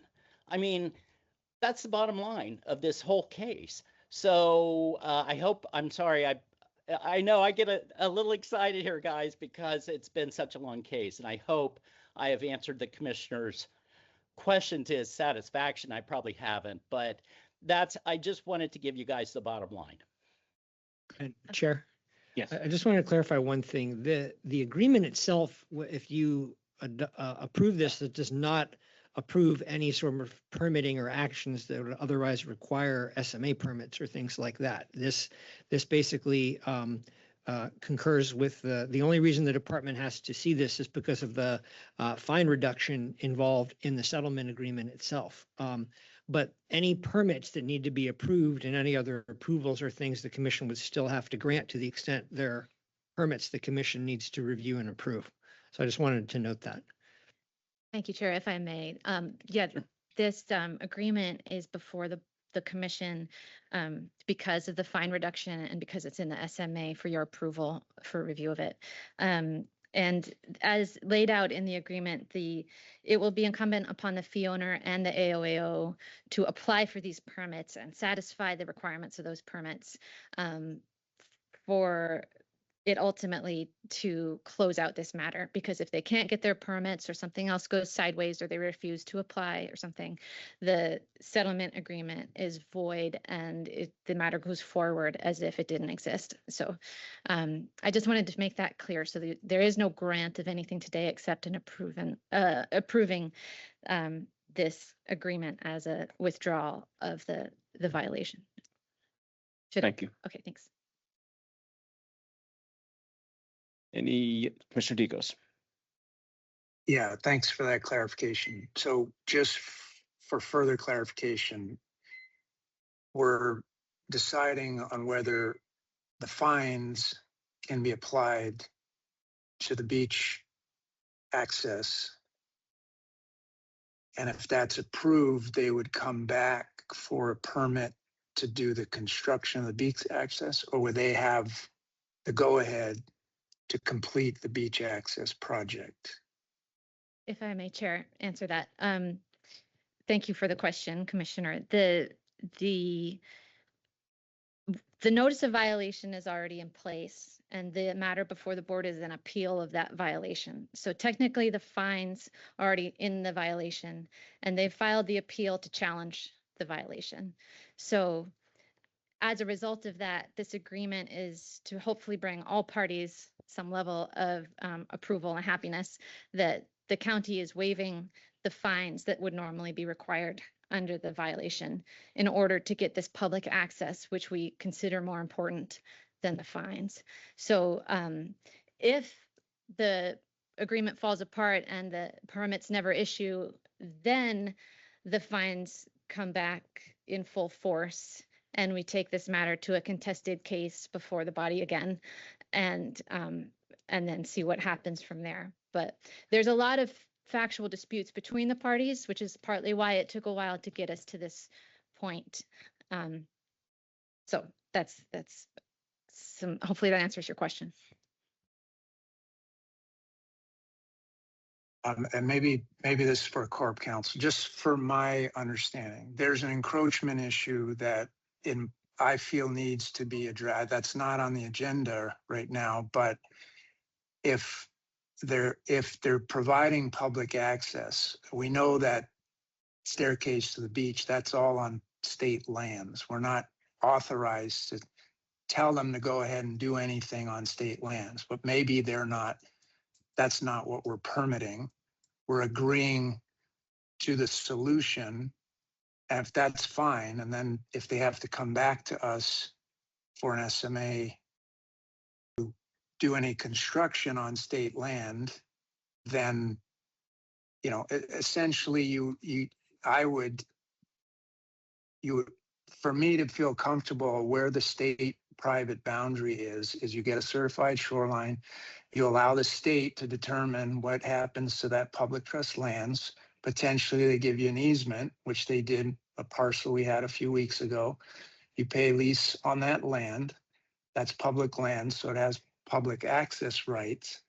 So all of that's going to all happen at the intersection of your seawall and the staircase and the beach. And so that's just, I don't know when that comes into play. It sounds like you're telling me that doesn't come into play today. And if not today, I'm just wondering when do we need to know where the public lands start and the private lands end? Chair, if I may, thank you for the question, Commissioner. The owners or association can correct me if I'm wrong, but I believe the stairs already exist on that side of the property. I believe the stairs were built for use by people who held an interest in the property, and this is going to open up public access to stairs that already exist. So hopefully there will not be too much of a shoreline issue because they're already in existence. But yes, you're right. What you're approving today is the method by which the department will agree to withdraw all the fines on the matter should public access be established. But there's several hurdles to go through with that, and the department isn't waiving any of those hurdles. And Chair, I would say, if you want to ask the parties about what permits may be required to put the agreement into effect, you can certainly ask that. But your action today is to approve the settlement agreement, in particular the fine reduction, but it doesn't act as a approval if an SMA permit or other type of permit, shoreline setback approval, other things like that are required to do what the settlement agreement requires. You're approving the agreement today does not substitute for those required approvals. I think that's important to note. And just to add or clarify that if or when the SMA permits come before us, we would be able to add additions to that beyond what was in the original. If somebody had to apply for an SMA permit to effectuate this, it would be like any other SMA permit that would be before you. That's correct. Now, I don't know what the plans are for the permits that will be required or what they've evaluated at this point, because I know that can be complicated. But just to answer Commissioner Dicos's question, approving this agreement would not substitute for any of those approvals that would be otherwise required by law. Thank you. Yeah, that's correct. And if I may add, yeah, the actions to be taken herein is to immediately apply for the necessary approvals to make the matter go forward. Thank you for that clarification. Any other questions? Commissioner Dicos? Yeah, so I guess that is the question for you to proceed with the beach access, what permits will you be requiring or applying for? I may need to, thank you, Chair and Commissioner. I may need to confer with the department on exactly what permits will be required. I believe an SMA assessment will need to be applied for. If not, I don't know what level of SMA this would qualify for, and it depends on the scale of the project. So it might be something that's administered by the department versus this commission. There may be a shoreline setback variance that's also required, but that's what I'm aware of. But I can reach out to the department and find out more details. I think part of the reason, or the main reason, why the fee owners are here is because this was from the 70s. We have several defenses, including statute of limitations, that we could have taken to circuit court. Instead of that, we wanted to settle with the county. And we're here basically to settle with the county and to move forward with SMA permits. So it's win-win-win, literally, for everybody at this point. I know, and I appreciate the commissioner's trepidations and saying, okay, what's going to happen next? But we couldn't move forward, gentlemen, until we got to this point, because we wouldn't, because the next step was us to appeal. So we're here with open hands saying, okay, we've all come to an agreement. Yes, Commissioner Dicos. Yeah, I'm refraining myself. Okay, I'm a West Maui person. The abuse to the public trust lands there has been unbelievable. Now, the county has facilitated it, so I'm not blaming you guys. You didn't get you were supposed to do it in the 70s. You didn't get the warning till a few years ago. So I can't blame that all on you guys. But all of Kahana, all of West Maui, I do the turtle response, right? We get an entangled turtle, you got to go and untap.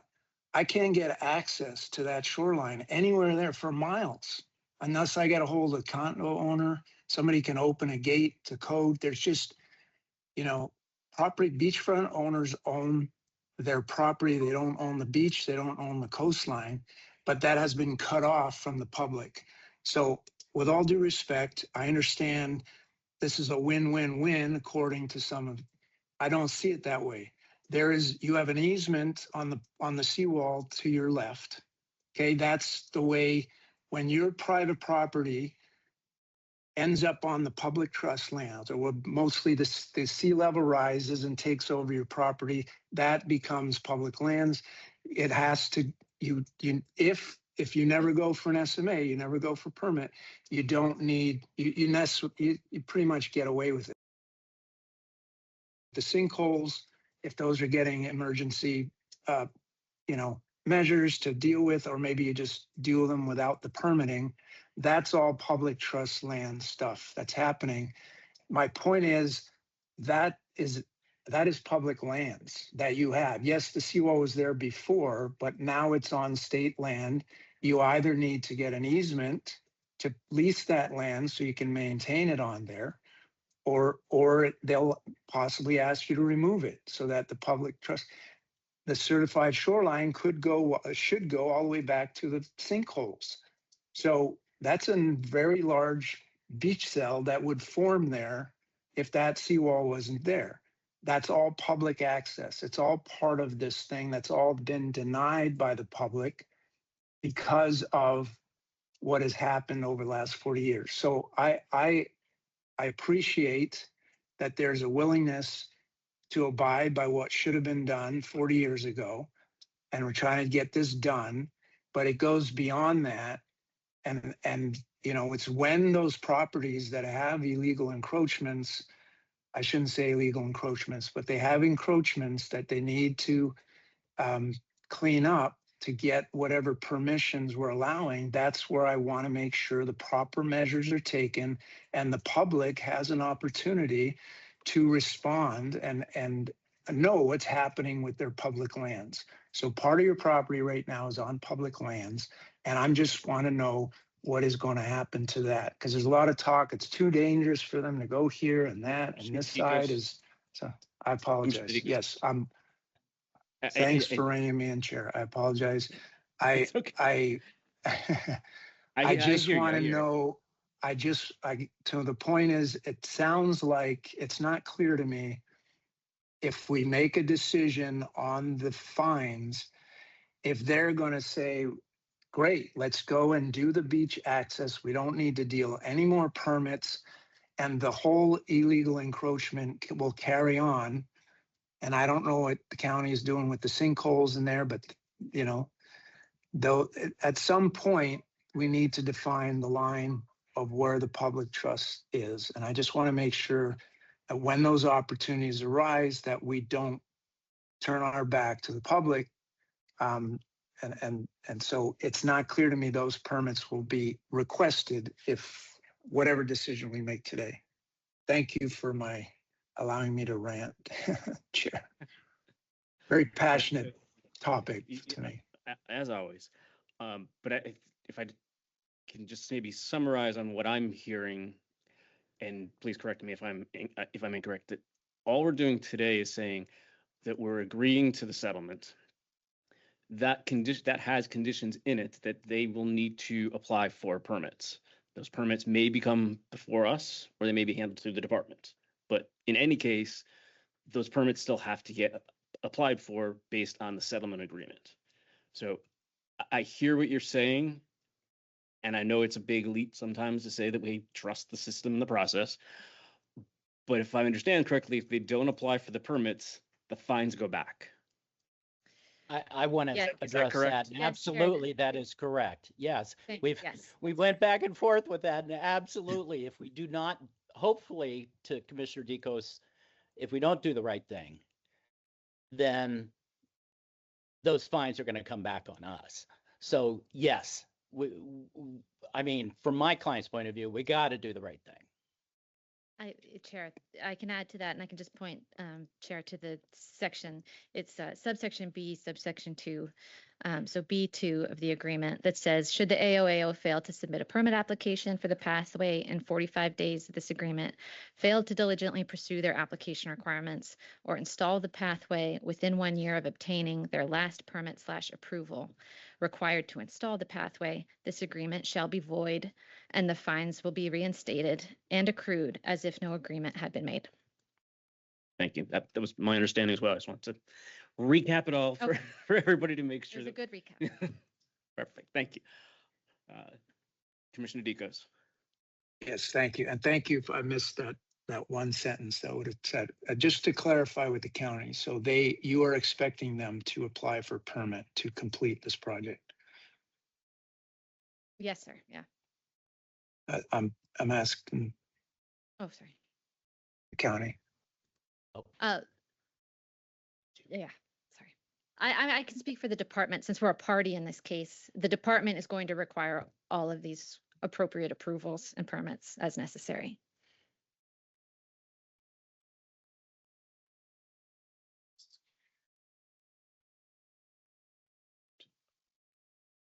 Apply for the permits. If I can sort of address that, yes, Commissioner Deco's, we would require a permit. Definitely at least an SMX permit. I doubt it would be an SM1 because of the cost. You know, I don't think it'll exceed $500,000, but until we get something in, I just don't know. And then possibly a shoreline setback assessment determination that would be processed administratively. Maybe a shoreline setback variance, but that will come to commission. But just from what I'm looking at and my assumption on the scope of this project, it would probably be an SMX and an SSAD. And if I can add to that a little bit for Commissioner Deco's, the county has been holding us to the grindstone. You know, these are basically sins of the father. I mean, they really are. 70s. So these sins are being addressed right now, and with all due respect, properly. Thank you. Commissioner Deco's. Yeah, so SMX, that's part of my concern.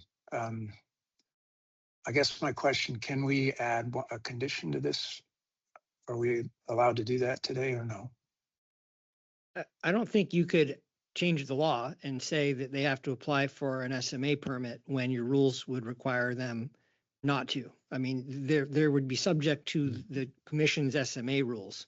And you know, if a party thought that that was inadequate, the general public has the right to appeal from SMA exemption determinations, and that can be a separate appeal potentially. But generally speaking, you know, in a settlement agreement, if in a settlement agreement you wouldn't be changing the law to say that someone has to apply for something they otherwise wouldn't have to apply for. That's the general rule. I mean, if you're dissatisfied with the terms of the agreement, you do have the ability to reject the agreement. That's certainly within your purview. That's something that under your rules you have the ability to do. But I don't think you could necessarily require someone to apply for a permit that under your rules, the department would have to make an assessment and determine what they'd have to do. And you would sort of say, we're going to require in advance, which you have to go and do. I don't think the commission could necessarily do that. And I would note the agreement doesn't specify the type of permits that have to be obtained. So that's, you know, that's kind of an issue that would have to be determined by the department under your rules. I think it says they would obtain, I guess it's appropriate permitting, or it just currently says immediately file the necessary permit applications and discusses those. So again, I don't think you could specify you have to get a type of permit that the rules otherwise would say you would not have to get for the action.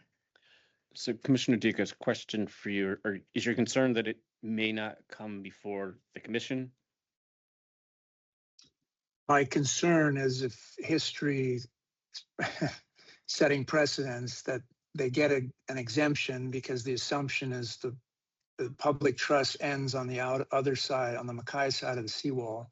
So there's no need to do a certified shoreline assessment, and therefore there's no public trust component to it. That's kind of what's been perpetuating. I think we're changing. As we saw the last couple, we've seen the certified shoreline requirements.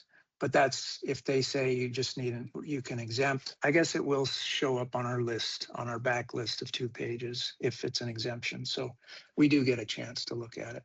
Can't do anything about it, but it does show up there. Well, I think we would be able to question the department if we see something that doesn't look right. So I think there is an opportunity for us to still be aware of it and ask questions of the department and clarification. And just to add, Chair, I seriously doubt it would be an exemption. It would be at least a minor permit with conditions. I don't think we could exempt something like this. Thank you. Right, Yeah, but just to add a little more, Commissioner Dicos, you know, it's hard to comment on the project without it sitting in front of you or actually being submitted. But just so you know, that this would be an allowable structure and activity that's permissible within the shoreline setback, which is an administrative approval for shoreline purposes with the department.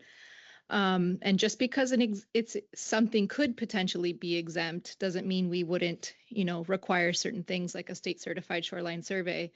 But what this would probably fall under, and again, this is without knowing the entire scope of work, would be structures such as a dune walkover that will enhance either vertical or lateral public shoreline access, provided that they do not adversely affect the beach processes, artificially fix the shoreline, or interfere with public access or public views to and along the shoreline. So perhaps this project could fit into that, hard to say, but you know, there are 28 allowable structures and activities within the shoreline setback.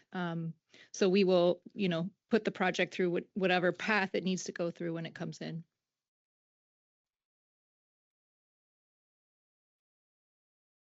Mr. Dicos? Yeah, just we've had projects in the past that are SMA minors, SMA exemptions. clearly there've been sinkholes clearly on the public trust lands, but whatever determination was different. So I've made comments in the past. They don't really, once they're at that point, we can make a comment, but that's about it. So that's my concern, but I think I've made that pretty clear. Is there any other We can thoughts move or on. comments from commissioners? Seeing none, department's recommendation? Chair, I think one of the, someone had her hand up earlier. Somebody else have something to comment on? Derek, I believe, had his hand up if you wanted to comment. Yeah, no, nothing at this time. My apologies. Yep.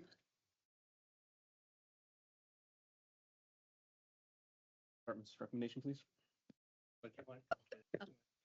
Department in this case is actually represented by their own legal counsel, so you may want to have legal counsel explain. So yeah, as we are a party to this case, and we do recommend approval of this. It's as David Kane has said multiple times, it is the result of a lot of work and negotiation, and I genuinely believe it'll provide public access with a minimal amount of disturbance to the area, and so I would recommend approval. Thank you.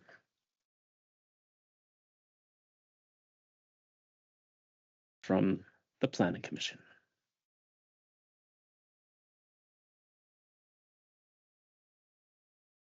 Oh, guys, I recommend approval. We've had discussion. Yeah, so You could have more discussion or have a motion at this point, just like any other item. There'd be a motion to approve with modifications, which I don't think adding new permit conditions on it is something, but if you want to discuss modifications, I suppose you could discuss that because that is in your rules, or to deny the settlement agreement. If the settlement agreement is denied, then you would proceed with the appeals on your regular docket unless the parties had like an alternate agreement again to propose to you. Good. Commissioner Elazars, you move to motion to approve. Move to approve. A second. Okay, seconded. Would you either like to speak to your motions? No, the lawyers did already. Yeah, amen. Any further discussion, commissioners? Commissioner Dikos? Yeah, I'll be brief, but I appreciate it. It's long overdue. time It's long overdue. We'd love to see the public access, but I can assure you there'd be lots of eyes. So we're going to have to, if you're doing any work on state property, you're probably going to want to get those permits in order. So appreciate it. People will have access to that part of the beach, hopefully soon. Thank you. Anything further? Seeing none, let's take a vote. Thank you, Chair. Commissioner Kamai? Aye. Commissioner Patel? Yes. Commissioner Okoliko? Aye. Commissioner Circle Woodburn? Yes. Commissioner Elizares? Yes. And Commissioner Dikos? Aye. Was that yes? Okay. Yes, Thank you. Thank you. That's 6. Motion carries. Thank you.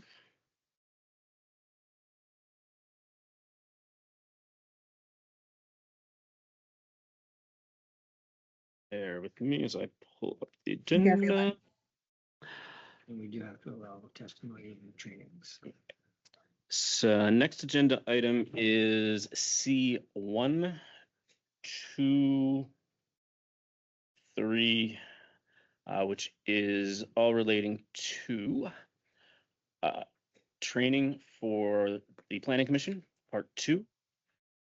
With that, I will open it up for any public testimony. I don't see anybody in the gallery, so I'm gonna go. We have none here. I have Kai Nishiki. Okay. Guy, if you would like to join and make your statement or testimony. Aloha, Chair and Commissioners.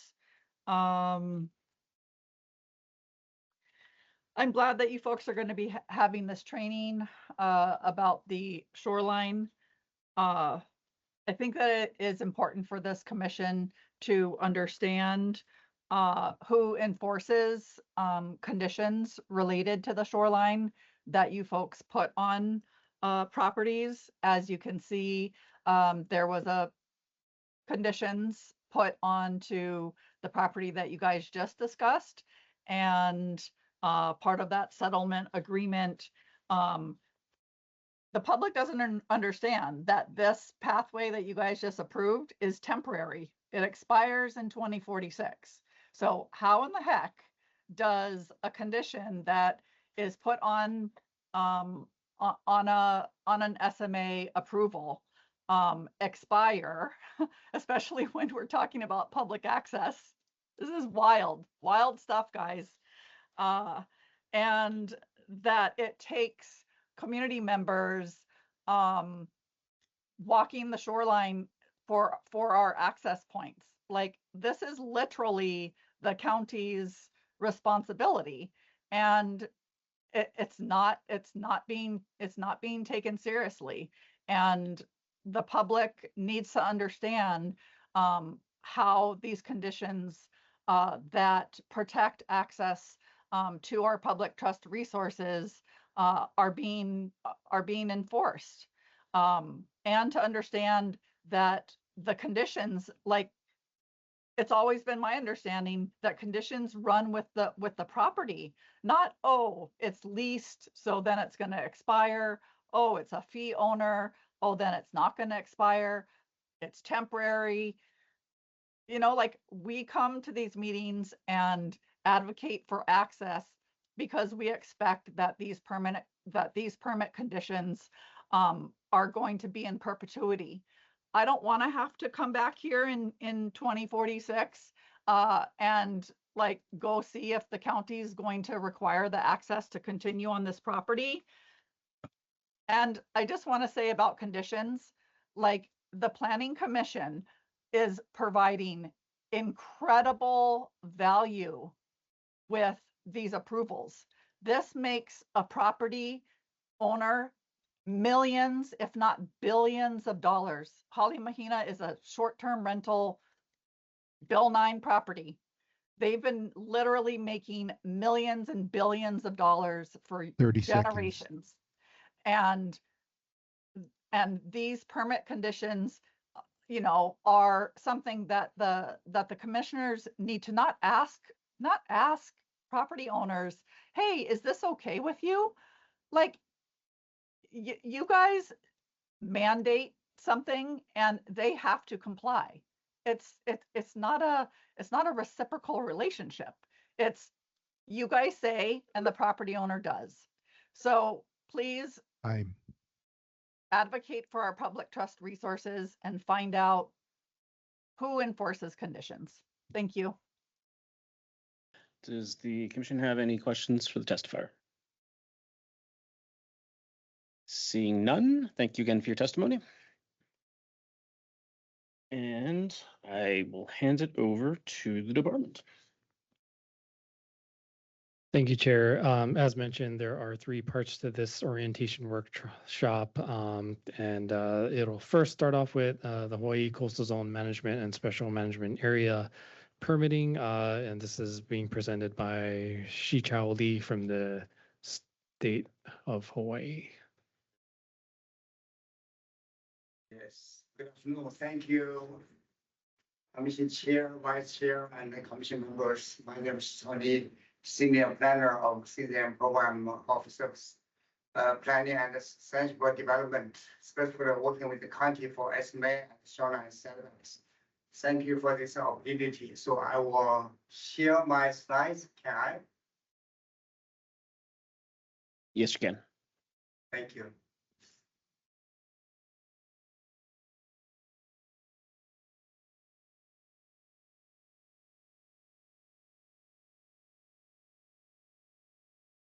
I didn't know why. Sorry about that. Can you see my slides? We can. Great. So this is a. Oh yeah. No. There. No, this slide same wrong. Sorry. This is wrong slides. should be today's slide. Sorry about that. This slide's wrong. This is the one. Can you see this one? June 9. Can you see this new slides? We're still seeing the April 15th. Oh, that's wrong. Sorry. That's, oh, I should get that the wrong way. I stopped. Okay, this one should be gone. It's okay. So I share my slides. Sorry about that. So can I see this new one? We don't see anything yet, but might take a minute or so for it to load. Okay. Do you see the new slides, June 9? Nothing yet. Oh, sorry. This just get that.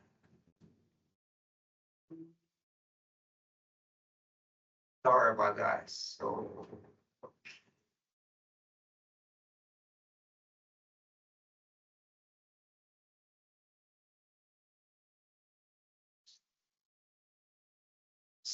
okay, so maybe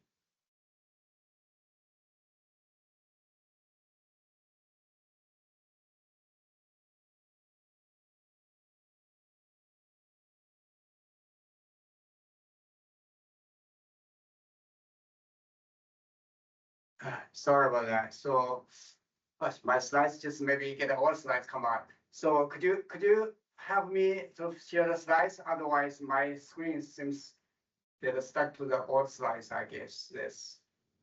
Hi, Shichao. This is Colette from the planning department. Give me 30 seconds. I can pull up your slides and do them for you, okay? Hang on. Thank you.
Sorry, I apologize. Yeah.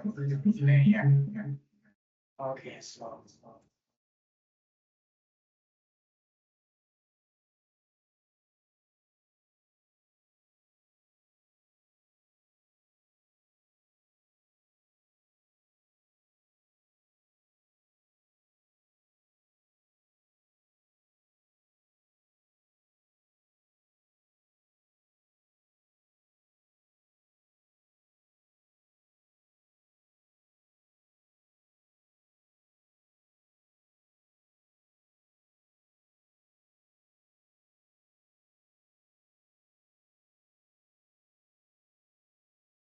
Come up.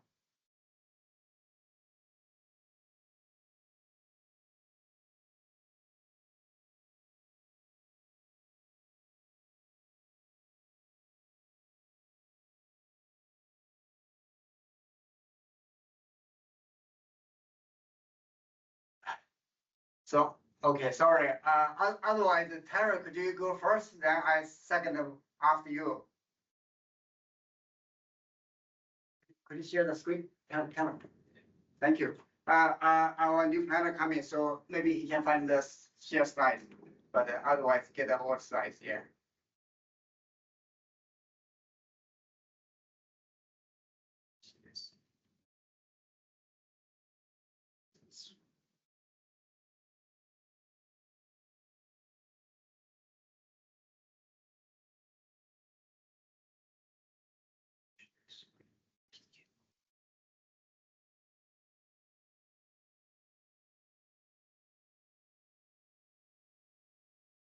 Chair, I think we got it on.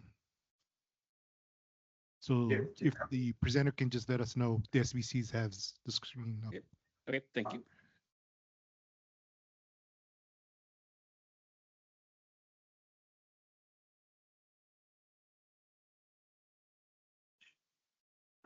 Yeah, but did you guys see the new slides? Sorry about that. Yes, we do. Okay, great. Sorry for this delay. Hopefully this time is okay. Yeah. Sorry, I just start my slides as soon as possible. So this is my name is Tony, the CZM planner of Office of Planning and Sustainable Development.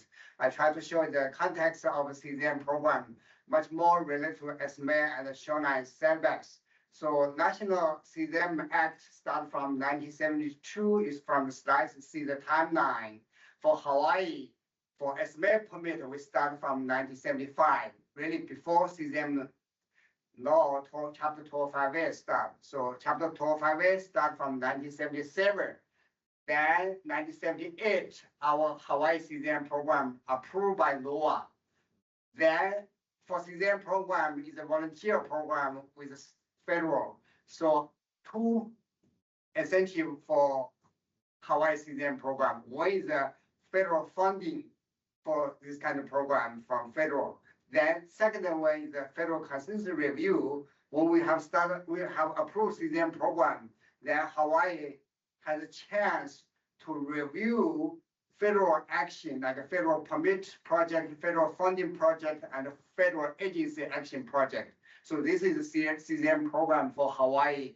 Motivation why we joined this kind of federal state volunteer program, partnership program. Next slide, please. So this is the Hawaii CZM program. The diagram show what's the meaning of CZM program. Definitely CZM program really comprehensive, complicated also. That's why we say must be place-based management, really site-specific management for CZM. Then what is the CZM program? CZM program not only for environmental protection, but also beneficial use, protection, and the development of the coastal zone. So it's different purely from Environment Act, like EPA, environmental protection, like air pollution, water act, the water act is different. Even the time start from 1972, almost same times. But CZM program much more comprehensive, not only just for environmental protection. For Hawaii CZM law, chapter 1258 have 5 parts. Fourth part definitely really important. The foundation for SMA and the shoreline setbacks. That's called coastal zone management CZM objectives and policies. We have 10 objectives and also supporting policies. Then part 2 is the special management area. As I mentioned before, start from 1975. 3 is the shoreline setback. The part 2 and part 3 is a total different function. Then, of course, 1258 have part 4 and part 5.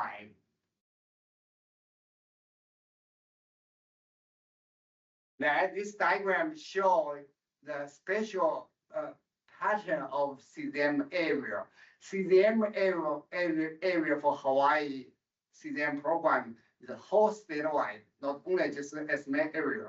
So, for example, all land of the state of Hawaii is under the CZM, but also from shoreline to ocean side, say from the shoreline to the limit of the police power, is also the CZM area. But SMA is much more narrow of CZM area. The shoreline area is much more narrow. So this kind of 3 layers, CZM area, SMA area, and shoreline area. So you see this diagram, 3 layers. So it's really important for our visualize how the pattern of this one. But the county play a really important role in implementation of the CZM program because of the SMA permit and the shoreline setbacks. So you see the SMA area start from shoreline to inland area. Then shoreline area between shoreline setback and the shoreline. The Hawaii CZM program have this kind of components. They have regulatory responsibility. We have federal consistency review that's from our office as the leading agency of the CZM program. Then have SMA permitting and the shoreline setbacks is under the county level. for example, for Maui Planning Commission and the other city council of Honolulu. Then we have the community component for planning perspective. The most important thing is the Hawaii Ocean Resources Management Plan called ORMP. That of course with the Department of Health, EPA have non-point pollution control program. Our Hawaii CDM program just initially get approved for the non-point pollution control program. Of course, we have Marine and the Coastal Zone Advocacy Council. It's called MACZAC. It's also for public transportation purpose. Then we have talked about it briefly regarding CZM objective and policies. You see, these 10 objective policies really important for when we discuss SMA assessment, SMA condition, and shoreline setbacks. All these objective policies should be integrated with this kind of SMA permitted conditions. Of course, this is the legal foundation for our SMA permitted and shoreline setbacks. If beyond this kind of 10 objective and supporting policies, then it's kind of challenging for SMA permitted condition. If getting legal challenge, definitely we have to defend our conditions. This 10 objective and supporting policies is important legal foundation for our defense for SMA permitted conditions and enforceable conditions. The fourth objective is definitely the recreation resources like the public access to and along the shoreline, just as previously discussed regarding public access. But for objectives, see them the recreation resources, the public safety standard and the conservation of natural resources standard really important for public access also. Sometimes if the public access too dangerous, they're sometimes not suitable for public access, like this kind of picture. We talk from County Hawaii, really cliff, really dangerous for access. But anyway, generally speaking, public access to and along the shoreline is one of the CZM objectives and the supporting policies. Then objective 2 is historical resources. Definitely this SHP much more involved. The archaeological resources is really important for Hawaii. Maybe mainland CZM program a little different, but our Hawaii CZM program, this is really important objective and also supporting policies. Then objective 3 regarding scenic and open space along the shoreline, regarding the public views to and along the shoreline. This objective is kind of challenging because it seems like a soft kind of objective, but also important for SMA and the shoreline setbacks if get approved for conditions. For example, the color, then setback, and also the height. This kind of restriction or conditions really important for CZM objective policies. Then the objective 4 is cost ecosystem. We talk about the best management practice like BMPs for construction. That's not enough. We normally also ask for low impact development practice. This means operation after finished construction. This kind of best practice or called low impact development practice is really important. So this like a single house or some kind of development, we have asked them to do some low impact development practice. That's also really important for CZM objective policies, specifically related to the cost ecosystem.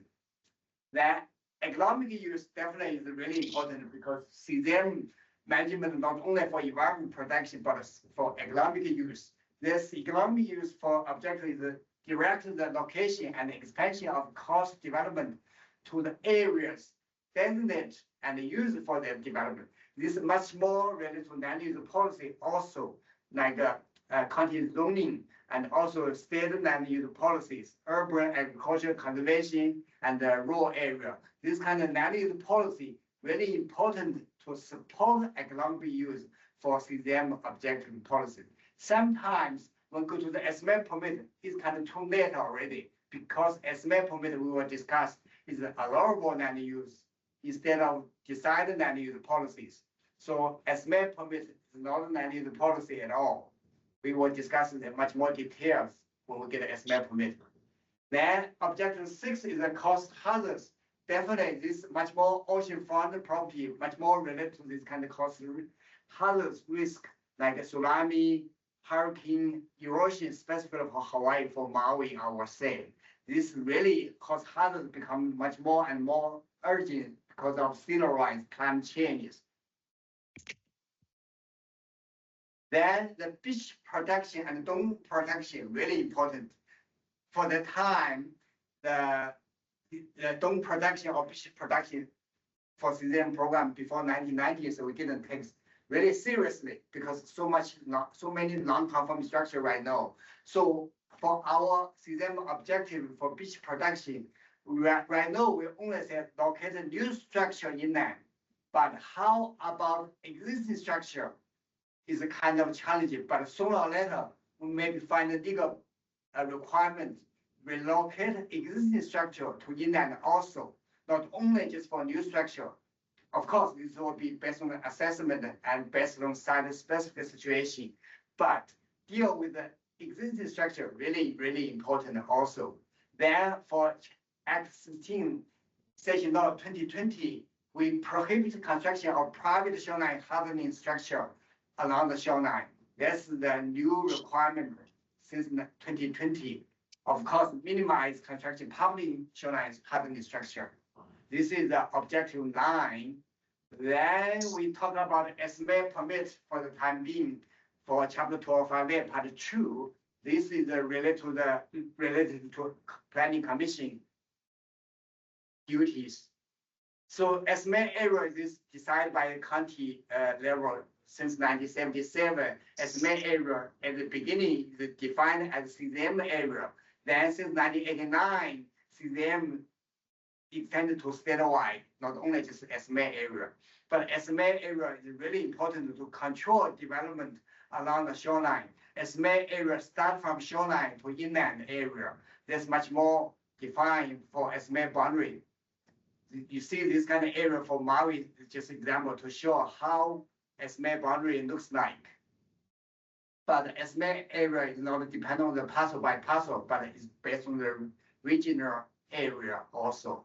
So this is the estimate area for whole statewide. You see at Maui is the area, estimate area really second level, I would say. Big Island definitely is a much more estimate area, but Maui also is a large area of estimate boundary area also. But for extension of estimate boundary, county can do that. They can extend the estimate boundary as the need. But for construction of estimate boundary, must be subject to a leading agency like OPSD for review and determination. So construction must be come to our office, but the extension county can any time can amend the estimate boundary. Then estimate permit start from 1975 based on Act 176. The title is called Environment Shoreline Protection Act. This estimate permit act. So the purpose of estimate permit at that time, 1975, start 1975 is called interim control. That's the temporary purpose. But since 1977, when CZM law, Chapter 205A get approved, they become a permanent feature or the character of CZM program. The purpose is try to provide public access, also avoid the permanent lose of the valuable resources along the shoreline. Also provide management options for public participation. Then estimate permit is the first permit for a development within estimate area. As you see, each time when the development apply for permit, the first permit they need is estimate permit. Also, estimate major permit or estimate use permit goes through the public hearing. That's why public has chance to testify, to offer their comments regarding estimate permit. So this is really important procedure for public participation for development within estimate area. But in the meantime, the public maybe use the estimate permit as a vehicle to kill the project because they treat the estimate permit as land use policy. I will say estimate permit is not land use policy. It's a management tool to mitigate the mitigation for mitigating the impact of from development on cost resources or cost zone area within SMA area. So this is the SMA permit purpose. Then also because of the force permit, a lot of testimony of potential comment also from the public. The authority for SMA permit is the planning commission, except City County Honolulu, the city council. Then permit is a, as I said before, SMA permit is regulate permissible land use.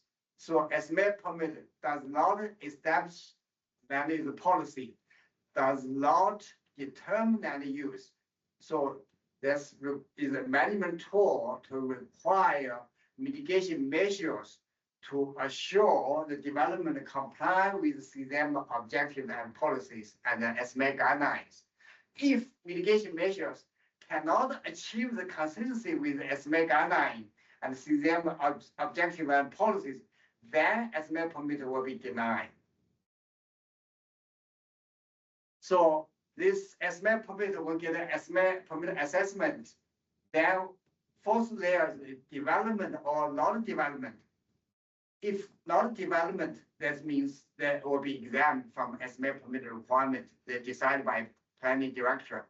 But if development and defined by 1258, then we'll have other layers called SMA use permit and SMA minor permit.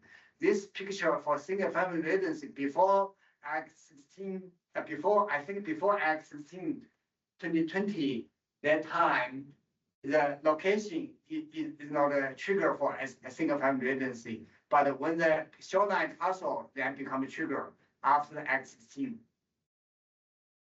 So SMA permit have minor and major. That's why development after decided this development they have major and minor the permit requirement. The trigger for major is because of the significant adverse environment or ecological effects taken into account cumulative impact also. Then the other threshold for major or minor permit is the valuation or cost threshold, $500,000 for shoreline parcel and $750,000 for non-shoreline parcel. But valuation or cost threshold is also face kind of challenging because labor cost or material cost from the over time and also inflation is kind of challenging. So we maybe consider other alternative for cost threshold between SMA major and minor. For the time being, we didn't study yet, but we may consider alternative to cost threshold also. The SMA guideline is really important for development. That means for SMA minor permit or SMA use permit. If not development, then SMA guideline didn't apply to that. So the SMA guideline chapter section 1258-26, they say all development. So the development is really important for guidelines. So what the proposed action is exempt. Generally speaking, we don't use this kind of guideline for the condition. Of course, if you want to do that, you can, but for guideline specific for development within SMA area. So this kind of condition or is kind of reasonable based on 1258 CZM objective and policies.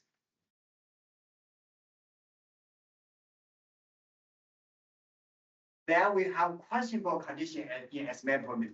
As far as we know, when public hearing come out, public maybe raise a lot of issues for discussion, for debate, challenges. For example, traffic. Of course, traffic is really important for development, but for SMA permit purpose, the condition normally is related to the public access to and along the shoreline or recreation area. If with all this kind of public access triggers for traffic, purely traffic issue, we put it as main condition, maybe it's kind of challengeable based on CZM objective and policies. And also for crime prevention, for public safety, we mostly focus on the cost hazards, this kind of public safety issue, instead of social crime, like these kind of things. So we have to keep in mind that as main condition, always stick to the CZM objective and the policies. Then enforcement of SMA use permit condition is really important because community or public will argue say, why put the condition of there without enforcement? That's why condition always have been enforceable. This condition really important. Also have to rely on them objective policies for legal foundation defensible. Otherwise, you put some condition for SMA permit, maybe be challenging based on them objective and policies. Civil fines and penalty definitely is one of the enforcement for SMA permit condition, but site visits or public complaints or periodically citizen reports and also time limit is all kind of potential tools to help enforcement of the SMA use conditions. Part 3, shoreline setbacks is totally different from Part 2 SMA permit. Part 3 is land use policy because Part 2 SMA permit, as we discussed previously, is not land use policy, but Part 3 shoreline setback is land use policy. The reason for that because shoreline setback start from 1970, Act 3136 from Land Use Commission, Chapter 12.5, that's Land Use Law. Then 1986, the transfer from 12.5 to 12.5A become Part 3 of 12.5A. So shoreline setback is the prohibition is Land Use Law. So this is the shoreline area is a really narrow area of SMA area. You see between shoreline and the shoreline setback line. So this is really sensitive of SMA area. Shoreline setback purpose is a prohibited structure and activity within the shoreline area, and also provide buffer zone to protect beach and the coast zone public access and reduce the risk of coast hazards. So shoreline areas supposedly should be open, prohibited structure and activities within shoreline area. So shoreline setback, you see this kind of new structure much more effective way for setbacks, but for existing structure, non-conforming structure, right now is a really challenging situation issue for Hawaii, not only Hawaii, for many of the CDM program, same issue also. You see, this is the condo, the non-conforming structure or close to shoreline. How to deal with the existing structure really challenging. They have the protection, accommodation, but the third alternative will be retreat or remove. How or when they will happen, they will be really challenging for Hawaii CDM program, including county level. So what's the trigger for relocation or for remove this kind of existing structure? We have to figure out a way to do that way. But for the time being, really challenging. For prohibition of structure within shoreline area, normally for shoreline area or related to shoreline, we always ask for certified shoreline to decide how to set up shoreline area because shoreline area is between shoreline and setback line. Shoreline is the baseline for measurement of shoreline area. But for allowable or minor structure within shoreline area, generally speaking, the planning director may waive a certified shoreline because for demolition of structure within shoreline, also potentially waive certified shoreline. We don't want to delay this kind of positive effect for shoreline area. Generally encouraging this kind of relocation. We don't give certified shoreline, we waive certified shoreline. So that's the purpose for shoreline area keep as open as possible. Shoreline setback variance is not permit, is a variance. So different from SMA permit. Setback variance application doesn't mean it will be approved because this is a variance, it's not a permit. So setback variance, I say variance is an exception to prohibition. That means if some really unusual condition come out, then potentially variance will be granted. But it's not a permit, it's a variance. So, but for variance also comes basic condition principles for public access, for beach process, for public view. So this kind of really important for variance get granted. Then for setback variance, we see hardships before Act 16, hardship dominant variance application. But I will say variance get more and more harder to get a variance approval because for existing structure we know is a kind of challenge for the future. If today we give the variance, then we have to put some condition for the future trigger how to relocate or remove this kind of structure. If the risk of coast hazard or shoreline erosion happen, then it should be removed or relocated instead of like today's situation. Existing structure always can be stay there because before setback variance granted to them or non-conforming structure, we don't have the condition for them relocate. Then 458 Act 17 really important, and everybody know that because they have several amendments for single family residency on shoreline parcel will trigger SMA permit. Then setback minimum requirement is from 20 feet become 40 feet since 2020 because from 1970 to 2020 for this kind of years, I think more than 50 years, is always 20 feet and minimum requirement. But since Act 16, there will become minimum requirement 40 feet. Then civil rights become a coast hazard definition also. Then the last one, also most important thing, the prohibit private shoreline hardening structure along the beach area. So shoreline hardening structure is generally speaking, the hardening structure along the beach are prohibited, but offshore structure or some other kind of growings, we don't treat it as a shoreline hardening structure because if the benefit shown as beach restoration or stabilize beach and domes, this we don't treat it as a shoreline hardening structure. For private shoreline hardening structure, if they benefit the interest of the public, they also can be potentially granted, but must be based on the interest of the public. That's all I have to present. Thank you. If I have any question, we can answer your question and far as I can. Thank you. Thank you very much for the presentation. Does the commission have any questions? Commissioner Dicos.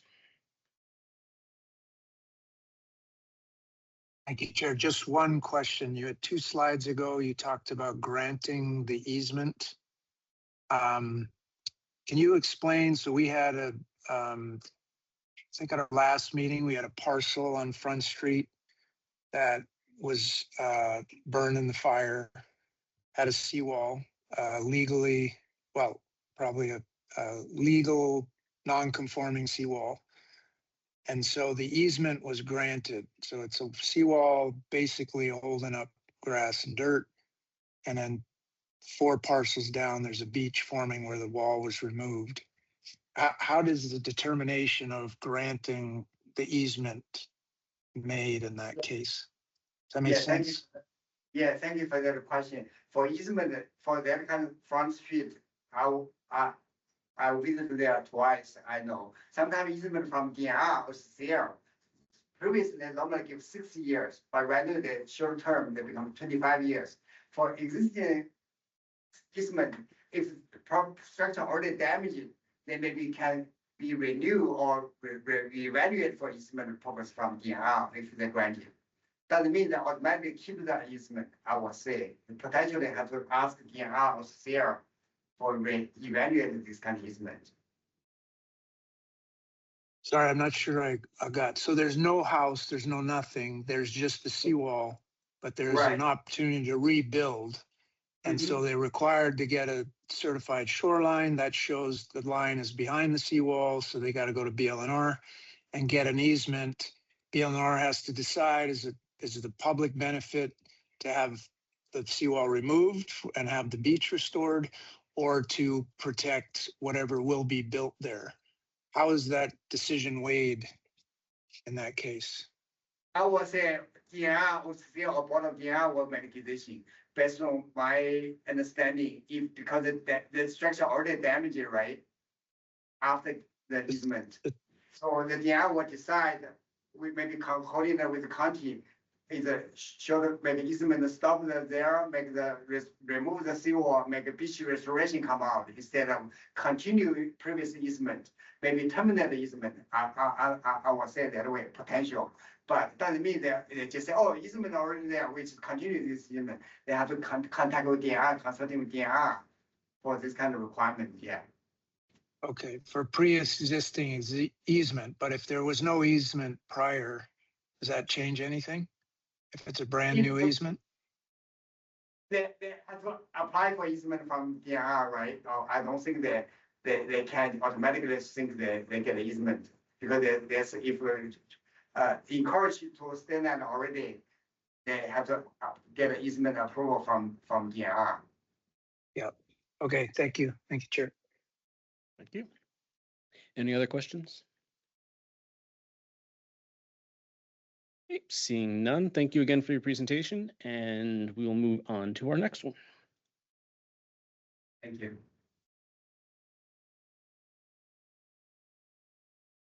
Thank you, Chair. Next up in our training is managing Maui's dynamic shorelines in the face of sea level rise, and presenting for us is Tara Owens. Hello, commissioners, chair. I know it's been a long day, so you won't hurt my feelings if you need to stand up, stretch, move around. You can do multiple things. You can listen and move at the same time. I'm okay with that. My name is Tara Owens, and I am a coastal scientist with the University of Hawaii Sea Grant Program. That program is based on Oahu, but I live and work here in Maui. I've been in this role for 16 years, and I work really closely with the department. So my office is over there in the same place where we have the CZM planners. And you hear this training every single year. So for the seasoned commissioners, this will be a lot of repetition, but some new things, maybe some new things to think about. This is primarily for our new commissioners. You heard already from Office of Planning Sustainable Development from Shi Chao about the background for the CZM program and how the special management area was created and the objectives and policies. I'm going to take a step back and take us on a tour of Maui. You can see what's happening on the shoreline in real time and some of the things we've done in response, or some proposed things, some ongoing things, some things that have already been done. And that sort of sets the stage for Colette to wrap us up. Colette Cardoza from the department will wrap us up with the shoreline, the SMA and shoreline rules. That's the rules that the department and the Planning Commission administer. And so this tour of Maui is kind of the why behind that, why those rules are important and what they mean. When I go out to the community, and you've probably seen this before, or I go out to school groups, I start with these two photos and I sort of rhetorically ask, what future do we hope to see on our island? Is it this version of a future? This is actually a restored coastal dune at Charlie Young Beach Park down in South Maui. Or is this the future we hope to see? And this is in Ma'alaya, and the sign there reads, "Danger, seawall is crumbling, do not climb on it." Of course, if I take a vote, everybody says, we choose option A. This is what we want our coastlines to look like. But it's a lot more complicated than that, because we have these decisions of the past that we're living with, like places where we've put in shoreline armoring and we've lost our beach.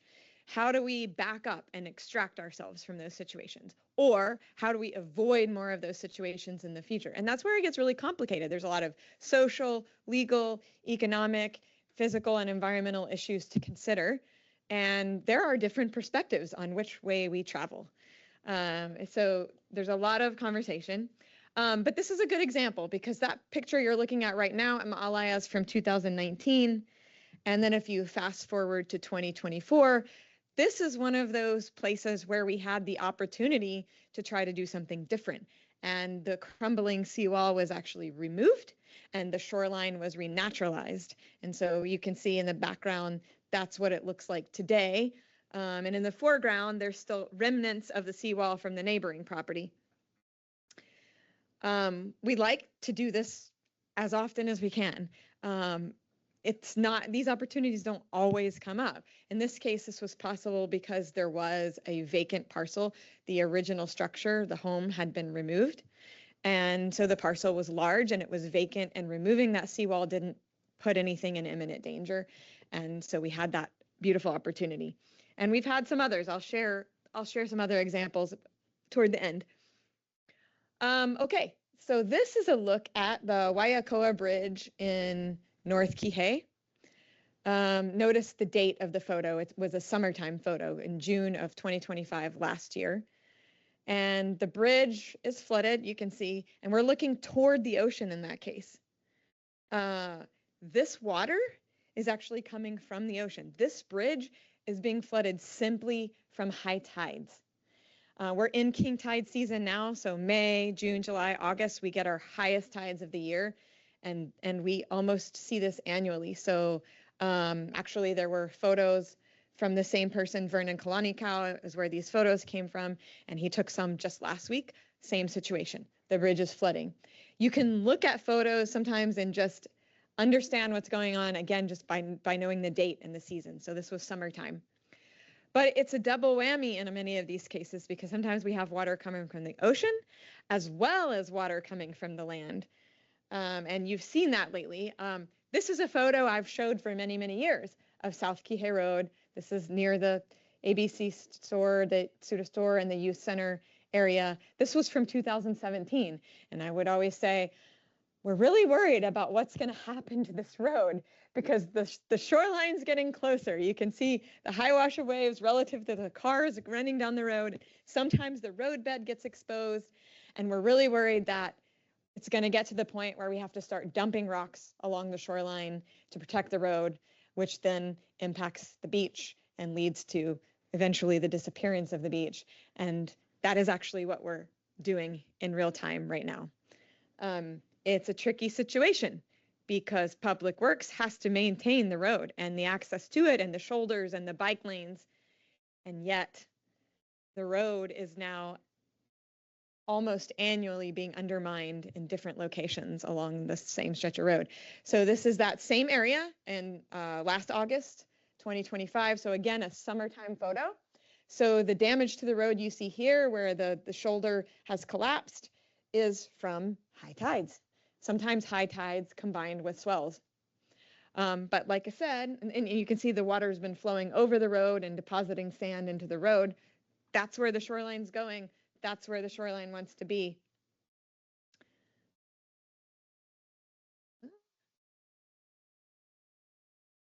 Give it on.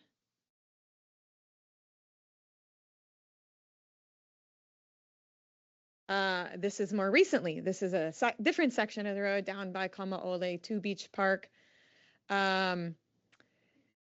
This condition was really a combination of land-based water and maybe a little bit of ocean as well. So during the back-to-back Kona storm events we had, which by the way, back-to-back Kona storm events, having 2 in 1 month is almost unheard of. We had 2 in 1 week.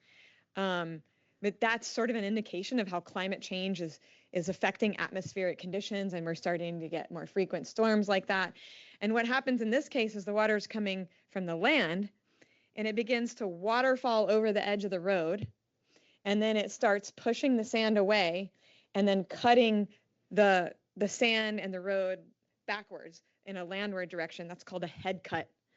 And then once that starts happening, and then you get high tides coming in or high waves coming in, or the Kona storm waves with their high period frequency starts chewing away at the beach as well, and you end up with a condition like this where the entire road collapsed. We've seen this happen many times, but this is the worst condition I've seen. And Public Works is out there making repairs now because they have to maintain the road. Again, this really tricky situation. It's getting more frequent, more expensive to maintain the road, And in the long run, it's not going to be sustainable. So we have to start finding new solutions. Similarly, this is a condo in North Kihei. Many of you have maybe been observing the situation as it's progressed there. But in last year, 2025, during the winter storms, the inland floods came, went below the building, carried all the sand below it away, and a portion, the Makai portion of the building collapsed. Then the following summer months, the ocean waves started coming in and flowing underneath the building. And then with the Kona storms this year again, we had more water coming from the land, and this time the entire building collapsed. And now this building is going to be demolished and removed, which is something kind of new for us. This is the iconic and beloved Montokuji Mission on the North Shore in Paia. There's a serious erosion problem there, and it's threatening the over 100-year-old building, which is a really special place. There are sandbags in place there to temporarily try to slow the erosion and protect the building so that it doesn't fall into the ocean. But that sandbag structure has to be substantially repaired and maintained constantly because of the really volatile conditions on the North Shore, wind and waves. You'll notice there's a circle in the foreground there. I don't know if you can even see my cursor over here, but there's a little piece of metal coming up. That is actually where the gas line that used to feed the crematorium at the mission. And it's right at the end of the sandbag structure. So what happens when you build a sandbag structure or a seawall, all the wave energy wraps around the end of that structure and gets focused on the part that's unprotected. And then the erosion is exacerbated, it speeds up.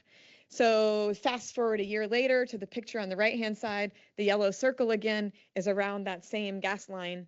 And you can see how far the shoreline has already migrated in 1 year's time because of the in-scouring or flank erosion.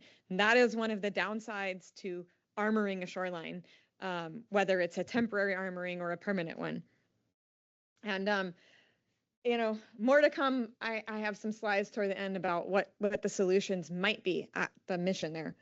And then this is at Keonenui Bay on the west side.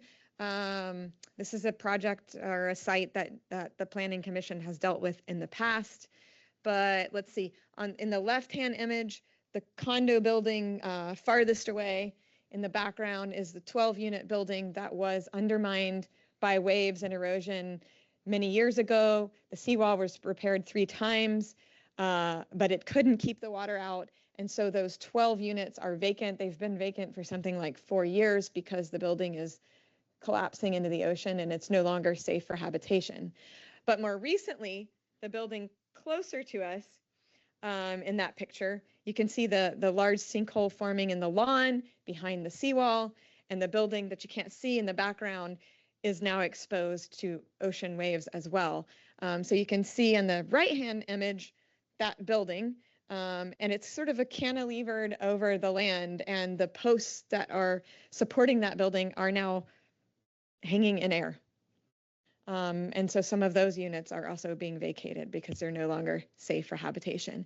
So there's a wall there, but the wall does not keep the ocean out. As you can see, the water is flowing into those sinkholes you can see in the land there behind it. And then the erosion is actually going bilaterally, both directions along the shoreline. This is Keonenui Bay. The condominium is called Kahana Sunset.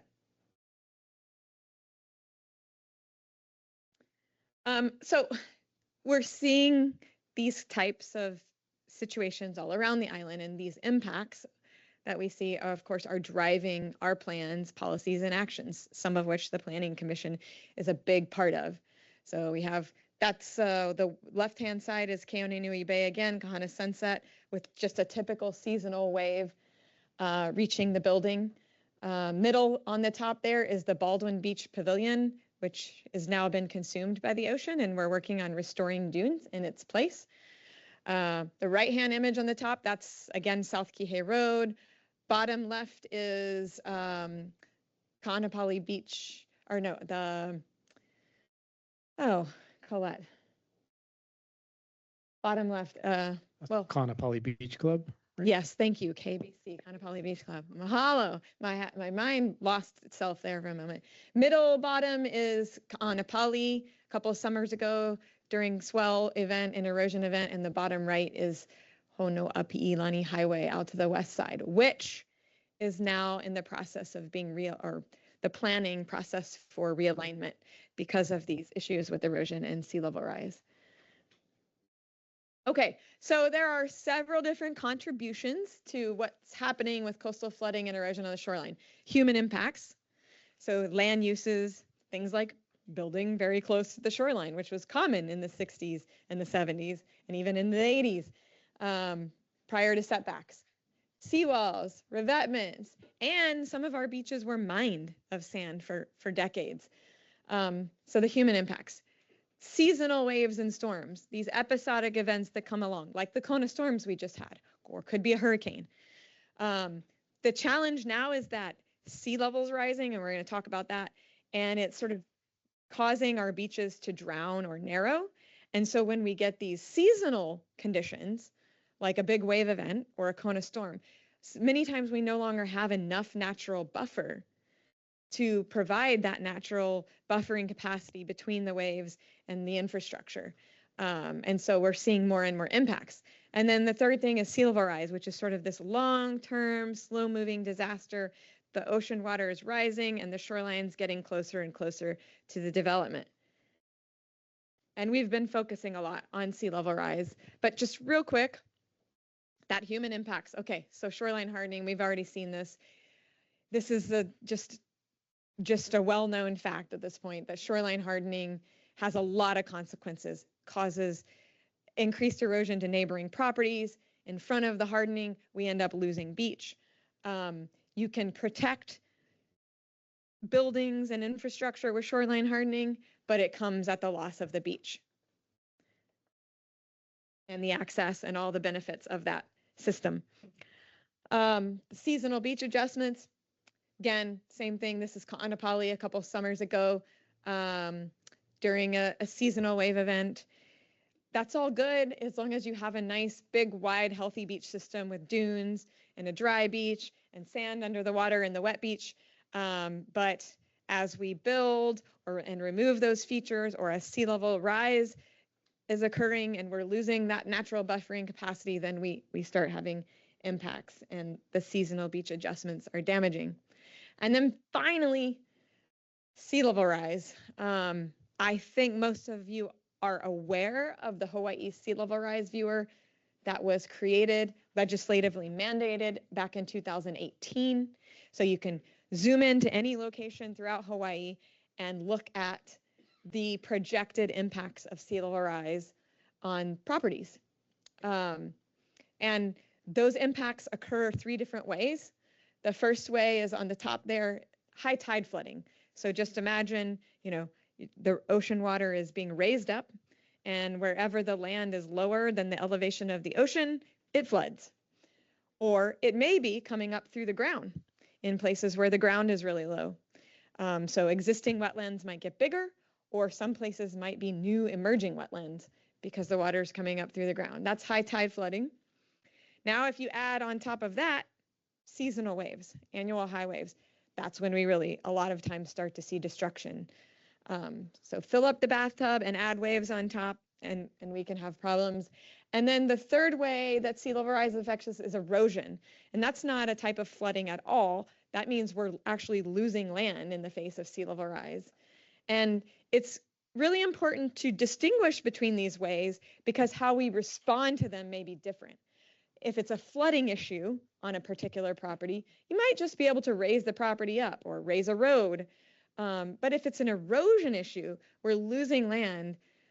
More than likely, at some point, we're just going to have to get out of the way. There's no other way to respond to that. And one last mention on this, I say, on all these maps, our planning target at the time when these were developed was 3.2 feet of sea level rise. which was at the time in 2018, the projection for sort of the highest carbon emission scenarios. But science has progressed since then and time has progressed. And we now know from Maui, we're looking at more like a 4 feet of sea level rise by 2100. So these maps are starting to even be out of date and too conservative for our planning. Okay, so now we're going to transition into like, what are we doing along the shoreline? Give you some examples. One thing the department does that you may hear about in your work is when a proposed property or proposed project is, or the work is occurring within the sea level rise exposure area, the department may require a mitigation plan. So the department is asking for these, getting these, reviewing these, and if projects are located in this direction, the plans need to include what impacts are expected using the sea level rise viewer, an alternatives analysis. So can they do something different with their development? Reconfigure, relocate, elevate. What is their selected mitigation? How are they going to monitor future conditions and then mitigate those as they come along? What's been interesting about reviewing these as they've been coming in, we've gotten just enough of them to start to sort of see some patterns. One is that often there's a consultant preparing these on behalf of the homeowner, and the homeowner may not even know what any of it means. So we're working to sort of remedy that. We have some ideas. The other is a lot of folks don't seem to understand what I just explained in the previous slide, that there's different ways that sea level rise affects us, and we need to look at those individually and plan for them individually. Flooding versus erosion. So those are evolving. There's been a lot of policy over the last 7 or 8 years, state level and county level. So just real quick, some highlights that I'll mention. The Coastal Zone Management Act, HRS 205A, what Shichao was just talking about, which enables the work that you do, was updated in 2020. And one of the notable, well, there's 2 notable things. It outlawed new seawalls on sandy beaches for private properties statewide. That was really already occurring on Maui, but statewide. And then it also required that most projects on the shoreline, if they're development on the shoreline, will have to come in for a major permit and a public hearing, which would come here to the Planning Commission. That didn't happen before. So those are 2 really important things. At the county level, lots of stuff. All the departments have done vulnerability assessments. Sea level rise is incorporated into the community plan updates, the hazard mitigation plan updates that MEMA oversees. We have the Managed Retreat Revolving Fund now that can be helpful with, trying to maybe move things away from the shoreline in some cases with funding. Regional resilience projects. We have lots of dunes project. We did the wetlands mapping overlay. We have Ma'alaya resilience plan, Molokai resilience plan, many, many others that have spun off of this. And then the shoreline setback rules, which the Planning Commission was a huge part of adopting over a 7 or 8 year process. And we'll come back to that. And so what do we do on the shoreline when we're facing those issues you saw in the earlier photos? There aren't that many tools in our toolbox, but so here's sort of a list from one end of the spectrum, which is to protect or try to resist what's happening at the shoreline by armoring. And we've already talked about that and the consequences of that. It's really a solution of last resort. The other end of the spectrum at the bottom would be do nothing, which then results in things falling into the ocean, which is also not ideal. And so the coastal zone management planners focus on those things in the middle, trying to accommodate the conditions we're seeing. Focusing on ecosystem-based adaptation approaches, which could be dune, beach, wetland, stream, or reef restoration, and managed retreat. So I'm going to give examples, the ones in blue there. I'm going to show some examples of retreat and some examples of ecosystem-based adaptation. So you have those in your mind, and you can work those into maybe some of the projects you're reviewing. before I show the examples, one last thing. As you know, it can get complicated at the shoreline because there are different jurisdictions. And this was what Commissioner Dikos was really trying to hone in on with the Hale Mahina settlement agreement. So this hopefully kind of demonstrates that a little bit. But if you look at the right-hand side image, the red line there depicts where is the approximate high wash of waves. So this is where the waves are coming during the season of the highest waves anytime during the year. And landward of that becomes county's special management area, county jurisdiction. Seaward of that red line is conservation district and is state's jurisdiction. So in many cases, when we're dealing with beaches and dunes and properties on the shoreline, we may be dealing with both jurisdictions. And then there has to be coordination between the county and the state in terms of what gets approved. So the left-hand image there kind of shows an example of that that's similar to what's going on at Hale Mahina. This is a North Shore property where there was an old seawall, but you can see the shoreline has migrated landward of the seawall. And so as it does that, it becomes state jurisdiction and public land. And so where that erosion scarp is now behind the seawall in that picture, that becomes the line, that's the high wash of waves, and landward of that is the county jurisdiction. So if you're wanting to build something or do an activity in the area behind the seawall that's been scoured away, the state would have to be involved in that action.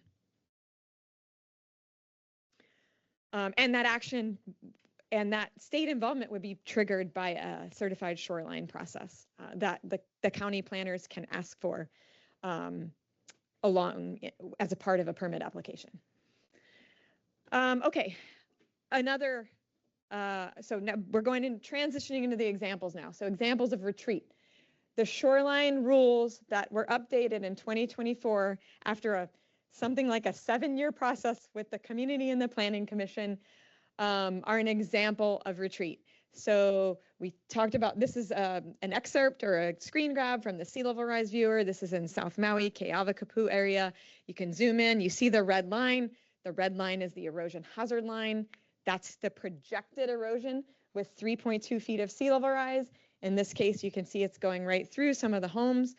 So that red line represents 80% confidence that a property will be safe from erosion if it's landward of that line. And you all adopt that line as the setback.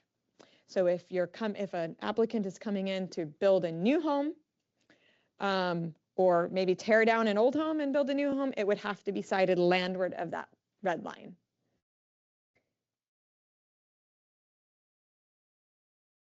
What if there's no space? Yes, and save it, you're gonna get to that?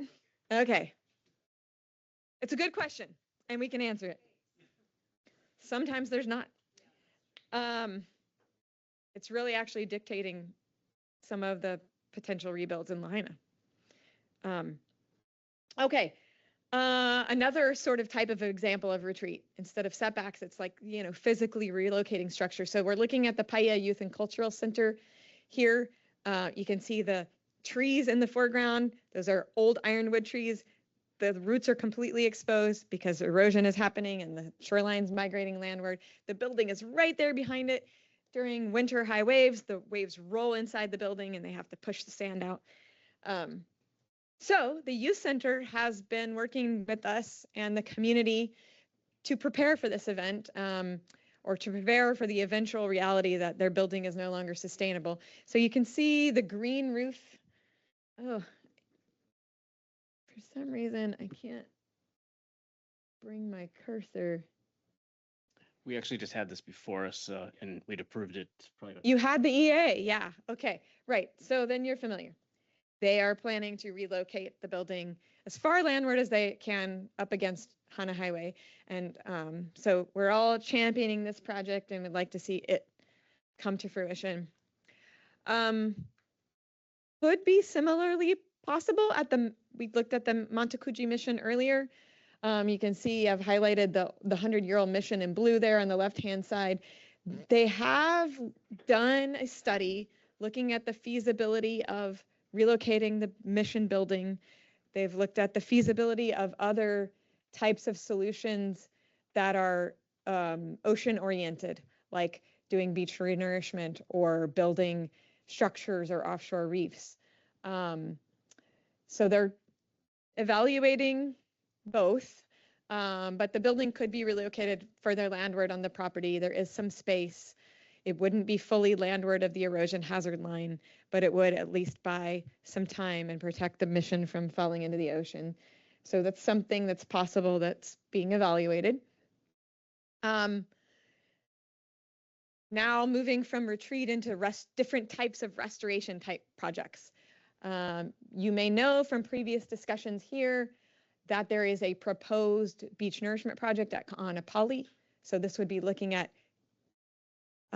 dredging sand from offshore and bringing it to the beach and replacing it on the beach to re-widen the beach to a former shoreline position.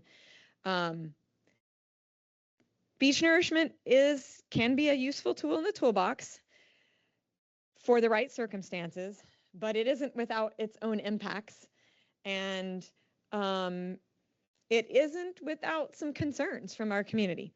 So these are projects that are still being proposed and discussed, and this is one that I believe is still moving forward and will be coming for permits potentially in the near future. So you will see it.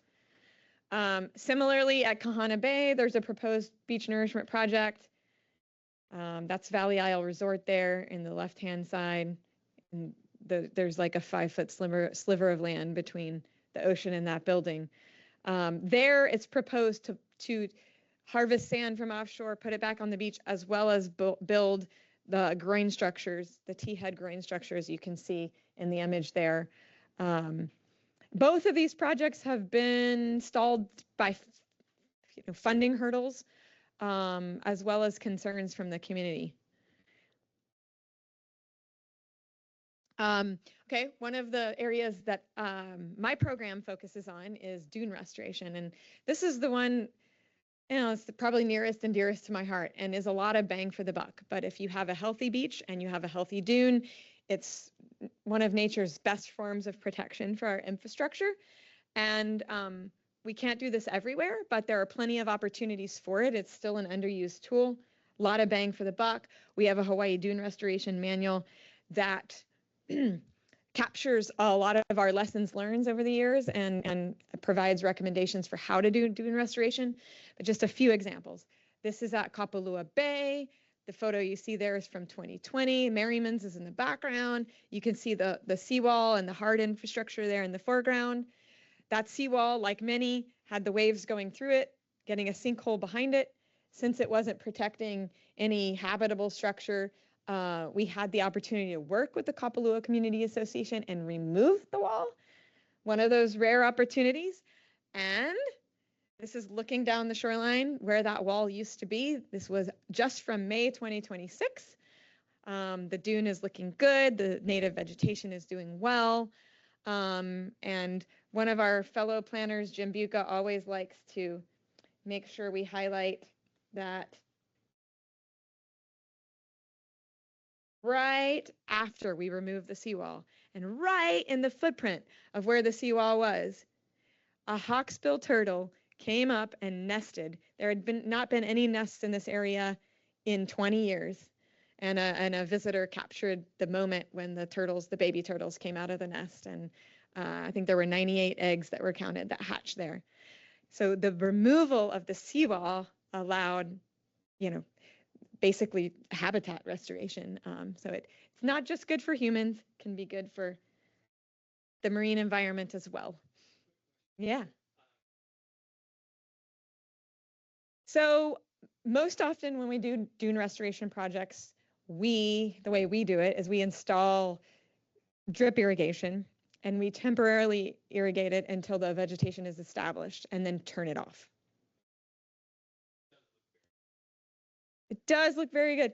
What I can't tell you for sure, it shouldn't be being watered, but we aren't maintaining that. The resort association is. So I can't say for sure if it is or isn't being watered. And then my program, we have funding. This is a big partnership with a lot of organizations, but we have funding from the National Fish and Wildlife Foundation, and we're working on dune restoration at Kapuka'olua Beach or Baldwin. That's ongoing. We've been having a lot of events. Hopefully you've been hearing about it. One end of Baldwin Beach is the Paia Park area right next to the youth center. And next time you're driving down Hana Highway and you look left to the youth center and lower Paia Park, in the park, you'll see a nice established dune with beautiful vegetation on it. What used to happen there is that the winter waves would come in and wash all the way through to Hana Highway. Just getting out of the way, reestablishing vegetation, we've gained probably 6 or 8 feet of elevation there. And now when the winter waves come, they do not overwash into the park, except for where we have openings for foot trails. And so I can't really emphasize enough how dune restoration and protecting our coastal dunes is so important to preserving and protecting our infrastructure. We've had some recent damage to our dunes in some other areas, and it's sad to see when that happens. And we should all be champions of the dunes if we can.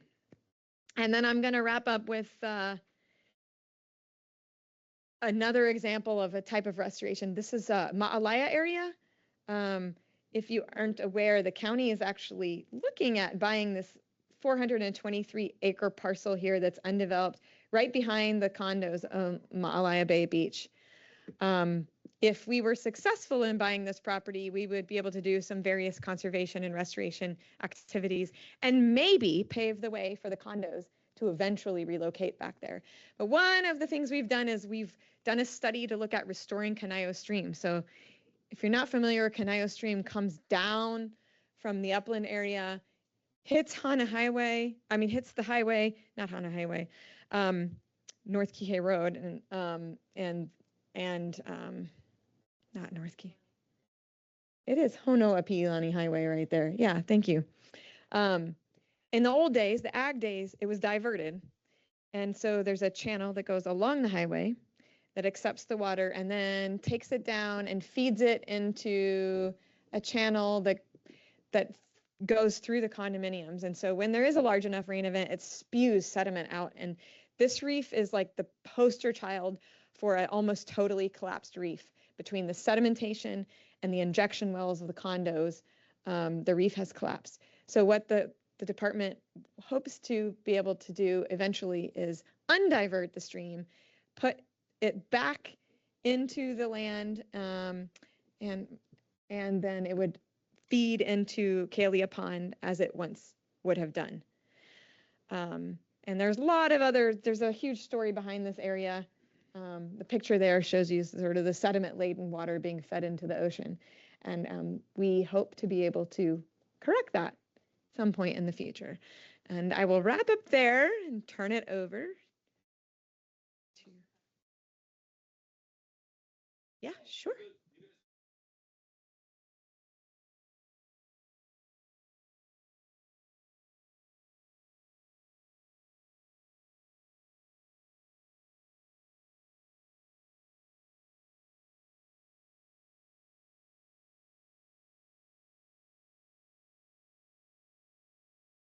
And we get head cuts and yeah, all that stuff.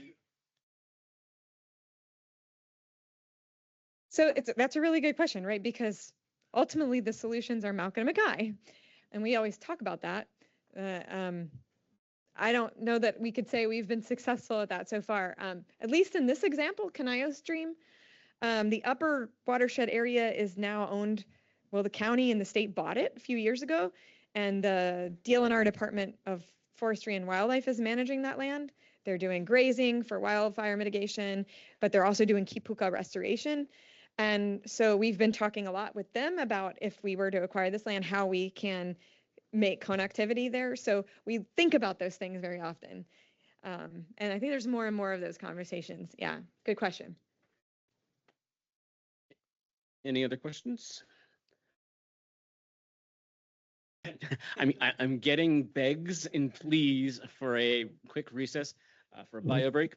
So if we good for 5 minutes? Okay. So we could be back for 3:56 p.m. This meeting will be recessed until such time.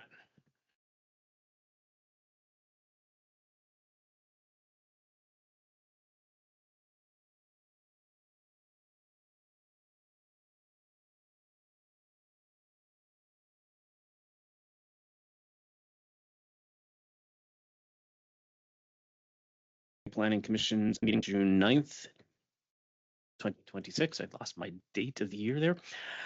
Time is 4 p.m. and we are continuing with agenda item C3. Thank you, Chair, and thank you to Shichao and Tara for excellent presentations. Aloha, Commissioners. My name is Colette Cardoza. I'm the Environmental Planning Supervisor for the Department of Planning. I work in the current division, specifically on the shoreline team. We handle the more complex SMA and shoreline and emergency permits for the department. Today, we're going to discuss how the Coastal Zone Management Program is applied here on Maui Island and what the Planning Commission's role is as it pertains to the Commission's SMA and shoreline rules. So just to recap from what Shichao had explained, what is the Special Management Area? Again, the SMA is an area that extends inland from the shoreline that adds management and oversight to improve development project applications to further preserve, protect, and restore the natural and cultural resources of the coastal zone. And how do we protect and preserve our resources? Through best management practices based on SMA criteria and SMA guidelines. Per HRS 205A-27 and HRS 205A-29, the state gives the counties the authority to develop and administer their own CZM rules. So for Maui County, our county designates Maui, Molokai, Lanai Planning Commissions as the authority in all matters relating to coastal zone management. Law for their respective islands. And in 2024, this commission amended and adopted its current SMA and shoreline rules. The Department of Planning administers permits for 6 sets of rules. Okay, so on the left here, I think we've seen this picture already once. The special management area rules apply to the areas highlighted in yellow. In general, the SMA extends from the shoreline inland to the nearest state highway. Any proposal of activity within the SMA requires an SMA assessment. On the right here, the shoreline rules apply to work that is being proposed within the shoreline setback area. So work that will be conducted makai or seaward of the red line, which is the erosion hazard line. Or if there's no red line present, then the blue line, which is the 200-foot setback, becomes the setback. So an example is if I'm proposing work within the shoreline area, let's say I'm going to demolish an old shed in the shoreline setback area, my project needs to be compliant with both SMA and shoreline rules, which means I would need both an SMA approval and a shoreline setback assessment. And we'll talk more about the shoreline rules later on in the presentation. Okay. So SMA, shoreline, and shoreline permits. What authorities are provided to the commission and the director? So again, any proposed action, proposed action within the SMA requires an assessment by the proper authority. SMA major use permits and shoreline setback variances approval authority is under the Maui Planning Commission. Talk about those details in a little bit. SMA minor permits, SMA emergency permits, SMA exemptions, and shoreline setback assessments and determinations are all approved administratively by the department. Okay, how does the MPC assess a special management area project? The MPC assesses a project in accordance with HRS 205A-2 objectives and policies, HRS 205A-26 SMA guidelines, and the MPC SMA rules 12 significance criteria. Okay.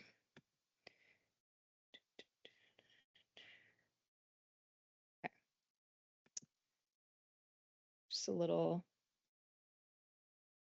features, some effects here. Okay. Uh-oh, did I go too far? Round 7.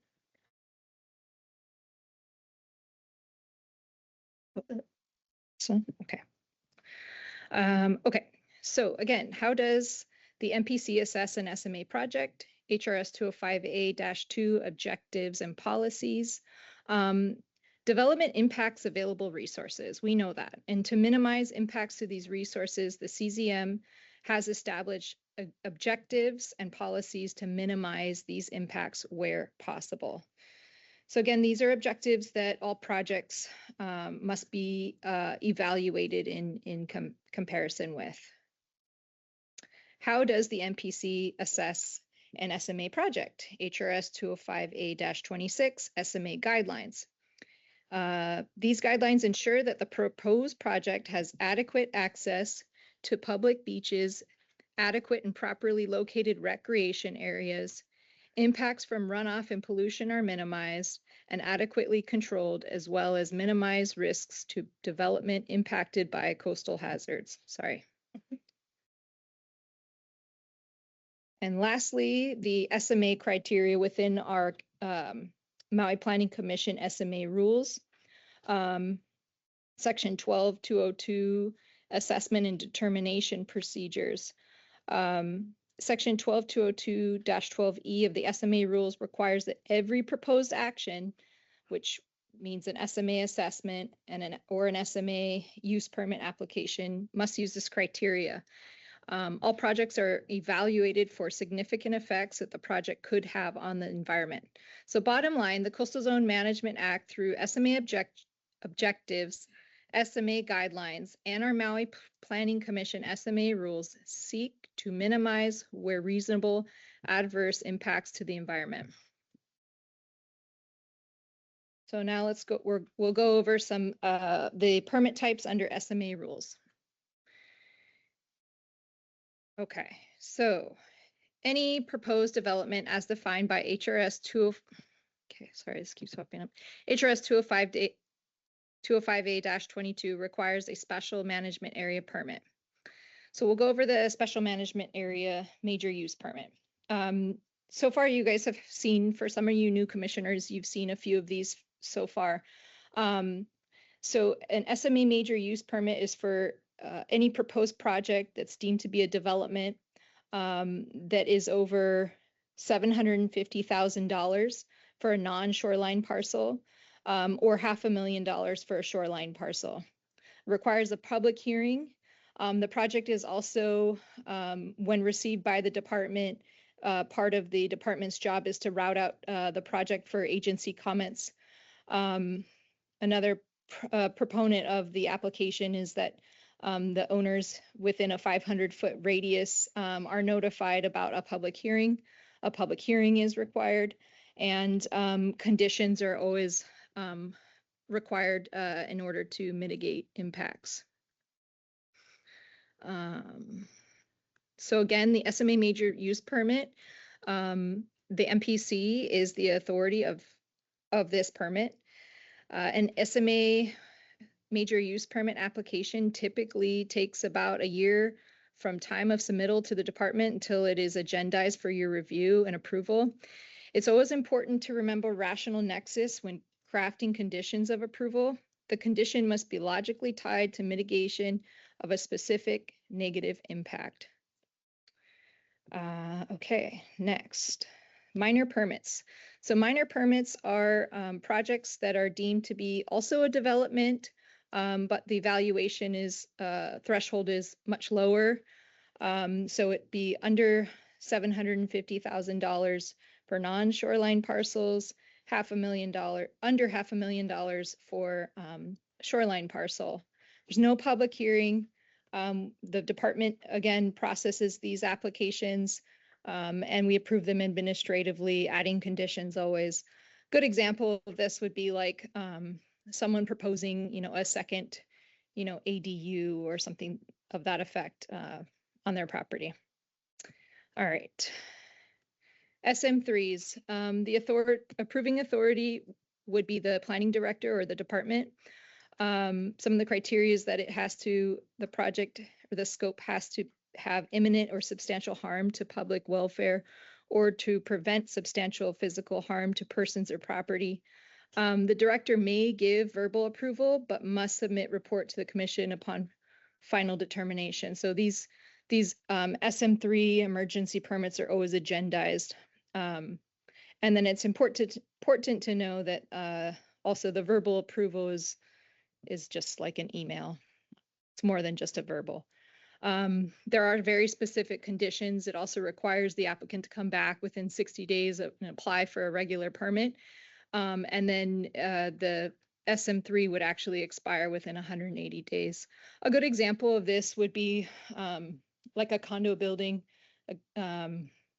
say like a water pipe burst and there's water shooting everywhere. Again, that's health and safety where they'd have to shut the water off and then folks would be, out of water. So that would be a good example of when the department would be issuing an SM3. Okay. Oh, forgot all my movements. All right, continuing on. SMA exemptions. This is probably the largest category that the department handles administratively. We process several hundred of these every year. It's typically for extremely minor activity, such as repair and maintenance of single family homes. You're putting on a new roof. It's very, very minimal type of work. What else? Oh, an update on that. As of June 4th, we now have 24 SMA exemption categories that pertain just to Maui County. Last year, we had one passed specifically for reconstruction in Lahaina, and then this last week just passed for public infrastructure projects. So that will be pretty interesting to see how that all works moving forward. So that'll be state or county initiated funded projects, things that you've seen, I think, like bridges or roadway widening or extensions. That'll all now be exempt. Okay. Let's see. It's important to note that all SMA minor permits, SMA exemptions, and SM3s are reported to the commission. I think you guys know that we always go over that. That's typically the last item in the agenda under the director's report. And any of these items can be contested by any member of the public by filing an appeal with the commission within 10 business days after director determination. Okay, we're going to move on to the shoreline rules. So this section, we're going to talk about the objectives of the shoreline rules. I highlighted several sections that I thought were pretty important for you folks to know about. The erosion hazard line, specifically establishment of shoreline setbacks, structures and activities permissible, allowable structures and activities in the shoreline setback area, and then the shoreline setback variance process.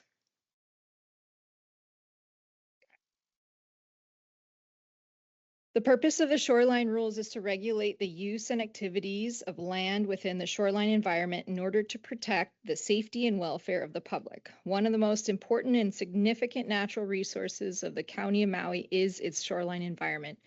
Due to competing demands for utilization and preservation of the beach and ocean resources, it is imperative that we protect it. Use and enjoyment of the shoreline area must be ensured for the public to the fullest extent possible. The natural shoreline environment must be preserved, and that adequate public access to and along the shoreline shall be provided. So that's sort of the objectives of the shoreline rules.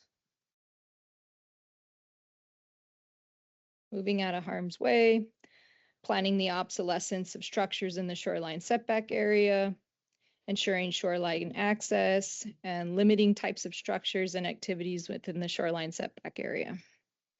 All right, next we're going to talk about the erosion hazard line.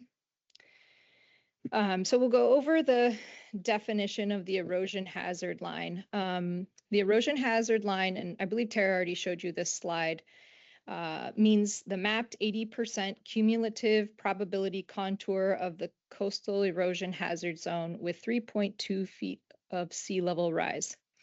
And when this red line or the erosion hazard line is present on a map on your parcel, that is the default shoreline setback. The erosion hazard line is modeled from the state of Hawaii's sea level rise viewer. The shoreline rules incorporate the 3.2 feet of projected sea level rise hazard for land use planning and siting of structures. So new structures must be sited Mauka of the erosion hazard line. By the year 2100, which Tara did mention, that's a 2018 date, there is an 80% confidence from erosion landward of this line for 3.2 feet of sea level rise. Oh, and then I also wanted to mention that, wait, is it on this slide? Oh, never mind. It's this one. Okay. It's looking ahead. Okay. All right. So the Maui shoreline setback viewer.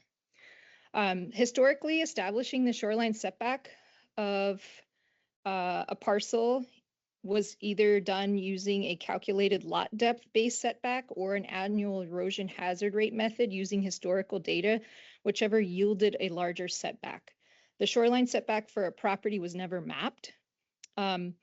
With the amendment of the shoreline rules back in 2024, the Island of Maui shoreline setback viewer was established, which is what you see here. This site is Googleable. So any member of the public at any time can retrieve this information and immediately know if what they're proposing will be located within the shoreline setback, and ultimately how the shoreline rules would apply and impact their project. Okay. So establishment of shoreline setback lines, erosion hazard line, and the 200-foot setback line. So again, this is the Island of Maui shoreline setback viewer. The red line equals the erosion hazard line. When the red line is present, that's the erosion hazard line. That is your shoreline setback. The blue line is a 200-foot setback line. For areas where there is no mapped erosion hazard line, which is the red line, the shoreline setback is determined to be the 200 feet from the shoreline as mapped on this viewer by the department. Additionally, it should be noted that an optional lot depth-based setback can be applied for parcels where the 200 feet is applied. Okay. Minimum buildable depth. So Commissioner Circle Woodburn, I think this is what you were touching on a little bit. So 12203-6, this is another establishment of shoreline setback line. This is called minimum buildable depth. Minimum buildable depth means the minimum depth that a structure may be constructed taken from a line running makai of and parallel to the front yard or most landward setback, not to exceed 40 feet in length, provided that in no case shall such structures and activities be located less than 40 feet from the shoreline. So what that means essentially is front yard setback. Let's say it's a residential lot, so you have like a 15-foot setback. I think that's what I have on here. Oh, no, actually. So if the erosion hazard line consumes the parcel. Right, yeah, let me back up. So if, let's say, the erosion hazard line consumes the parcel, or the erosion hazard line, this is what's going on in Front Street, right? We know that the erosion hazard line goes very far Mauka past Front Street, or Mauka of Front Street on the other side.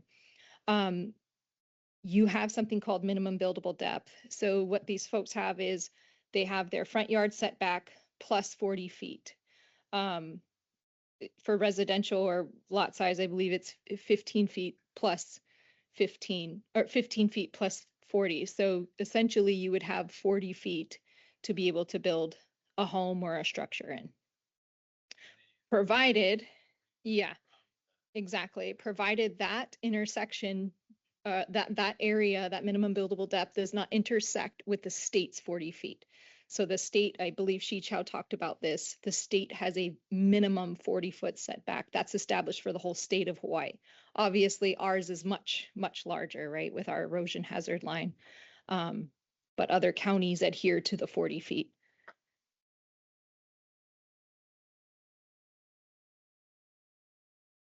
Got it?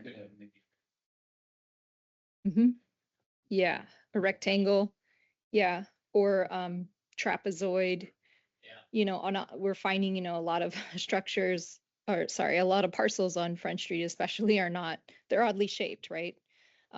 So people are getting creative. The one that you folks saw at the end of April, they had kind of an interesting shape, right? Because they had to account for the angle, right? To make sure that they were outside of that state's 40-foot. Okay.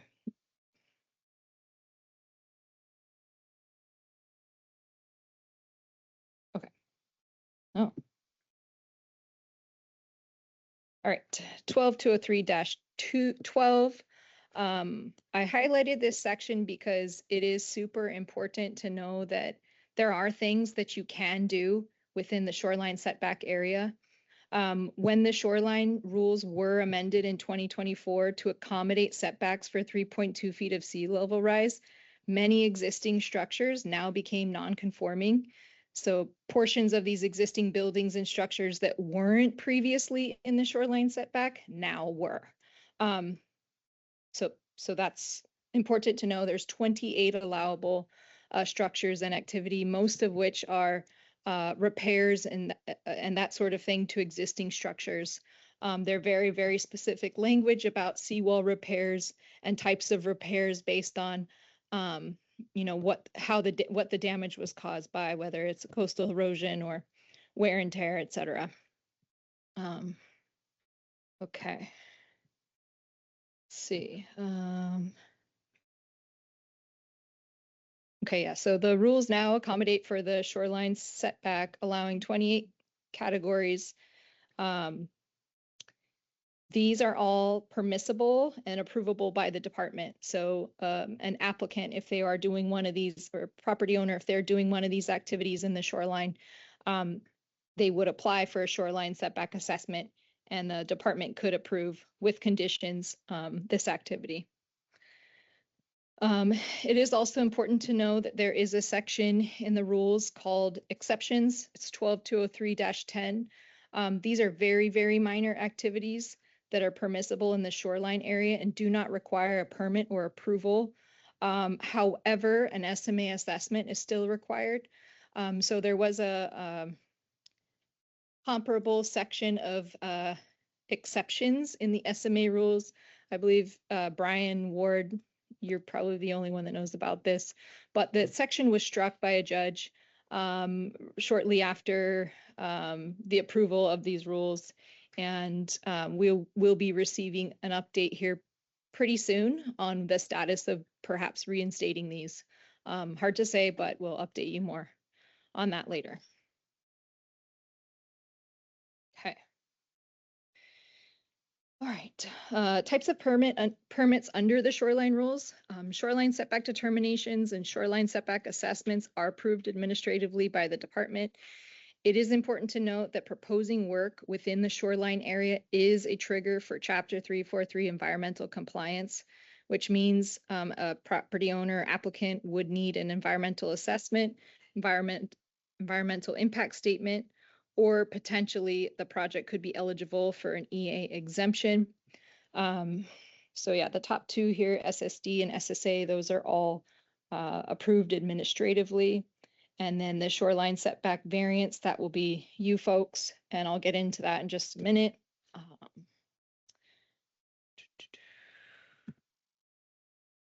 Okay, so 12203-15, criteria for approval of a variance. Okay, let me just get all these up.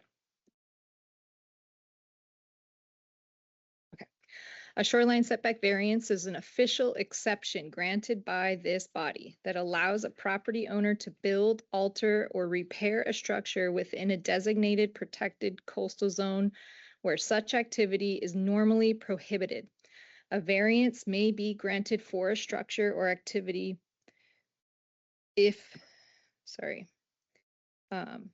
upon grounds of hardship if the applicant would be deprived of reasonable use of the land, if required to fully comply with the shoreline rules.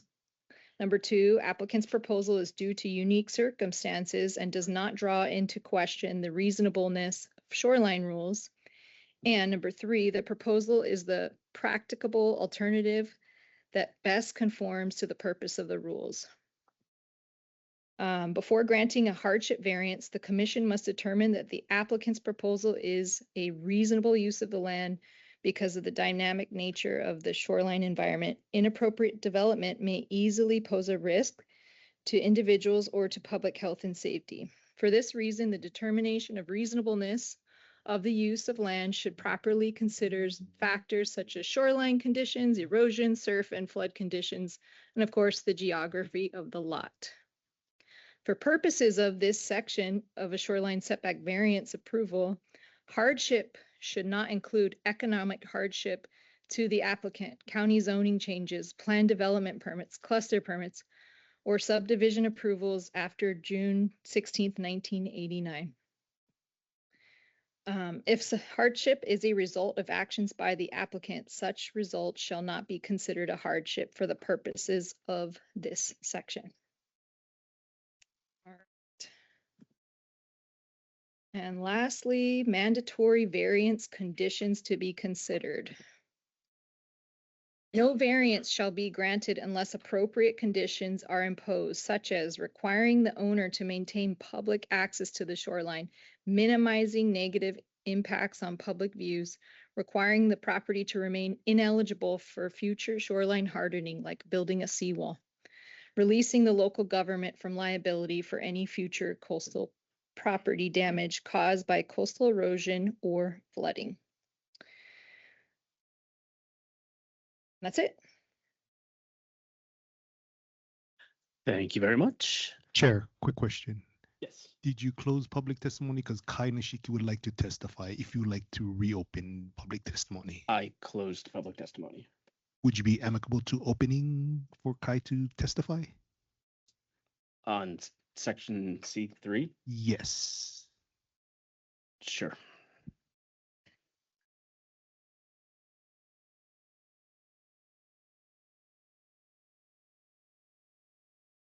Aloha, Chair and Commission members. Thank you. I know it's always been practice that the presentations are shown and then public testimony is taken. So I was going off of that assumption. Mahalo nui. Regarding shoreline access, I think that members should understand that in the SMA, that requires compliance with the various community plans and with all of the SMA permits coming up in West Maui. It would be advisable for commission members to be provided some training and understanding of the West Maui Community Plan, especially in regards to the shoreline. So that would be a suggestion. I would like to call attention to West Maui Community Plan Policy 2.5.23 that reads, require public shoreline access to be provided through establishment of both vertical and lateral access through public rights of way and public transit corridors as a condition of any SMA major permit for properties that lie within the SMA area and abut the shoreline to the extent permitted by law. And there have been SMA permits that are coming before you where the planning department is stating that there's some access report that Office of Recovery is doing. And it is my understanding that that is not lawful and will definitely be challenged because that is not compliance with the community plan. And if you are looking for a rational nexus that this condition would be mitigating, what the specific negative impact is that a development on a shoreline blocks public access. So their mere existence of building their home there is the rational nexus to require that. And with all of the SMA majors that you folks are going to be handling, please keep that top of mind. I 30 will seconds. be here at every meeting to remind everybody of that, and hopefully all property owners, and that the planning department is adequately noticing all shoreline property owners who are coming in with an SMA permit, that is a requirement. So please pay attention to the community plans. They must be adhered to in the SMA. Mahalo. Thank you for your testimony. Any questions for the testifier? Thanks, Sarah. Seeing none, public testimony will be closed again. In 3, 2, 1. Public testimony is now closed once again for items C1, 2, and 3. We'll move now to item D1, 2, and 3. Oh, I'm sorry. Sure. Yes. Sorry, I got distracted. Just real quick, because I think it goes back to the one of the agenda items we had earlier and some discussion from Commissioner Dicos, and I just think I want to understand the trigger for encroachments on the shoreline would be if an applicant is proposing work within the shoreline area, right? They have to get a determination of a shoreline setback if they need an assessment or some sort of variance, and then at that point shoreline would be triggered, which would determine if there's encroachments that either need to be removed or an easement needs to be established with the state. Is that a high level summary kind of just want to understand when there's either an easement and for an encroachment that has to be established, or if the applicant can remove that structure and then there's no easement.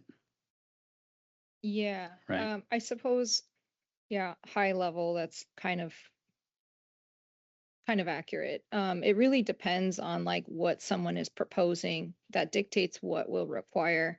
Like if a shoreline, let's say like a condo in Honokawai is going to put PV and solar and replace their roof, we're not going to require a state certified shoreline survey.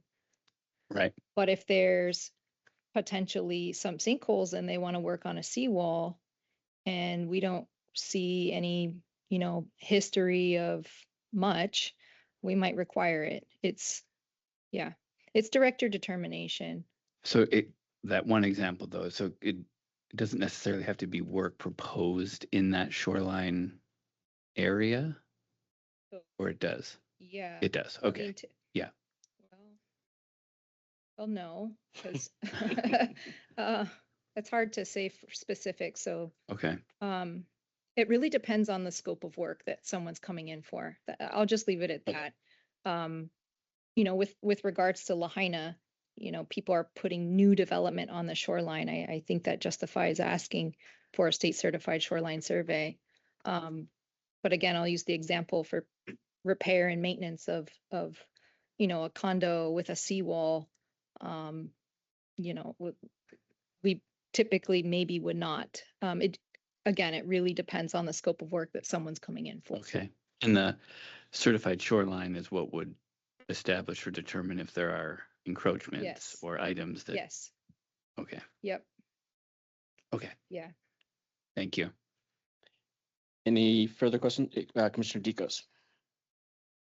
Yeah, just to follow up on that. So if someone applied for an emergency shoreline stabilization or a flood development permit, would that trigger certified shoreline requirement? Well, I can't speak to a flood development permit because that's not in our wheelhouse anymore. That's Public Works. That it's hard to say. We probably would put it as a condition of approval if in an emergency permit. Depending on how much of an emergency it is, we couldn't possibly require a state certified shoreline survey, up front with the application. Yeah, hope that answers your question. So oddly enough, I was just cruising maps. Holly Mahina did apply for an emergency shoreline stabilization permit in March Yep, of they did. 2019. So Yep. I thought we had this whole discussion. Are they coming in front of us for an SMA? But you're saying this goes to Public Works now? I'm confused. Well, yeah, I'm confused. So you're asking about a flood development permit or you're asking about an SMA application? What are you asking about? So in maps, the type says flood development permit. The description says Holly Mahina emergency shoreline stabilization. So I assume that's an SMA permit. No, if you're looking at a flood development permit, that's a flood development permit. That's not us. So I'll tell you this, Commissioner Decos. Holly Mahina has applied for several permits. As you know, within the SMA rules, we cannot, the department cannot consider an application complete when it has outstanding appeals or items or monies due. And so those applications have not been processed by the department. So they probably say void or in review or something along those lines. So anyways, so that's what you see in maps. Okay, for a clarification, I'm not trying to be difficult. No, I because understand. it's got both. It's got the emergency shoreline stabilization, which I thought was an SMA application, but it does say type flood development permit. Yeah. So what is it? Is it a SMA? If you're saying it's a flood development permit, then it's a flood development permit. But I do know that there are several SMA. I think there's 2 SMA permit applications that they have applied for that are held, where the department is not moving forward with them until this appeal is rectified, right? So that's that. I can't speak to the flood development permit specifically that you're talking about, but I assume it's the compatible permit to whatever SMA permit application that they applied for.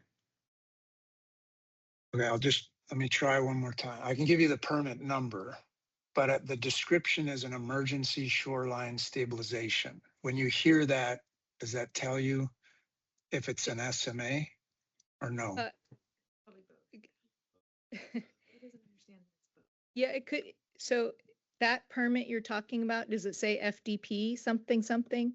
What does it say? Yes, Yeah, FTP, yeah. So what they probably applied for is their flood development permit. That's one permit they'll probably need for whatever scope of work. And they probably applied additionally for an SMA for that same work, right? So that's what you see there. So I can't speak for if Public Works is processing that permit. I don't know, probably not. But there are 2 applications that they have applied for that we are sitting on. Okay, which triggered what we dealt with earlier today. Okay. That's correct. Yes. Okay. Probably would have been good to know that back in the discussion, but thank you. Any further questions? Seeing none, we will then move on to the director's report. D1, D2, and D3. I will first open that up for public testimony, considering there's no one in the gallery. I'm going to assume that there's none here and nothing online. Okay. With that, public testimony will close in 3, 1. Public testimony is now closed. I will pass it over to staff. Thank you, Chair. So item D, well, I'll just take it together because I don't think we had too much permits. item D1, SMA minor permit report, and item D2, the SMA exemption report. If you folks have any questions, we can answer them.